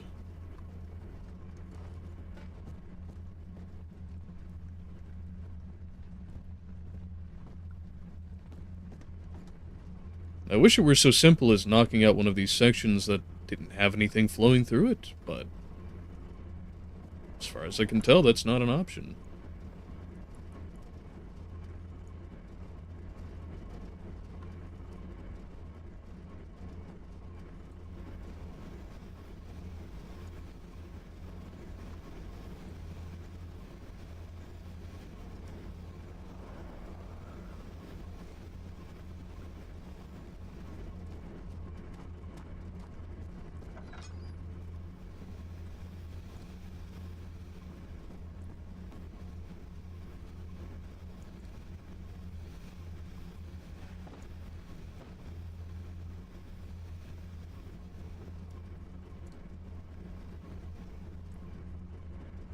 With the sheer amount of crates and everything, I would even be willing to assume that it is something up in the ceiling, but once more, I don't see anything that would fit that particular C shape.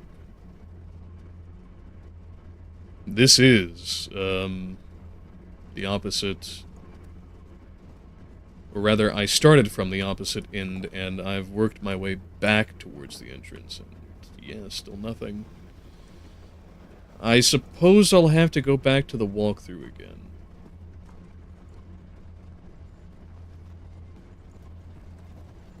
Because this has unfortunately confounded me.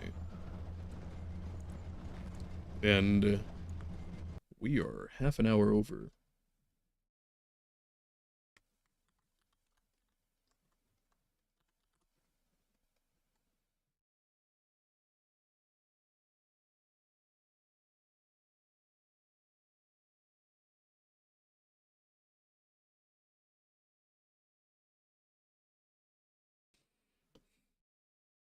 Surprisingly, it seems like there's not much documentation to this.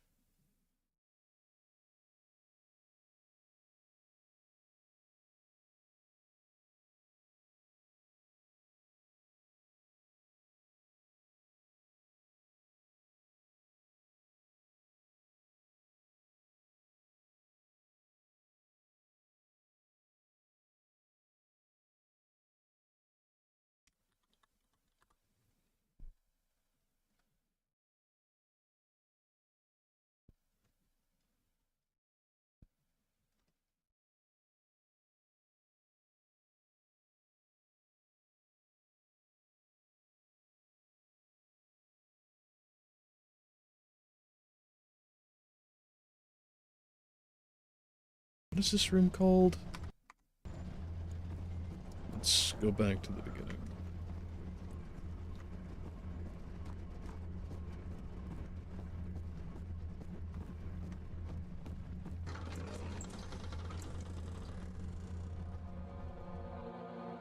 I mean, one in each room would be the easy assumption, but not that I've seen, unfortunately. Okay.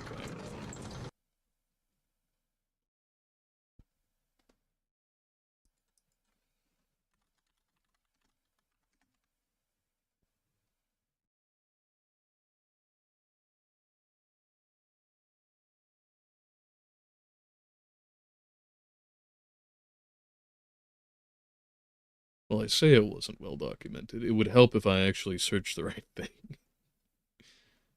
Uh,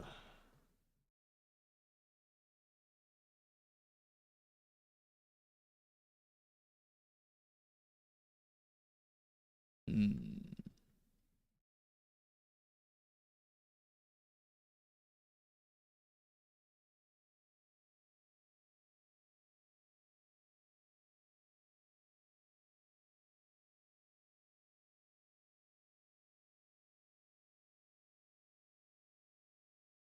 Oh, there are only 3 pipes.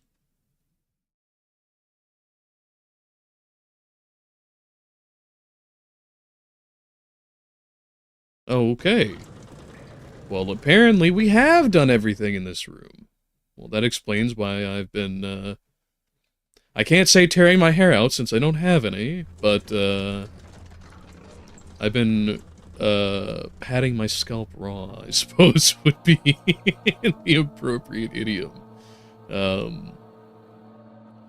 Trying to think. Think, Kairos, think! But it says, just pull the lever, Kronk. I'm pulling the lever, Kronk.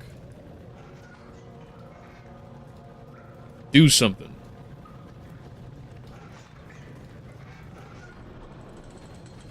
I guess that'll do that. So that's down, left, up, right. Let's pull that back, I guess. Well. Okay, so that just controls that and makes that do that no matter what.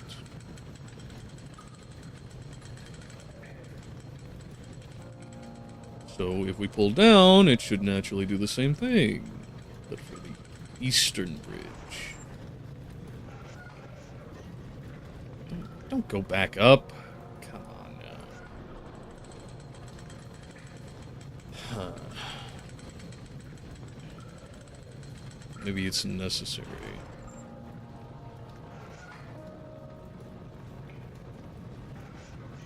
Go.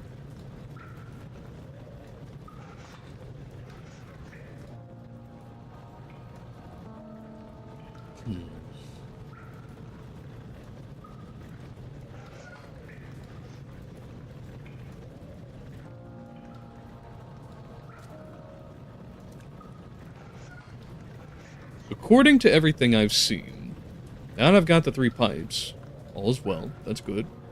Fine. All the machinery is done. It should just be as simple as pulling the lever. And it'll stop halfway down, and then, like nobody was saying, I'm supposed to throw a rock at it. And that'll knock it down. Alternatively, I could just leap over from this bridge, and that'll be that works just fine.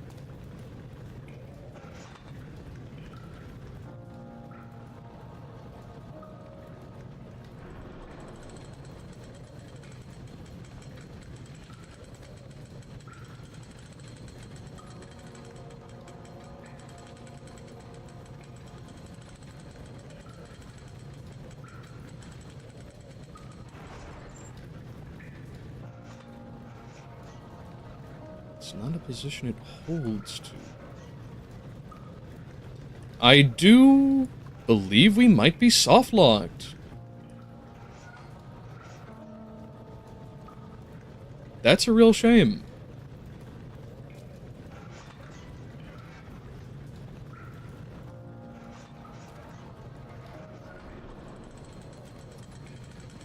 I'll do one last thing.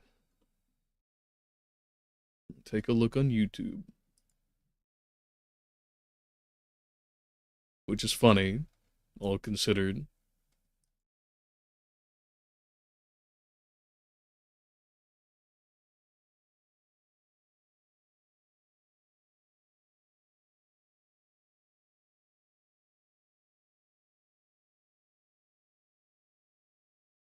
"13 years ago, this is aged."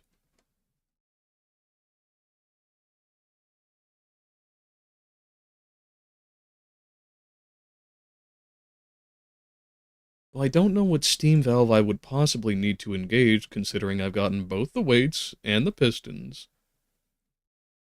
I mean, I can go check one last time, but after that I think I'm gonna have to call it.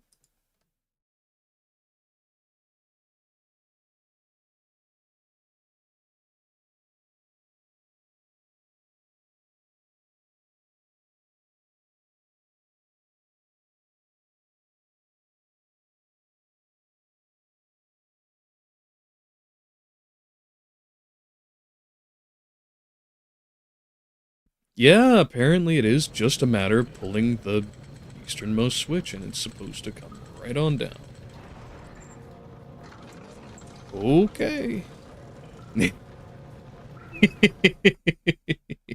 Again, no need for apologies. This is the struggle that is supposed to be experienced. Perhaps, at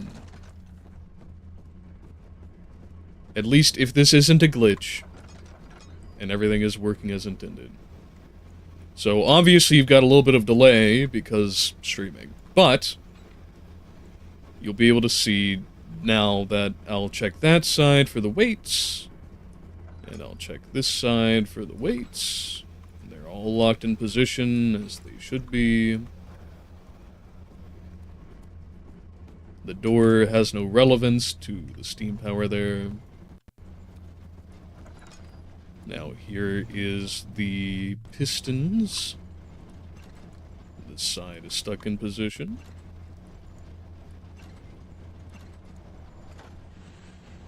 Oh. Oh, I didn't get it right, perhaps.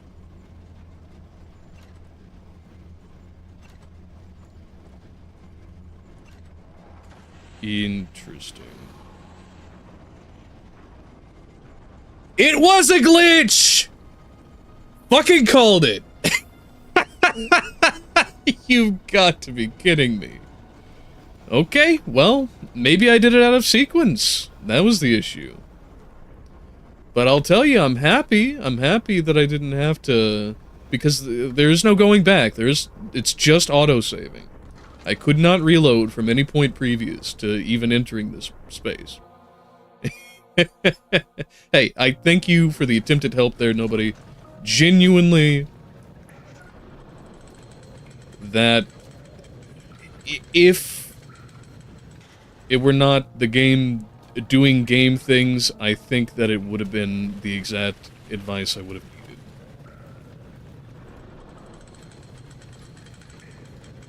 needed. Alright. Well, now as a reward, I get to break my ankles of glass. My glass bones! Paper skin! No!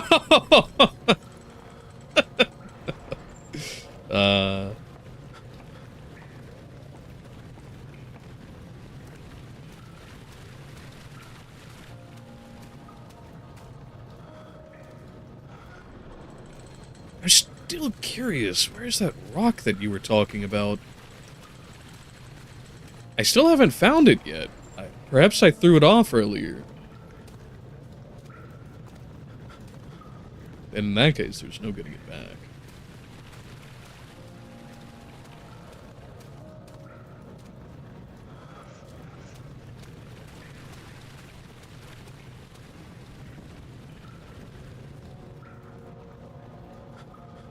Did I not get it?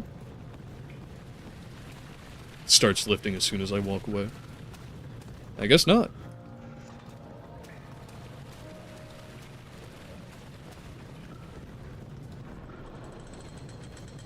Well, better late than never, I suppose, is always the verbiage. Okay. I did not give it enough airtime, I see. Alright, will this kill me? Just barely no. But just barely no is better than an affirmative yes. But we are in the tradition of when I used to play a much longer stream at 4 hours 45. And as that is the case, I guess we'll listen to this flashback. Daniel, it has yielded. What? Clearly. It has? For now. Come, let's get this out of here so we can get some peace. Yes, let's. Where to? Just down the corridor, to the morgue. Are there more dead men there? You did well, Daniel. Come, let's get going. As opposed to a party. In the morgue. Yeah, I wouldn't put it past this place, I guess. Especially now that we have film grain. that has decided to disappear now. Well, anyway.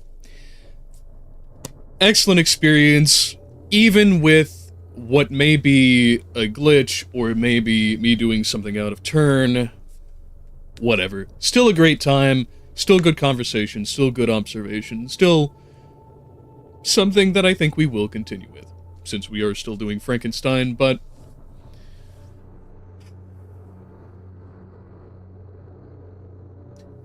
I will make a decision